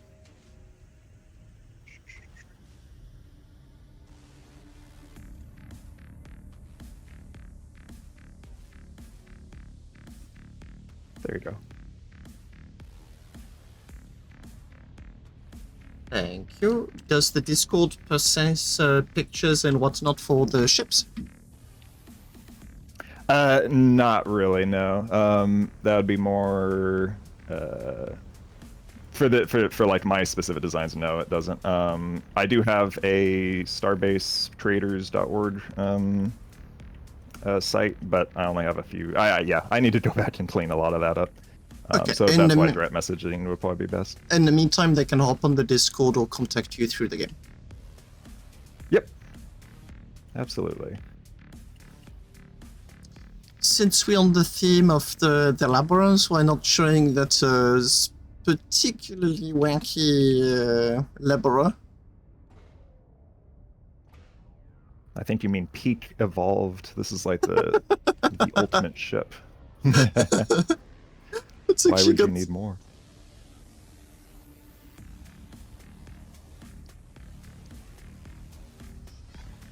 Yeah, made lots and lots of giggles when people saw this ship for the first time. Now, what's really amusing is if you stick around on the stream after I'm done with your plot, you'll see that there's a ship that took a lot of inspiration from yours. That almost was the taxi for this EOS Con, but sadly we got shadow realmed really badly. Oh, really? Okay, sweet.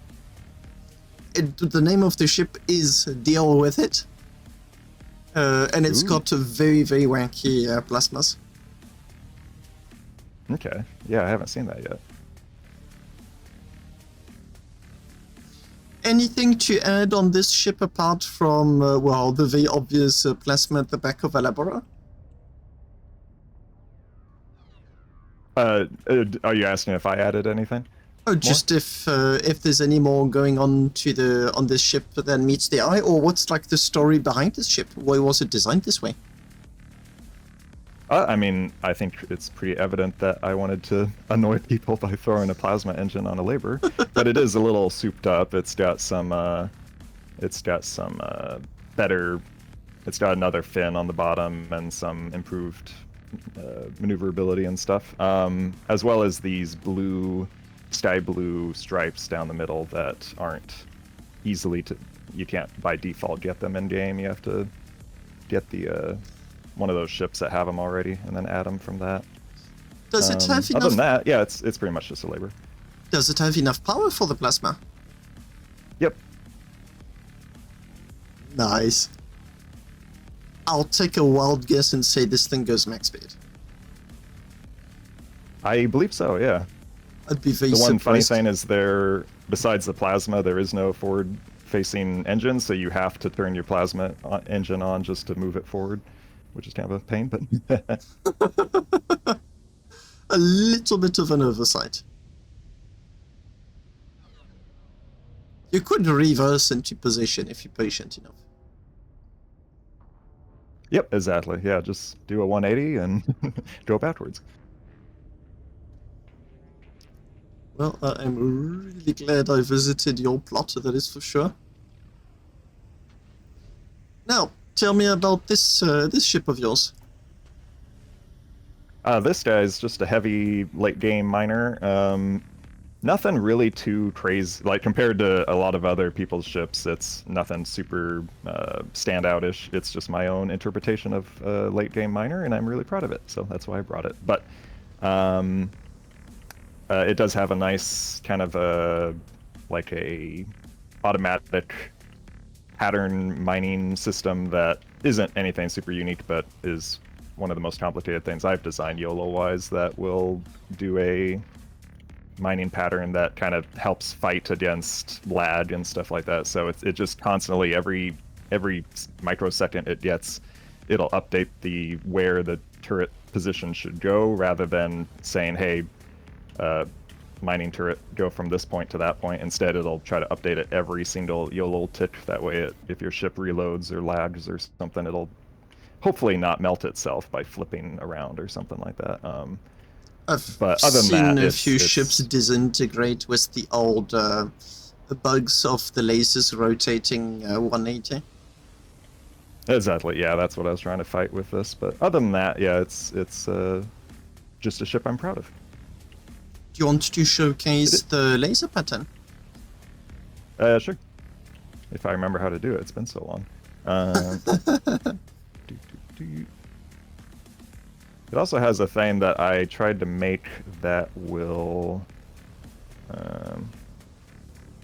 Oh, one thing I do think is kind of cool is I basically made all of this only operatable with 4 buttons, as in, yeah, you can, like, control every single specific thing individually, but really you only need 4 buttons, which go into, like, different modes. You've got your kind of flying around mode, and then you click the nets button, which will go into the approach asteroid mode, which will automatically apply like a turtle and turn off your cruise and spool up your generators to Matt's thing and to Matt's power and do all that. And then once you're ready to go into the mining mode, you then click the mining mode button, which will then turn on your mining lasers,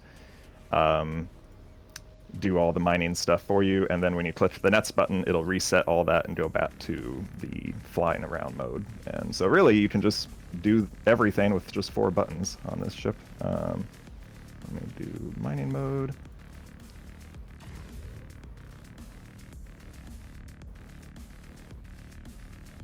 And they kind of do that twitchy kind of look since they're all updating individually. And I don't remember how I did it, but I think I tried to make this so that you could have each individual chip be like a different pattern that you could create pretty easily. So it's got a really simple system where all you have to do is just tell it like, oh, this is the angle I want, and this is how long I want you to take to go to that angle, and that's it. So you can, it's kind of like a framework for you to go in and make your own patterns where you just say, hey, go here and for this long, and you don't have to write all the fancy code that does that for you. You can just load in various patterns, kind of like I don't know, a JavaScript framework or something like that. Also, another question: how many crates for what speed? I suppose it's going to be a question? It's got a nice round number. I think it was either 500 or 1,000, and I can't remember. If this doesn't look like it's 1,000, then it's probably 500. If that's not 1,000, then I'd be really surprised. Yeah, I kind of doubt it. So yeah, it's probably 500. I like to try to keep them nice round numbers. And it's pretty fast. I don't think it goes completely max speed at full crate, but at empty crate it definitely goes max speed, and it's quite maneuverable given how far away the nacelles are from the center of mass.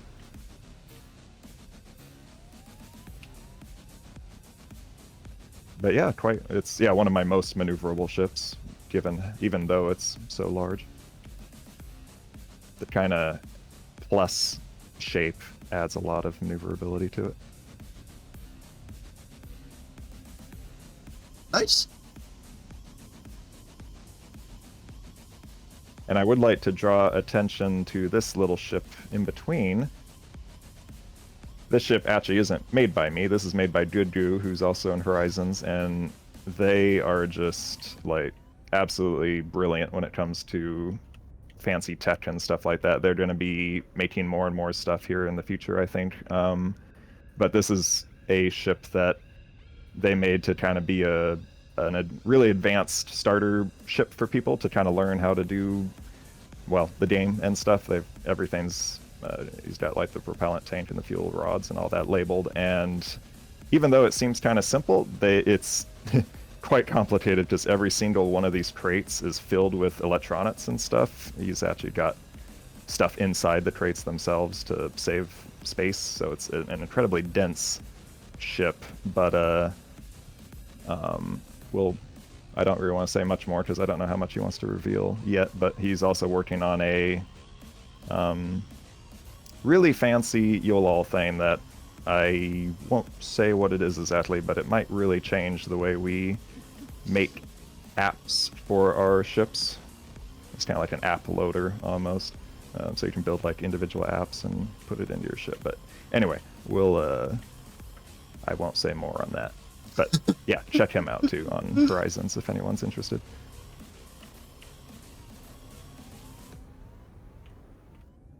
Has this ever been a taxi for an EOS Con? Yes, yeah, the last one, I think, or maybe the one before that. This was the... Oh wait, no, it wasn't a taxi, it was the ship everyone did the announcement speech in, and then we hopped in a different ship to do the taxi. But yeah, this stage inside of it is where the announcement speech was made one EOS Con.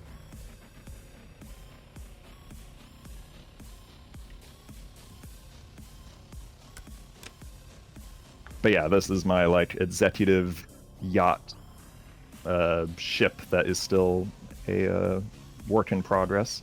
This stage being the most finished part of it, but over time I'll try to get to the other parts. I've been neglecting it a lot.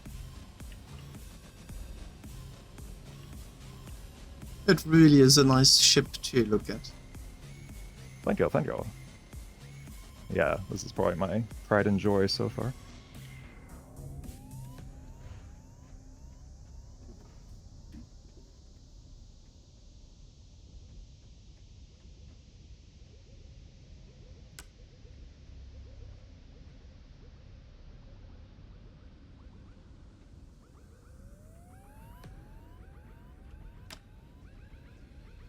Nice, really nice. Now it's going to be all of the more fun when I show you the deal with it ship. Yeah, I'm interested. Because now. The part that really inspired me the most was the back of this ship. And it's triple plasma. We break for nobody. Yeah.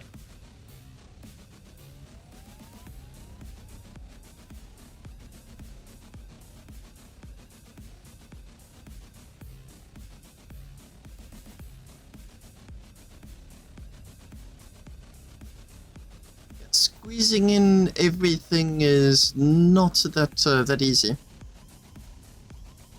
It really isn't. No, especially since you have to consider that each one of these plasma cores is a 100 million voxel volume. So just having 3 and you have 15% of your total voxel volume that is just for the plasma cores, excluding the rest. And you still have 1 ship to show, or more. I don't know if there's more I'm not seeing. Let me see. No, yeah, that's actually. Let's see. Nope, that's all of them actually. You've been designing little piggies. This is like the XXL version. Yes, yeah, this is my my booth here, and yeah, I do the Space Pigs collectibles, and yep, every EOS Con I've been giving those out. We see them flying all over the place. It's really fun.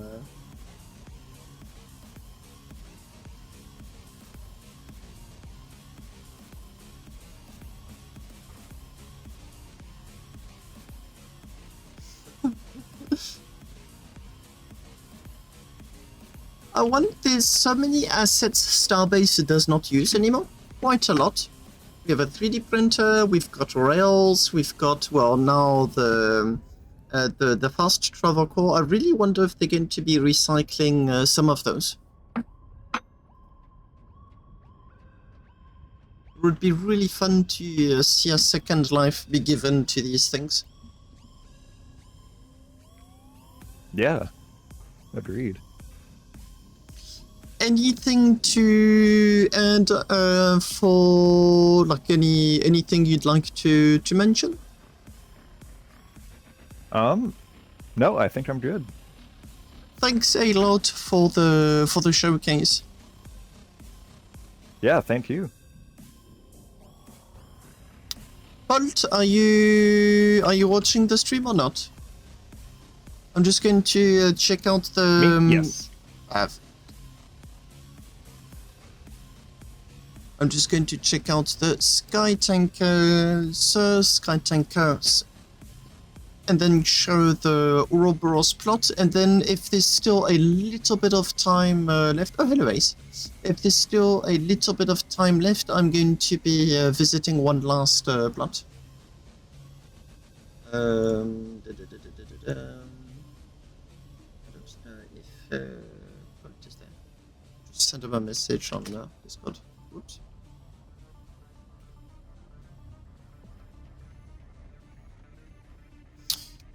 Quite a lot. Like I'm a little bit annoyed that there is quite a lot of plots that I have not been able to visit. Rain is a big one that I haven't been able to see at all. Pella, GP Tech, Exo Warlock, Kosh, Sunk Ships, VAT, LTD, Argent, Unity Industries, Minor Bat, Nova Imperium, a lot. No, I wasn't able to talk with them. I visited them, but I wasn't able to talk with them. Which is a pity, because I'm a fanboy of their ships.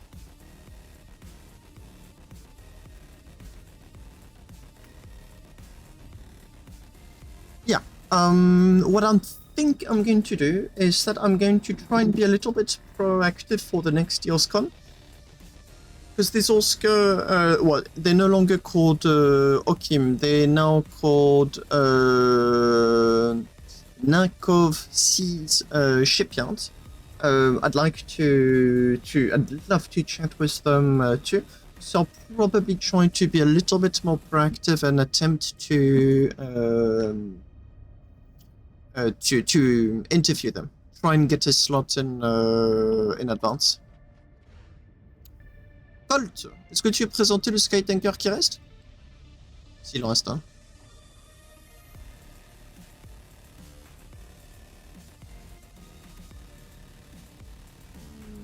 Seems to be AFK. Oh no, he's writing to me on Discord. Okay, he's going to be down 20 kilometers also, so he'll be right back. In the meantime, I'm just going to present you the deal with it. It was supposed to be the taxi of this EOS Con, but wasn't able to make it. You'll see that there is a lot of inspiration going on from Haywire's stuff. It's a ship that was designed over the past 6 months, I believe. I'd have to recheck my past streams. Less than a year for sure. And the main attribute of this ship is that it has so many plasmas, it uses 2 of them for reverse. Deal with it being the name of the ship, and I stop if I feel like it. And it has a big plasma setup. So it uses like Arkhonus's junky plasma technology that he found out. This is where the heatsinks are housed. They are inside of these plasma thruster extensions. And most of this ship is made of plasma thrusters. Just going to be going inside from under, which is supposed to have been left open.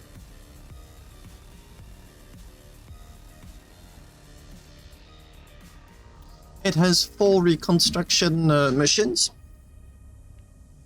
The 3 crafting benches, most of them being used as props. And one nice feature it has is that although there's a lot of lights inside casting all sorts of shades, none of them will reflect on the front or bay.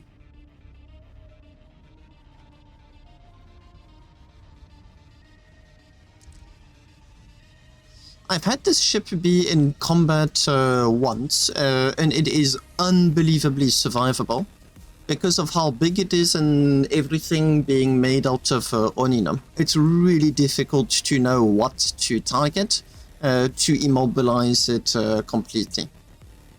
Lots of advanced display going on, and the pilot has got one grandiose view to know where the ship is pointing. I've got some assists to help me.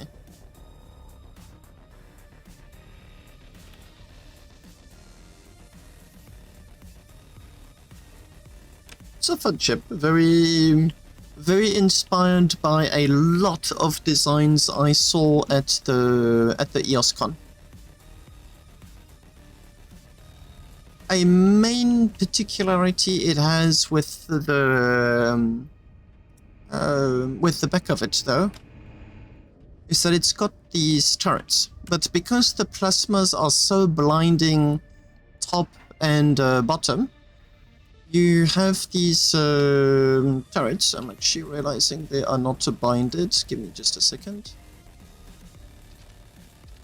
Automatic, mounted weapon fire.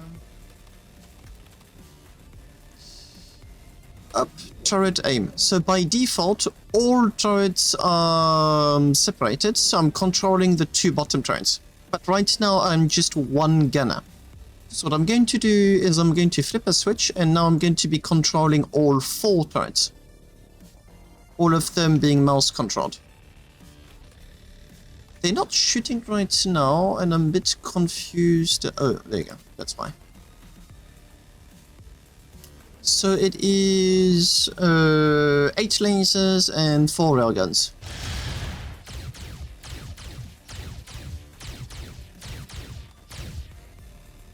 Weapons are not yet warmed up.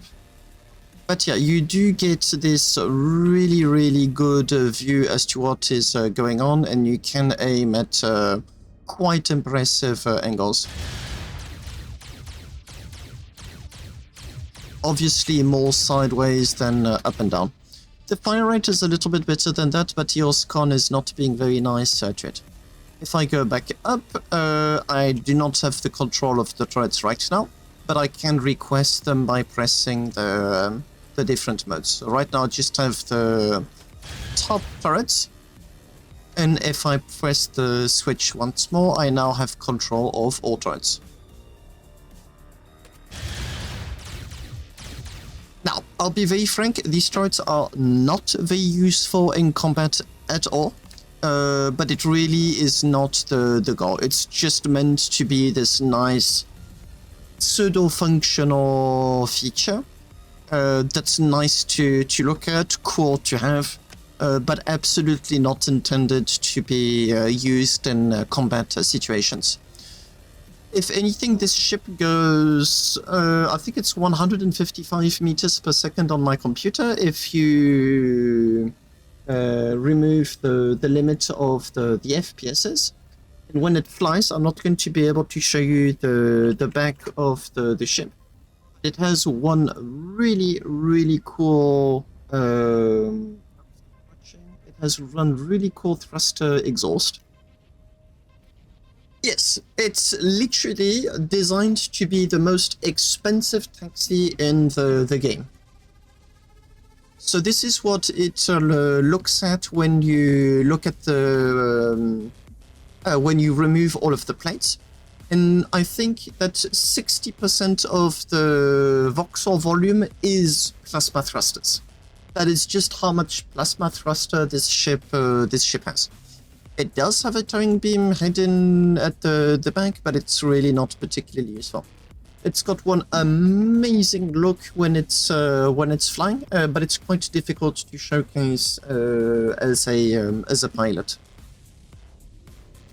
And yeah, 150 meters per second when you've got like a normal FPS, and 155 or 160 if your computer allows it.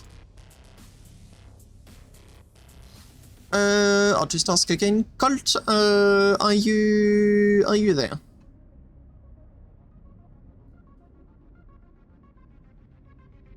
Nope, not yet. Okay, I'll keep going with my plotter then. This time I took out quite a lot of very old ships and also very new ships. Some of them here will be displayed for the very first time. This is the case of this big one. Others are very old and have been seen multiple times, but I've seen a lot of usage on the live. The latest of the latest is the Electric Eel. And the Electric Eel is a cargo hauler that is intended to be able to defend itself. So I've had a few clients having issues with pirates when transporting resources going from the surface of the moon to the capital ship in orbit. And this here uses the same mouse controlled system that you've seen me used on the Deal With It. But the intent is to fend off small pirates. So it's intended to go almost always max speed. And these pods here at the front is what houses the generators, reverse thrusters, and a little bit more of the avoidance system. It can lose up to 3 pods before the ship really starts to be incapacitated. So even if you start shooting and there's nice explosions, you'll need more than that to stop the ship. The crates are also used to protect the plasma hauler, and the pilot is completely at the back. It does mean the visibility is a little bit reduced, but the advantage of being at the back as a pilot is that you've got access to the gunner seat. So yeah, I'm not going to demonstrate its flight capacities just here, but the exhaust thrust of the... Yep, it's going to be for sale really soon. It just needs that tiny little bit more testing, and it's going to be for sale hopefully by Sunday. But I want to add some aiming for the turrets at the back. So here... Oh, that is... Okay, I'll have to correct that. There you go. So you hop from the pilot seat to the defensive turrets really easily.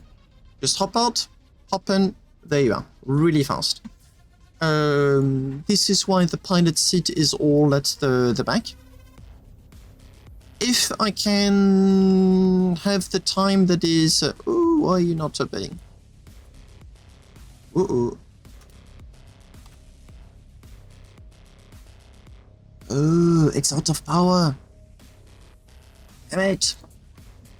No, the generators were still on automatic mode. Damn it. Ah, that's one's on me.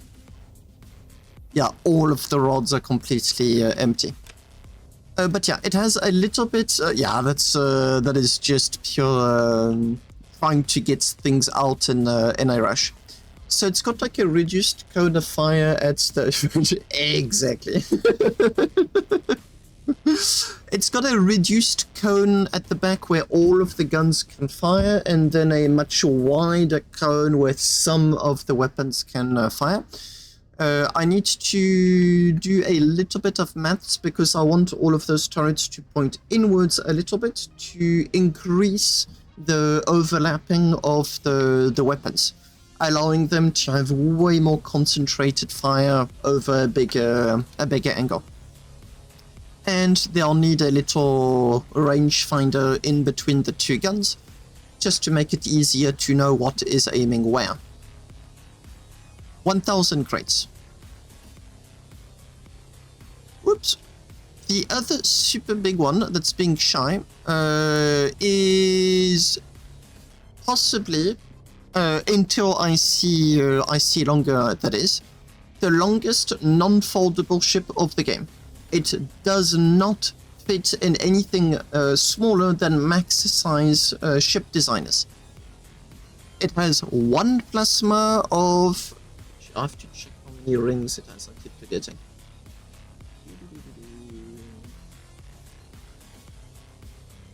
At the ship shop, and this is the Ongi. And Ongi has got...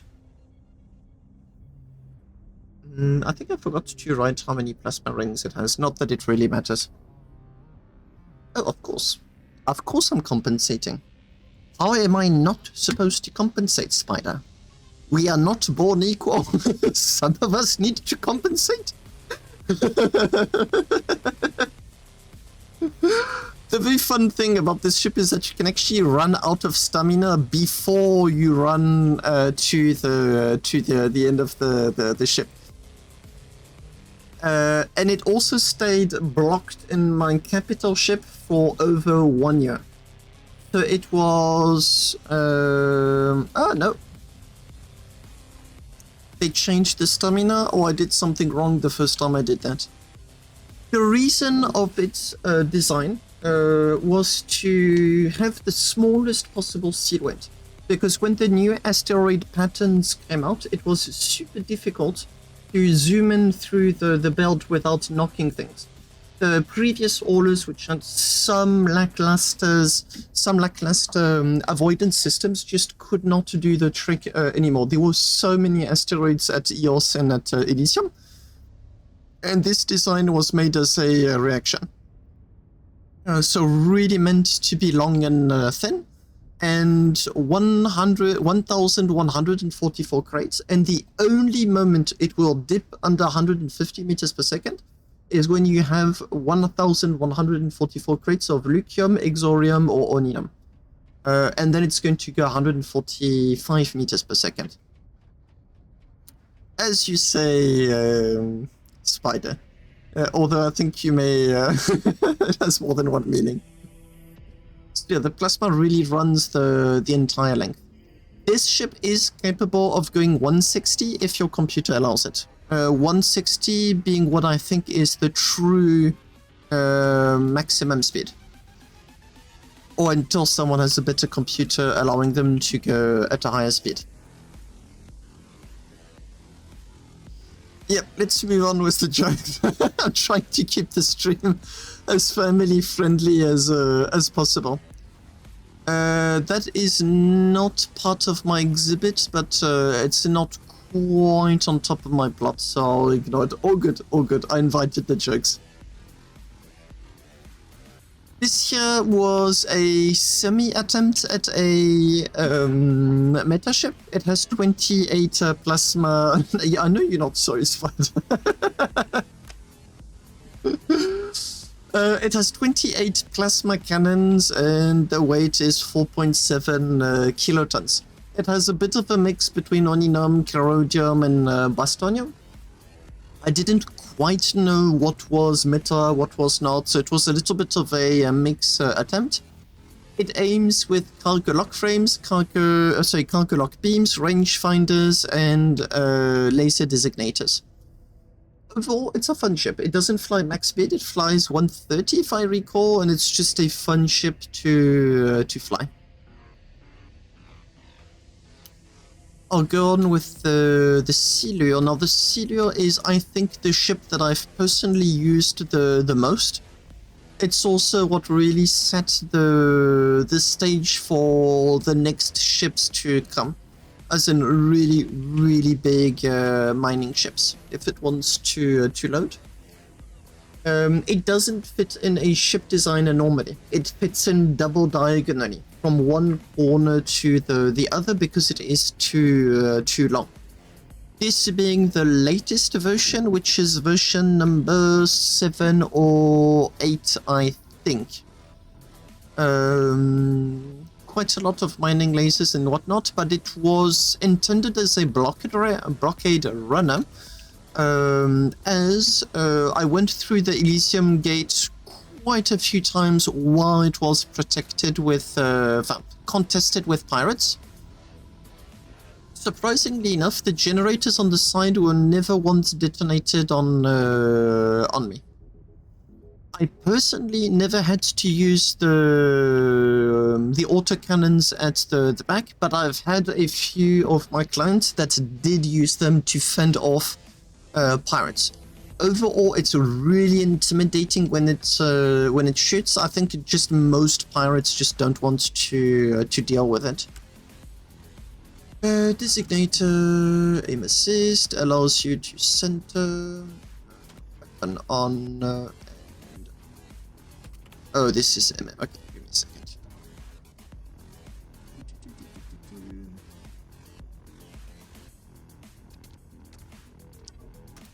Okay, it's lagging a little bit and it's not particularly happy. Yeah, the fire rate is supposed to be max fire rate. But the idea is that you've got this absolutely massive spray whenever you are shooting. And because you are flying away from the enemy, bullets have got like this 1 kilometer life expectancy distance. They will not go through over 1,000 meters. You are flying out of their range and they are flying in your range. So you're always going to have the ability of firing the first shots. Design, yeah, I think this is possibly my most sold ship with, give or take, 40 or 50 different clients. I've always kept the prices of my blueprints low because I've always wanted to share as many ships as possible. The Megalodon is the big brother. It has 900 crates and it goes for a double plasma setup. Oh right, it also is a design with 2 cockpits after an accident where I realized that having a second cockpit was a good idea. So this here has also a gunner, but it has a double 16-ring plasma thruster. Same thing, a whole lot of guns at the back. I didn't have to use those either. But one of my corporation members did fend off a pirate successfully with those at the gate. The crates are used as armor very intentionally since I don't have any budget for the plates. This really increases the survivability of the ship, and I've had it on test fights, like interception scenarios, just trying to test it out to make sure that I was not selling snake oil to clients. And the tankiness of crates is very impressive. There's also a tiny little bit of artwork that was made by someone else on another EOS Con. I remember buying the score from him. It was free, but I gave them a little tip. You've got all of these chairs not to have to try and uncomfortably fly through the rangefinder array. And this is where you have all of the YOLO, all of which, with the exception of the one ESUN chip which is somewhere in there, all of which I wrote. Old score miner, it has over 2,000 kilometers of range. It really was designed to go in the belt without a capital ship to help you. Up, moving on. This is a logo that took me quite a few streams. Same thing, very inspired by what I saw at the EOS Con. And I recall the inspiration behind this one was ArcSpark's logo that floats above his plot. It is a ship, it is fully functional. I'm just going to park it back where it should be. And yeah, that was a massive amount of work to make it boltless.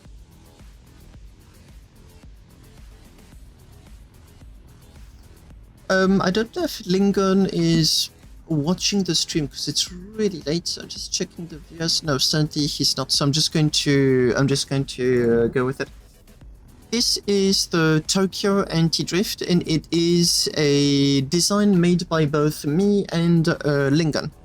So I started with the concept in the middle that is the cargo lock frame that is used to measure lateral speeds.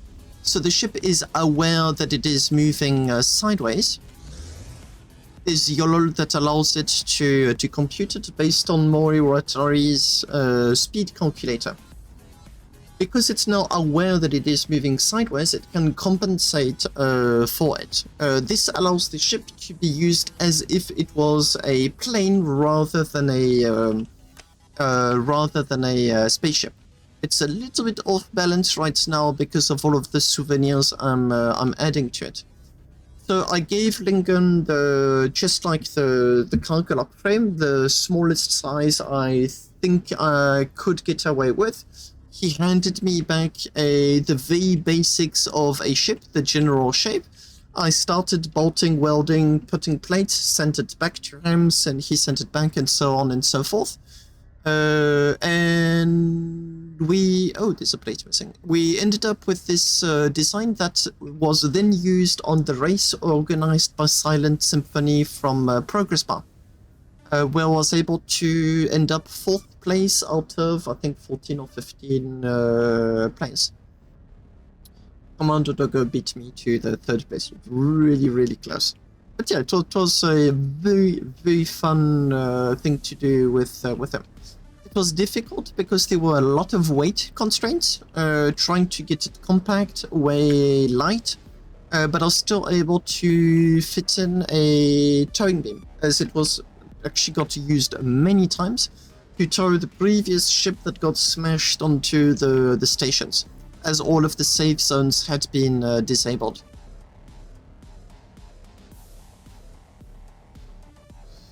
The ones over there are really, really old designs of mine that I've kept up to date. There's also a new one that is being shown at the moment. Just going to wait for them to load to know which is which.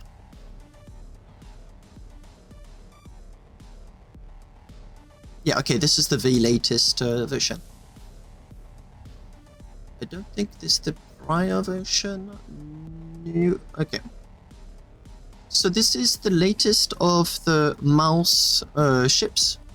MAWS, mine anywhere, whenever, safely. It is a 404 crater, 444 now, I think. And it went through 5 major versions. The first one actively being sold was number 2. It is a very old design that I've kept up to date and has been the very first design that I started selling in Starbase. It used to have a very different mining head. This version has got way more thrusters than the previous ones. Herodium armor, autocannons, and the head of the Silure that I showed previously. Although it doesn't have the asteroid avoidance system, it does have quite a few autocannons and a reconstruction machine inside. Same thing, a ship that was really meant to be able to defend itself. I was attacked on stream and crashed a few times using version number 3. So 2 cockpits and enough spare parts to assemble a third one if needed. And all at the back you have the reconstruction machine, ammo, and a bit more propellant.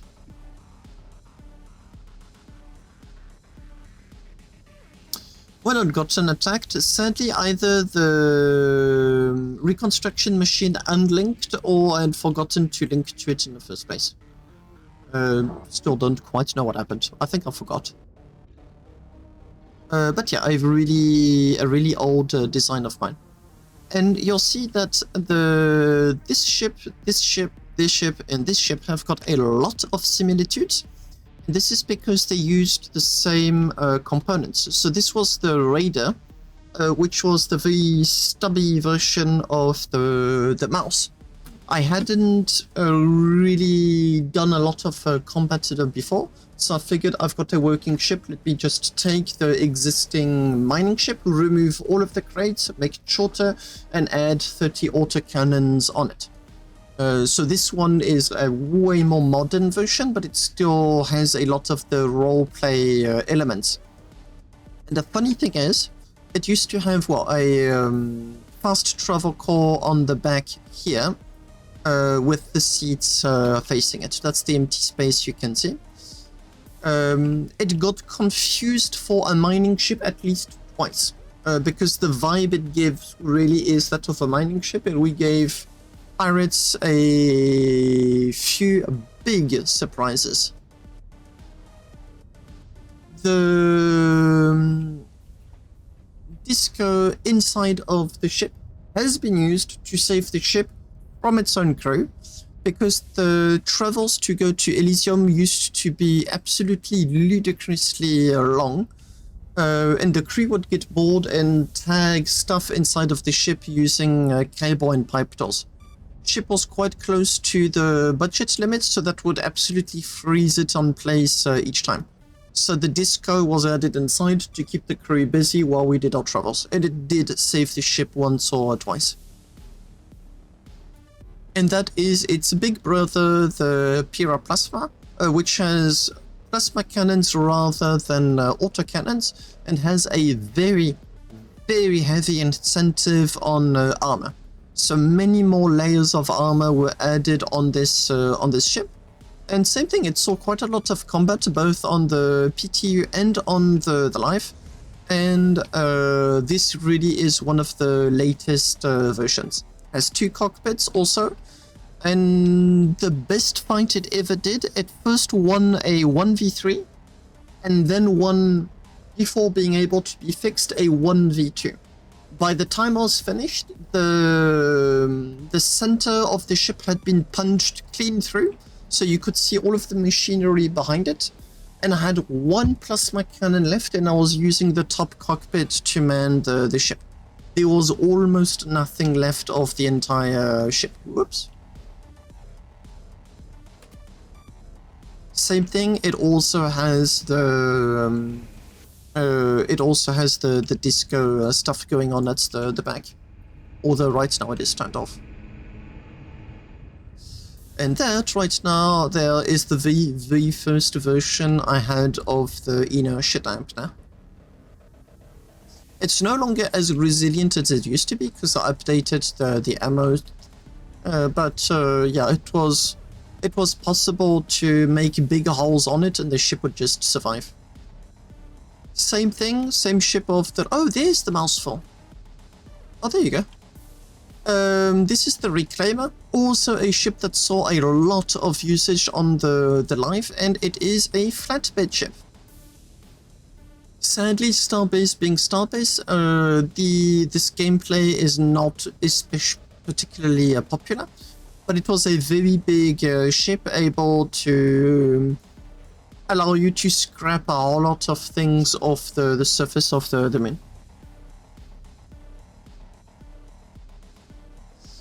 Sorry, my cat is doing stuff. It's got its heat update, but there you go. Like you had rods were quite precious at the time. A few crates if you were able to find a mining ship that had some stuff loaded. Autocannons and tripod emplacements to defend yourself. And a reconstruction machine at the back. As you can see, like there were some late additions. Mamba, no.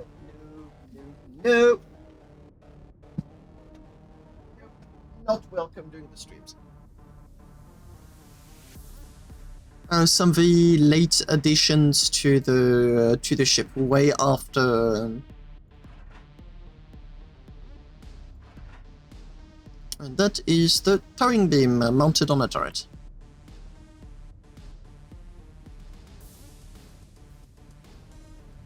Yep, here you see the Mouse 4. This one I think is the most sold of the variants. It doesn't have the middle thrusters that I've shown you before, and it has a nose that is way more resembling of the other ships of the same line. You can see it had this very now antiquated mining setup. It worked well. Honestly, I used it a lot to mine asteroids on Elysium.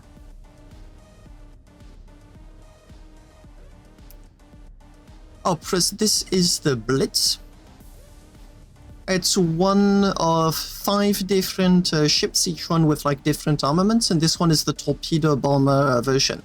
You'd go into your opponent's capital ship or station max speed, shoot your 20 torpedoes and get the hell out of there as fast as possible. It had 10 laser cannons to allow you to defend yourself a little bit, and the torpedoes are guidable, although it's easier to guide them on the non-moving target. It has a very big booty, or back, whatever you want to call it, because that's where the fast travel core used to go. So these ships were able to fly through the gate and escort mining ships. They didn't see that much action, but they were fun to use and reassuring to have. Not particularly meta, although the brochure, which is the 28 autocannon version, surprisingly is still used just a little bit when small kamikaze ships come out, because the cockpit has got this absolutely amazing view. And since it turns really sharply, you can spot tiny ships fairly easily. Yeah, it has the older speedometer. Not a particularly resistant ship. Like, I wouldn't want to fly it if I knew that combat ships were on the horizon. Ah, the Imperator broke again. Damn it. This is the Gladiator. I wanted to have an attempt of making a meta ship that looked not like a box. Hi Spider, this one is for this one is for you. And it is a good ship. It's a heavy class ship if it wants to load.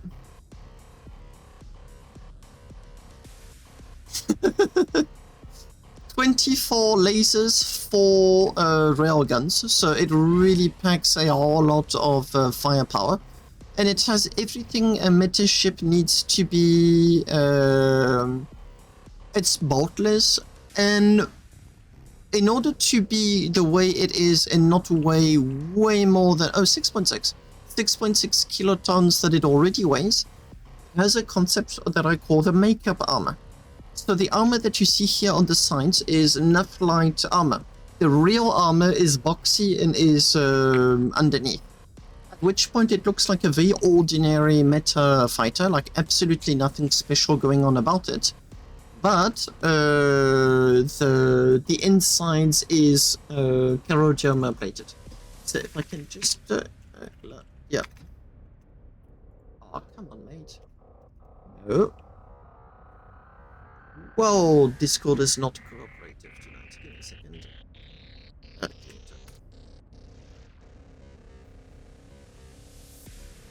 So it's a very, very compact ship, and this is what it looks like. So blue, Nephlite, red, kerodium, dark blue, green, that's green. Green being Oninum. And here you can see that this would be the outside, this is the left side, and here is the inside, where you can see the double plating of kerodium armor. A very compact design. It's a fun ship. I use it quite a lot. I really like using it. It goes about 130 meters per second. It doesn't have the best range, but it really knows how to defend itself.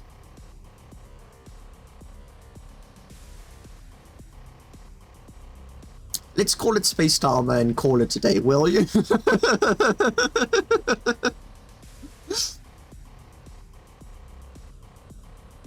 Now, this ship just here... No, it's going to be that one there. This one here is a variant of my most popular ship.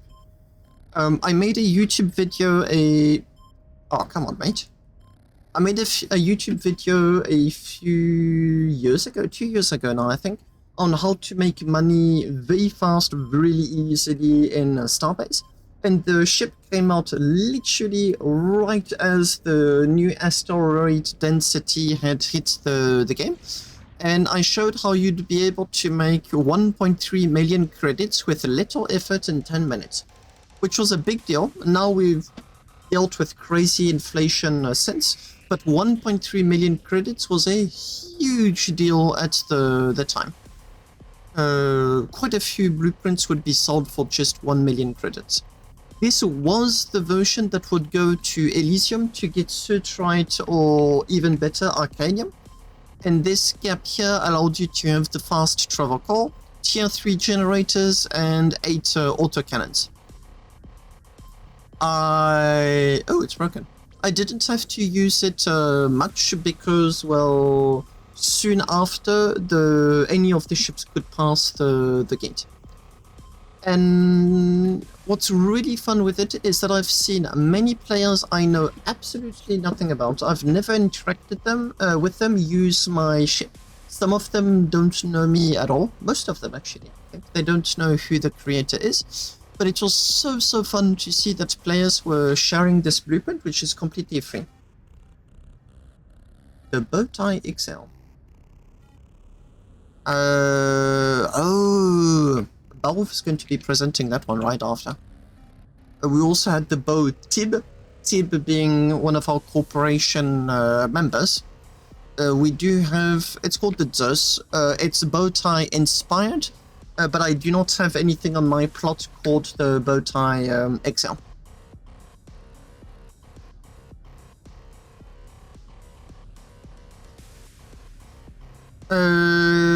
This here is this navigation log version. Similar chassis, similar vibe. The difference is that you just use it for navigation. The head, this is the first version. It uses parts of the Eco Fixer, where you'd bolt all of the stuff needed to fix ships. The second version has got an asteroid avoidance system that is preferable. It does the trick. Nothing more to add on that. Here is the Imperator, which is the ship that required the most work from me. I'm just going to put it back into position. I'm a little bit annoyed that people really enjoy bumping it. Oh, that's what broke.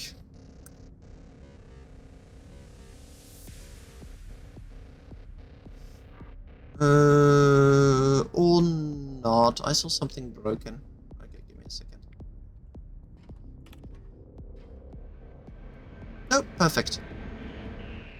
This ship has a digicode. I did a YouTube video on a digicode a long time ago. So right now the door can be opened and closed, but by pressing this button, you've now locked it. Which means that pressing the open button is no longer going to yield anything. And you very simply had to press the code, which by default is 137. And then you press validate and it would open the door for 30 seconds or so. Past the 30 seconds, the door will close again because the lock is still in place. You have to unlock the doors if you want them to stay open. Hello, Ace. So I'm just going to point the nose of the ship upwards and show a little bit more as to what is going on. So I've just pressed the fire button. Ship immediately goes into combat mode, which sets the generators to go up, doors to close, and weapons to turn on. It has 24 laser cannons and 6 railguns, all of which can shoot absolutely continuously when the generators are running at 100%. It does not need to stop, and it's got enough ammo to shoot for a seriously long time. Just going to disable the systems. It has got a flash AAS that uses microgaps and foldable rangefinders. If Ace Crystal goes in front of the... it is going to trigger. There is like no display modes. So ship is quite heavy. It is 15 kilotons because the armor is mostly corrodium and oninum and big plates. Triple cockpit, because the cockpit is obviously a weakness.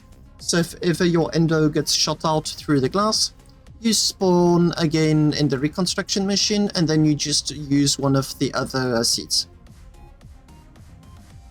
Yeah, it's a triple cockpit. It's only really meant for one player, and it's just to remove the issues of having your endo being shot at through the glass.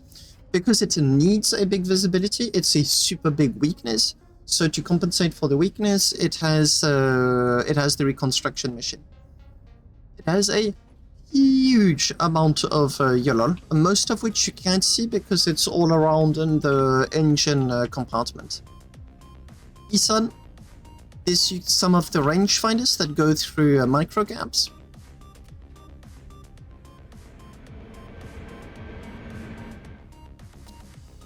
I unlocked it. It's going to stay open for those that want to visit.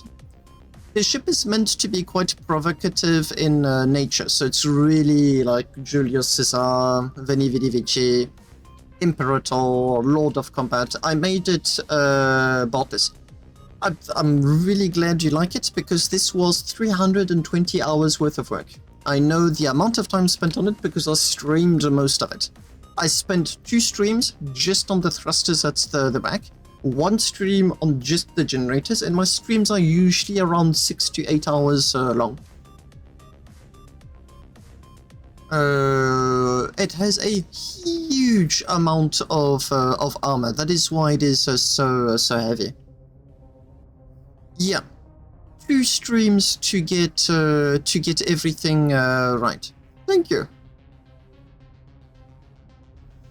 It does lag a little bit because it has 30,999 bolts. So technically its worst opponent is a bolting gun, literally. Oh, it's a very pointy box, but I like boxes. And 14,500 objects. It's got a whole lot of Latin quotes. This one, which I'm not going to attempt to pronounce because my Latin is not what I'd call fluent, means that cowards will die 1,000 deaths, but heroes will only die once, which really sets the tone for the ship.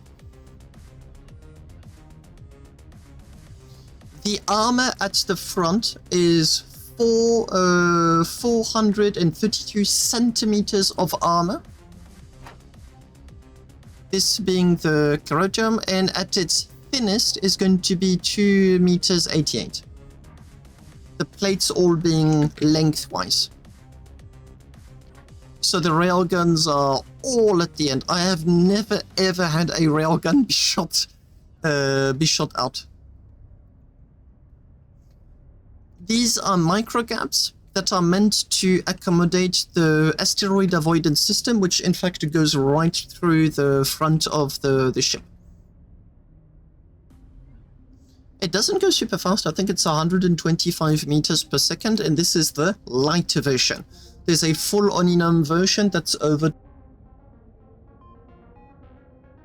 18 kilotons, if I remember. Yeah, there was a lot of work, and the armor is just absolutely insane. It's a ship that is very difficult to very difficult to shoot on.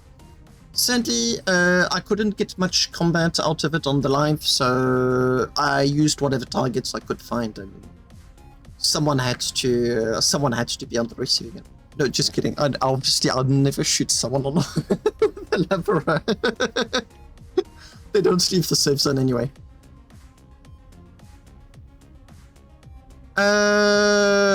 Shh. Shoot, spider. No, I don't like the Oninum version on this ship because the ship is already unbelievably well armored. At its thinnest, there is 3 layers of 432 corrodium. It does not get any thinner than that. And at its thickest, it's 5 layers with Oninum. And it does not turn particularly fast. So the Oninum version is really if you want to prove a point and people in front of you do not have explosives. Then the ship is absolutely insane.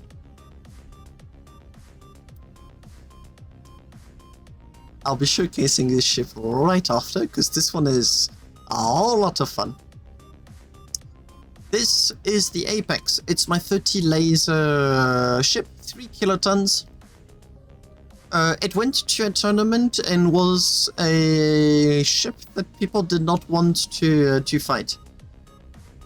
Oh, it's a boxy box, but beware, it's so much of a box, it's a rectangle. Big brain time. Yeah, it's a bit of a bummer. We got kicked out of the tournament due to someone abusing the rules a little bit. I'm still a little bit salty about it, but I've since had a lot of fun with the ship to make up about it.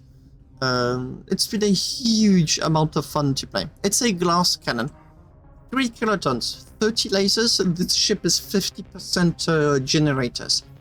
So it's as much the 432 as it could afford to be, but obviously compromises had to be done. It's very tanky if you shoot at it from the front, as it's got railings. Any other angle, and it's really dangerous for the ship. The beams at the front are a ramming cage, and it did get used at the tournament. I did successfully ram a 5 kiloton ship with it. We'd made it sluggish, me and Barov shooting it. After shooting it a little bit, it still looked alive, so I just went in it with the ram, and then the ship was dead. Apex was still fine. The target was not. Latest ship that has not yet been displayed and will be put for sale really soon, and by soon I mean by the end of this week, it should be on the market. Same with the Mars Mark V, same with the Raider, which is the refurbished ship, same with the Electric Eel, and same with the Spear that is up there being pushed away by some naughty person. This is my first fully functional 30 railgun ship, and it's got enough ammo to last a siege. It weighs in a whopping 30 kilotons and is capable of doing 130 meters per second, if I recall. It is only full 32 Oninum armor, and it is triple layered absolutely everywhere. So this ship will tank railguns like a champion and lasers for breakfast. The only reason why this ship has been possible, like this is version number 6. The 5 previous versions all failed, all of which been over 100 hours of work each to bring to fruition, is because the core of the plasma is right about here, and then it goes down the sides all the way to the top. It's got 3 big generators and 180 small generators, tier 3. It has the skulls because why not? And it also has the weirdest entrance system I ever designed on a ship, because I realized refined the design of the ship that I had absolutely no clue as to how the pilot could possibly access. So you have to go to one of these 2 railguns specifically. I don't have it. I completely agree with you in this version number 6 coming. This one doesn't have the voxel volume needed for that. If I rotate, I sacrifice on the protection. But the ship does have something going for it. That is that you don't want to be in front of it. 30 railguns is no joke. I've one-shotted many ships with it. So you need to find that red-looking thing, and that's the seat you use to get in. It's really unpleasant to get in, and you do not want to do that in combat. Oh, that's the volley mode. It won't be... Oh no! Combat mode was not... Damn it. I want volley, and I want to... someone wants a flash. Yeah, you need combat mode. 30 railguns shooting will deplete all of your batteries like there's no tomorrow. There you go. Yeah, generators need to get up. I've had shots on the sides of a ship. The only ship that didn't get one-shotted by this thing is Commander Dago's 80 railgun double-turreted ship, which is another monster that is 20 kilotons plus. When the generators are up, this thing can shoot no stop, no lowering the fire rate, or... I'd actually have to calculate. It's got 8 big containers for the ammo, which is more than needed. No, I haven't yet tested it on Siege. There you go, seems like it's soon warmed up enough to be able to shoot non-stop. So it also has got the rolling fire mode. And at that point it's kinda like a railgun machine gun.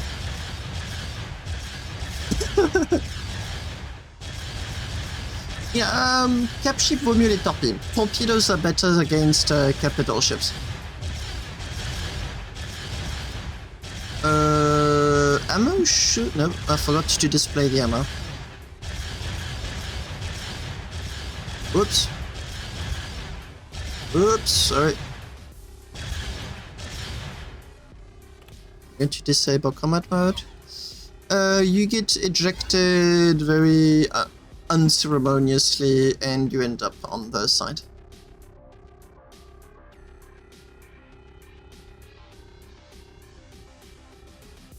It's a very fun ship. It's got a few weaknesses, but that I know of. I mean, probably because other players were not interested in the topic, to be fair. But that I know of, it's the first viable 30 railgun design that's on the live. And by viable, I mean you can expect to be able to use it effectively in combat. It's obviously not going to like torpedoes, but it is fast. Like, it does go 120, 130.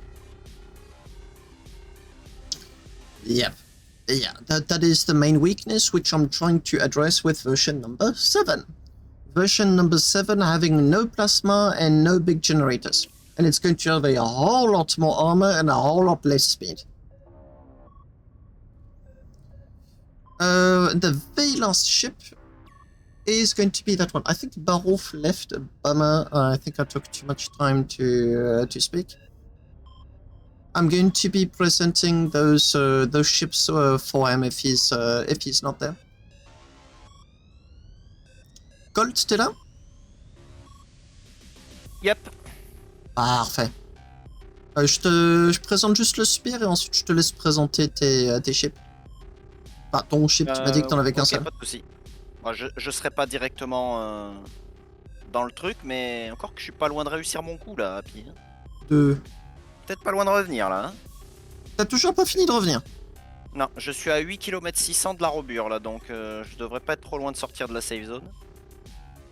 Note que j'ai déjà déglingué son chip à l'autre là avant même d'arriver, il est cassé de partout, je sais pas ce qui s'est passé.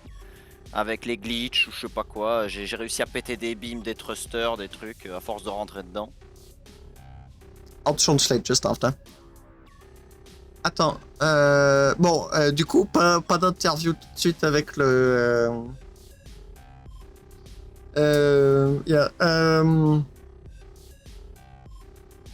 remember, like, there was a ship that shouldn't have been there just before I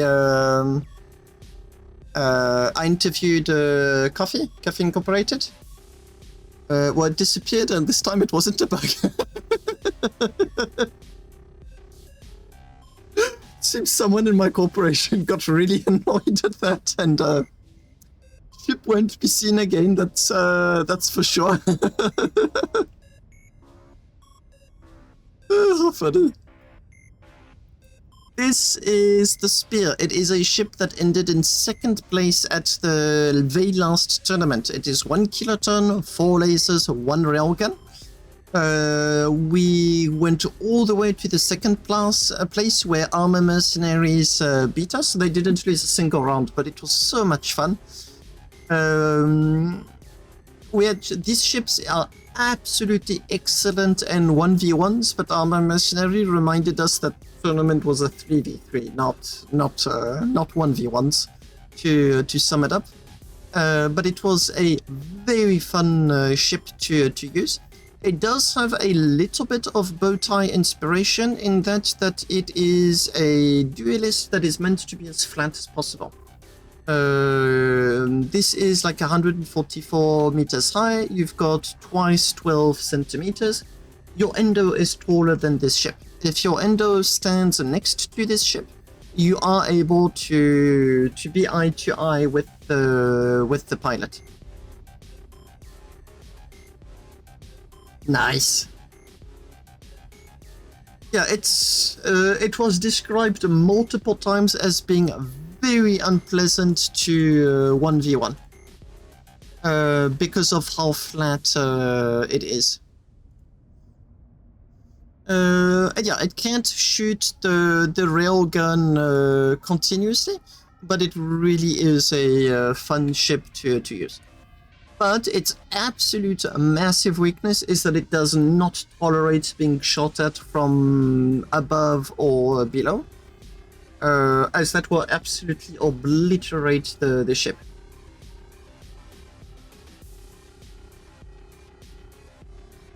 What info to do what? Like flat ships in general? In my case, it was just a bow tie inspiration, but like very. It was very, very loosely inspired from the bow tie. No, so angled thrusters is no specific inspiration. It's just the best solution I've found to a problem. I don't recall emitting anyone, but I possibly side glanced at something and it sticked. But there's no particular names for that. Aligning the ship was a massive pain as I had to move the back thrusters up centimeter by centimeter to compensate for the extra weight of the 4 pieces of glass.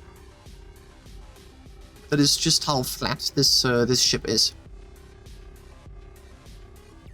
And yeah, 1v1, it's one of the best. will not fare well, however, against ships that have autocannons. It counts a lot on its double railing armor to protect itself. So it's really tanky from the front, hard to hit, and whenever you hit it, it just doesn't take that much damage. But as I said, its massive weaknesses are going to be everything else. It's like do a single thing and do it correctly. That was kind of the design philosophy for this ship. I'm going to try and do my best to present some of the other ships with which I have less experience. I think I took too much time and Barulf went to bed. Plus, some of these ships have been... Some of them are well known, some of them not at all, but I've been there for a long time. I think someone very nicely took out my Giga tugboat. So what's really fun about the deal with it is I did my best to make it the most expensive ship I ever designed, and I still failed. Oh, this one is painted. Okay, the paints are not in the blueprint. This is 60 plasma rings, so 4 times 15, 300 plus tier 3 generators. There's no plates because I don't have the voxel volume needed for the plates. Oh, someone added a pilot seat at the back. It's also not part of the original design. The slowest I ever got this ship to be was 130 meters per second, and that was when towing 2,000 crates of lithium. That is the only moment this thing accepted to slow down. It answered like one of the questions to know as to what exactly was the best way of hauling resources. So we have like follow systems, we have 1,000 crates, 1,200 crates haulers. This one is a towing ship that just pulls massive amounts of ores fast.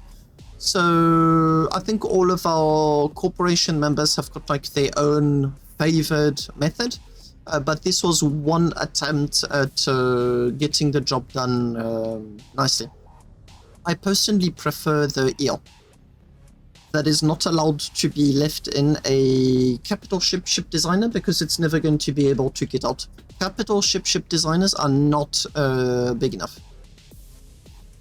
Okay, this is the Surfacer. It is well known. One big confusion about it, however, that I'm going to correct here is that I took no part in the design at all. I think a little bit of my free YOLOLs were used. That is it. There was no supervision at all from me. Of the entire corporation, I think this is simultaneously the most sold and well known. Since then, there's been many very good surfacing ships. The merit for this one is mostly that it's going to be the very first very easily available and very good surface mining ship. Since then, I visited New Horizon Republic earlier during the stream, and they've had like a very different take on the topic. It's really nice to see everyone experimenting with the topic. What's really nice with this ship is its level of autonomy. I think this is what really makes it very appreciated from the clients, is that you can have up to 3 of them at once working on their own in a safe zone and just let it do stop, and then you just make sure you come back from time to time to make sure that they don't leave the safe zone. It's like slow and steady kind of pace. It's 1,000 crates. It's not particularly fast. I recall it's capable of towing another Surfacer. The Giga tugboat does sometimes get used to tow these. Well, there you go. Thank you for the recommendation. No, not for the recommendation. For the endorsement. Thank you for the endorsement, Spider. Yeah, it is it's really reliable. It's got many systems going on. There's a lot of YOLO, but it tries to be as under the hood as possible. We sell a blueprints with players just to let them do whatever the heck they want with it. We just ask that they don't distribute them for free, and that is literally it. Apart from that, you are free to do whatever you wish with it.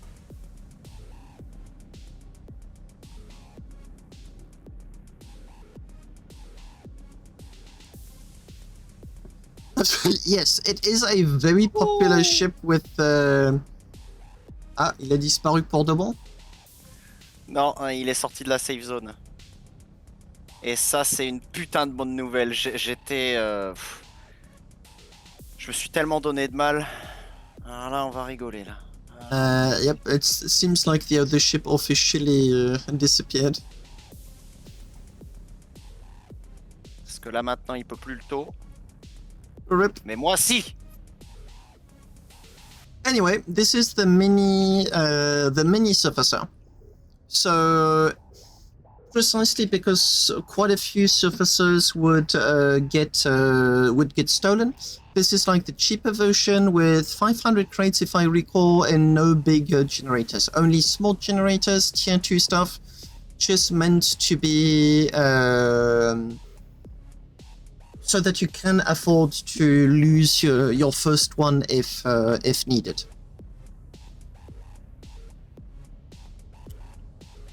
I don't remember what most of this... Oh, okay.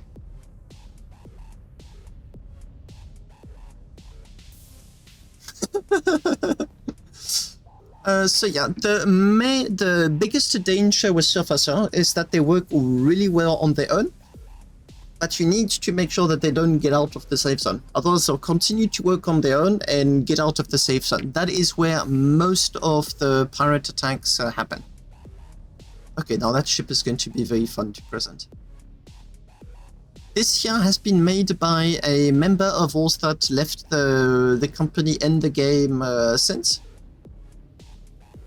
No, craters are notorious. They know where the craters are. They just hop from crater to crater, and then they just cycle through them again, and again. So if possible, it's really a good idea to not stay in a crater for too long, even though the resources in them are really interesting.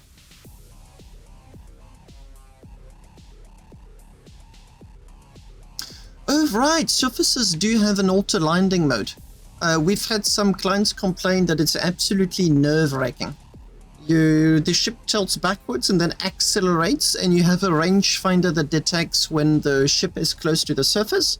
So it ignites its thrusters like some kind of SpaceX ship, and then it reorients itself. We've had a ship, someone complained that his surfacer didn't have his system work. Sent us a picture. It was nose first on the ground. Diagnosis? He panicked, wrestled the ship for control, and flipped it 180.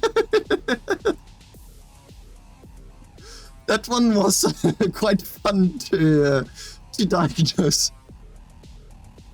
Happy? Ouais. Tu veux faire un petit interlude là sur mon stream? Est-ce que c'est de l'illégal qui va souiller la réputation d'Ouroboros? Ah, c'est pas de l'illégal, on est hors safe zone, je détruis un ship. Bon. Vas-y. Alors, n'est-il pas magnifique? Ah, c'est goodbye.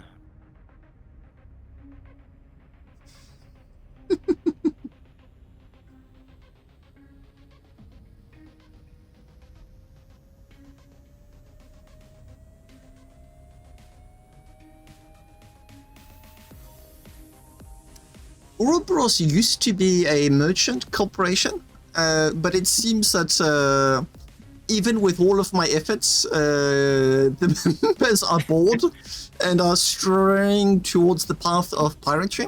So if you could buy a few of the blueprints to convince them that, you know, like ship designing does make them money, I'd be most appreciative. Oh yeah, boy. Anyway.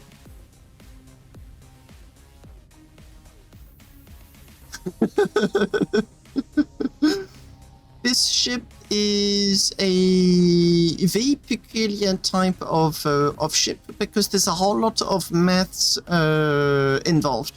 the idea of this ship was to allow you to find the zone, whatever zone you wished, usually zone 5, which was really difficult to find for first timers, as easily as possible and with as little risks as possible. So this ship really records well what position, speed, orientation it has when departing from any given point. So that, be it from a cap ship on another moon, be it from the origin station. So it would record the fact that you were flying above the zone. The matrix of Kirklock frames is used to allow you to specifically set the initial position and end positions of the ship. You then ask it to pitch downwards, and it would measure how much flight time it needed to reach whatever zone there is. The fun fact about this ship is that I'd never seen it before because it was designed by Shekova. And I was like, what is it for? And as a troll, he was like, obviously to catch asteroids. Just like, you know, like, duh. So when the ship got presented at the previous asteroid, I said, wow, it's something to catch asteroids. That was fun to... He then panicked because he was watching my stream. I had to write on the stream, no, that is not the intended purpose of what was like, serves you right. He trolled me and then trolled others by inadvertence. It was really funny. But yeah, the idea of this ship is really to allow you to find the belt zone you want to find as easy as possible. You just have a little bit of maths to do, but it's really not much. I am not part of the group. I cannot... whatever. Yeah, it's a ship that saw a lot of views, and I will say that it is a big contributor to making the corporation very rich, because it allowed us to very consistently find the Zone 5 and EOS way before the cap ships arrived. Okay, Barouf with the Surfacer. If you bought the Surfacer, you'll know that he sells chips. And he was getting really annoyed at the amount of time needed to make one of those chips. So he built this thing. I think it's got 20 navigation loggers. 20, yes, 10. Oh, that's why, okay, that's why I called it 10. So he just parks it wherever he wants to park it, loads all of the chips. And I think it is like an hour and a half later, he will have 200 chips for whatever place he is at. So there you go. That's how Barouf makes money with chips. And then he had the audacity to complain about the amount of inventory space it takes. What can I say? It works really well. So usually it's not for the first recording, it's for the second recording. You'd use like an echo navigation logger for the first recording, go back to your cap ship, move with your cap ship, get this thing out, record 200 chips, get out.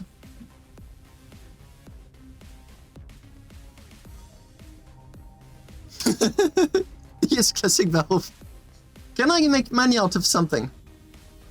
Yeah, that's a yes. Let me make some money out of it. For years, he refused to have a Discord icon. The only icon he accepted to have on his Discord was the image for credits.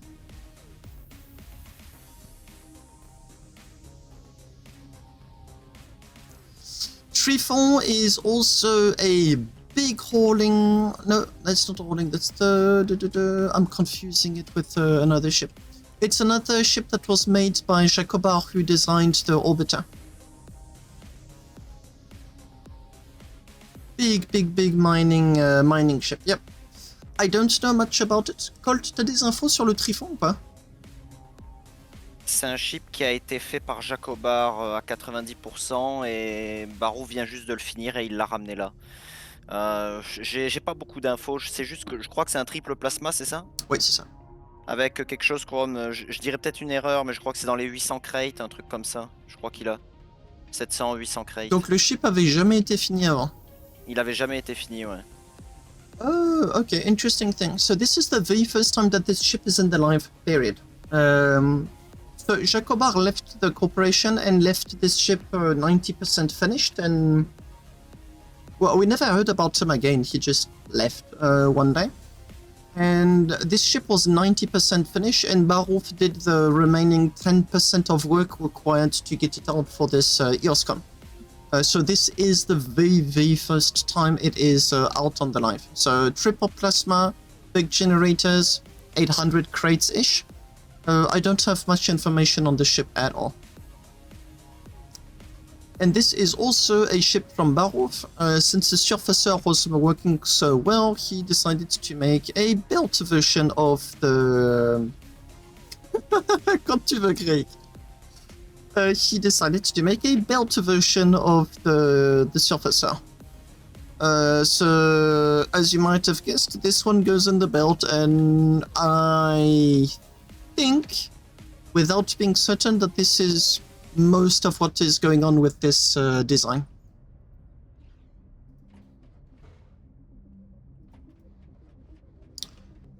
Nope, obviously it is not. This is, yeah.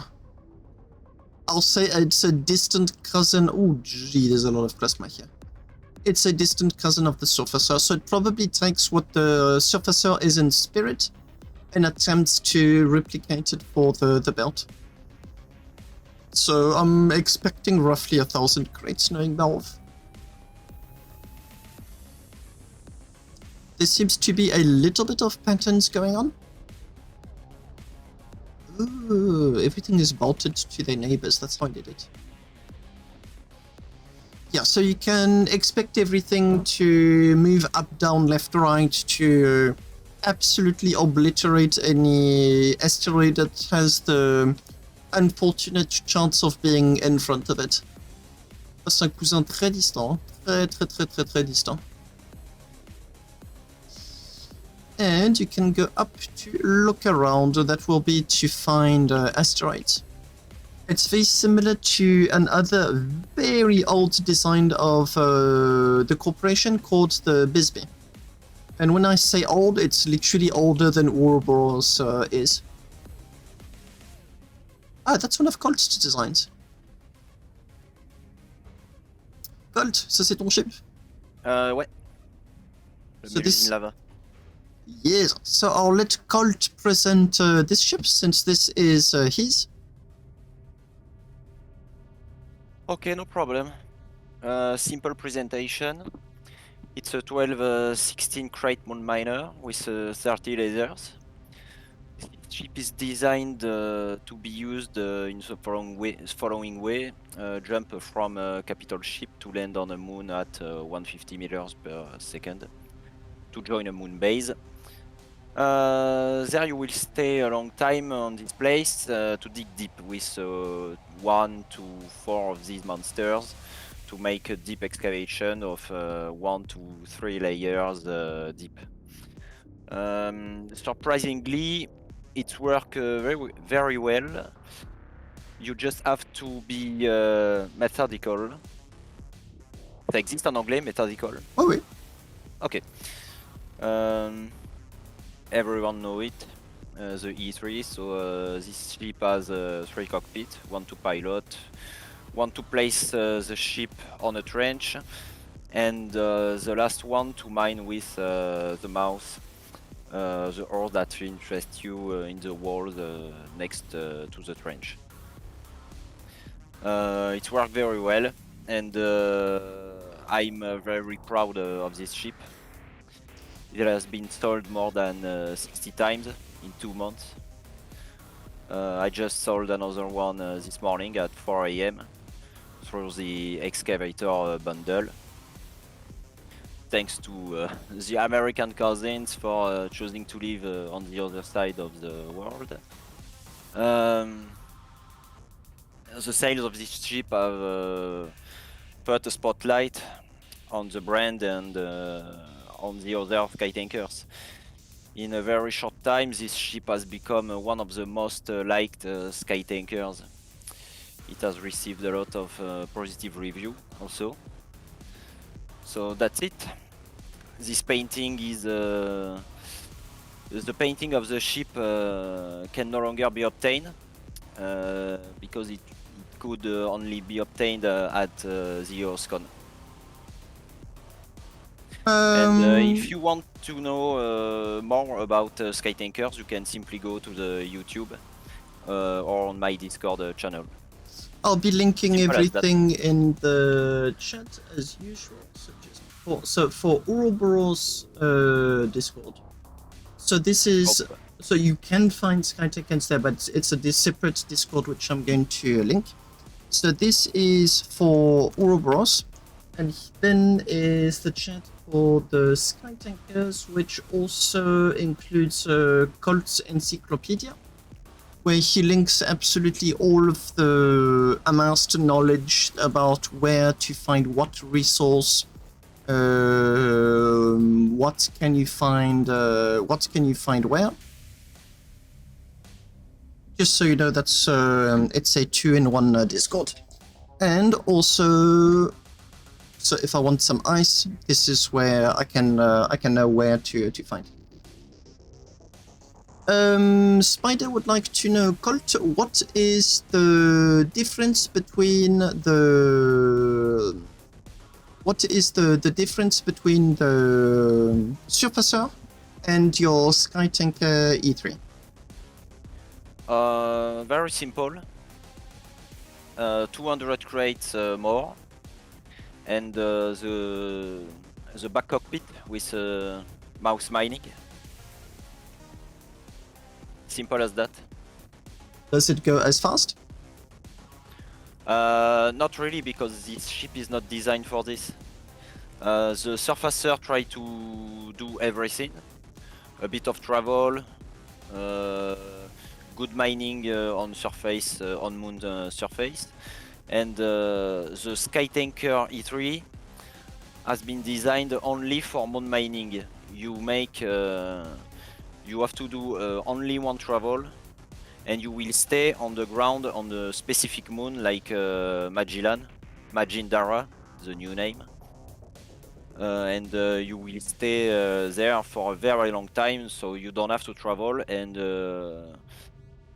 for the travel you have to do, you don't want to go faster like the E1. The E1 has been made to make travels, big travels, and very specific mining. This ship has been created for moon-based mining. And so what he was also saying is that you've got 28 lasers for the automated mining.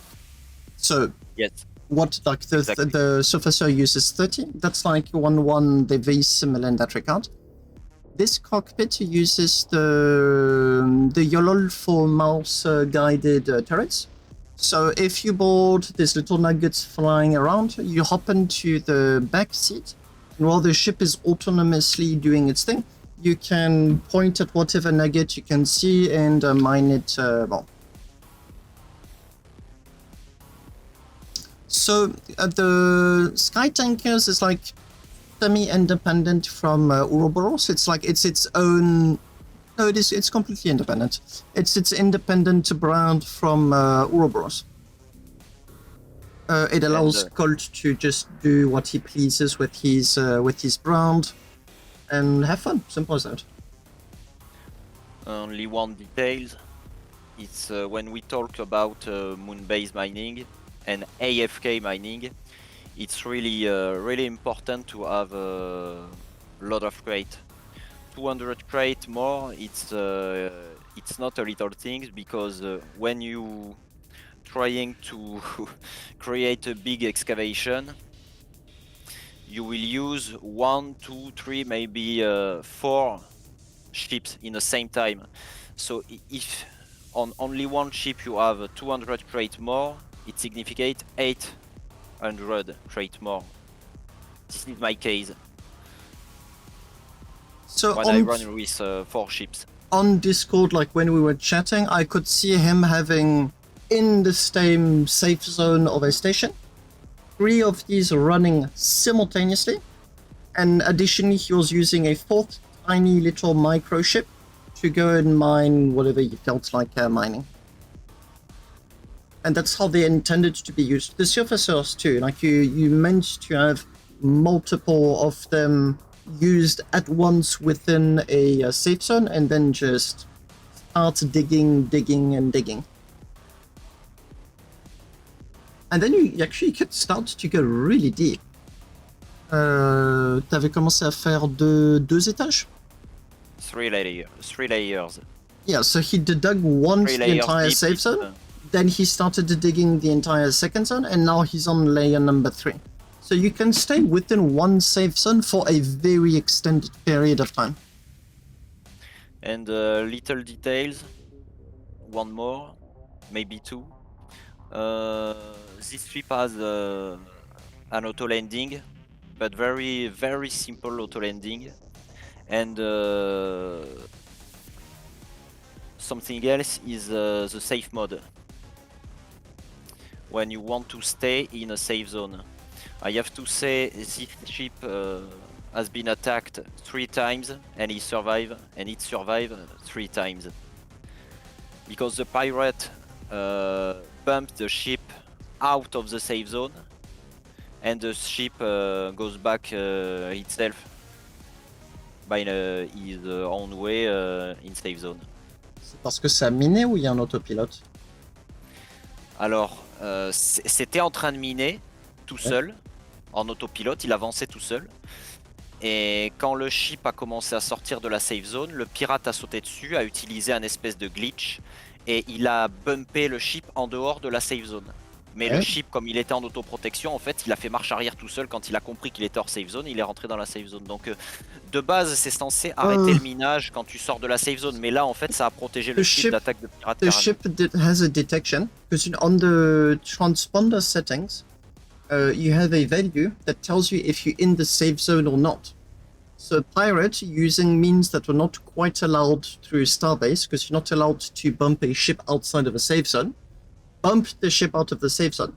But this ship has a feature where if it detects that it's outside the safe zone, it reverses to try and get back into the safe zone, which then proceeded to kick the pirate off of the ship while he saw the ship going right back in. C'était Scipion, ça?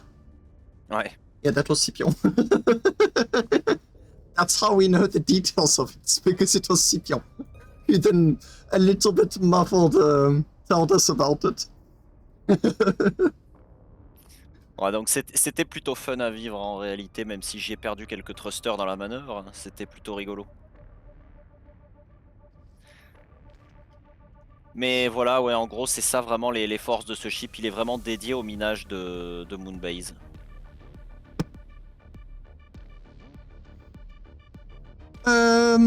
Okay, guys, thank you a lot for this stream.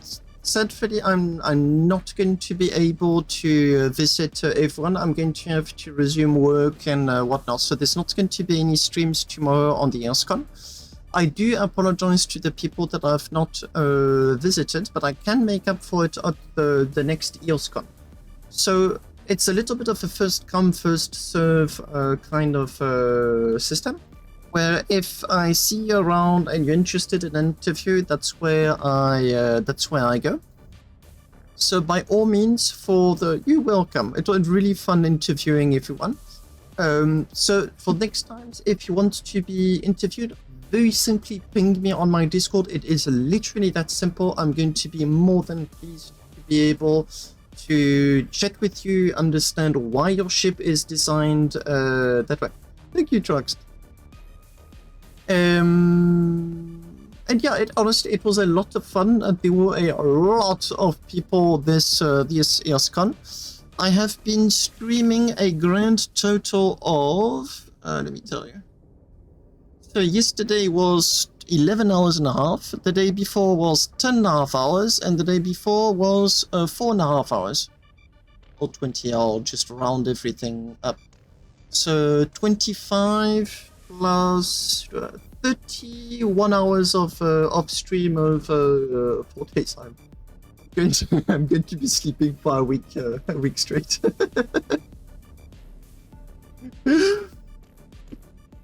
Okay, guys, once again, thank you very much for watching. It really was a massive pleasure to be able to visit all of these ships. There are so many ideas. Just like I showed on my deal with it, the EOS Cons are so precious to me. As they're so inspiring, it really allows players to have new ideas, go back in the ship designer, try new things. So also take this opportunity to thank again Arkhonus and NTPS. They are the two brains behind the EOS Con, which are the people that made all of this possible. The organization, the communication, getting people to come, getting people to know what to do, when to do. We've got like 2 websites now. We've got the Coda and we've got a website made by Arkhonus. All of that was made by those two. Frozenbyte helped a little bit for moderation whenever we had griefers that just wouldn't get the message that they were not welcome. But that is pretty much it. So yeah, like really thanks again for them too. And as I said, next EOS Con, by all means, please do ping me. I'll be very pleased to be able to interview. Thanks again for watching, and I wish you a wonderful week. Thank you. Whoops, wrong button.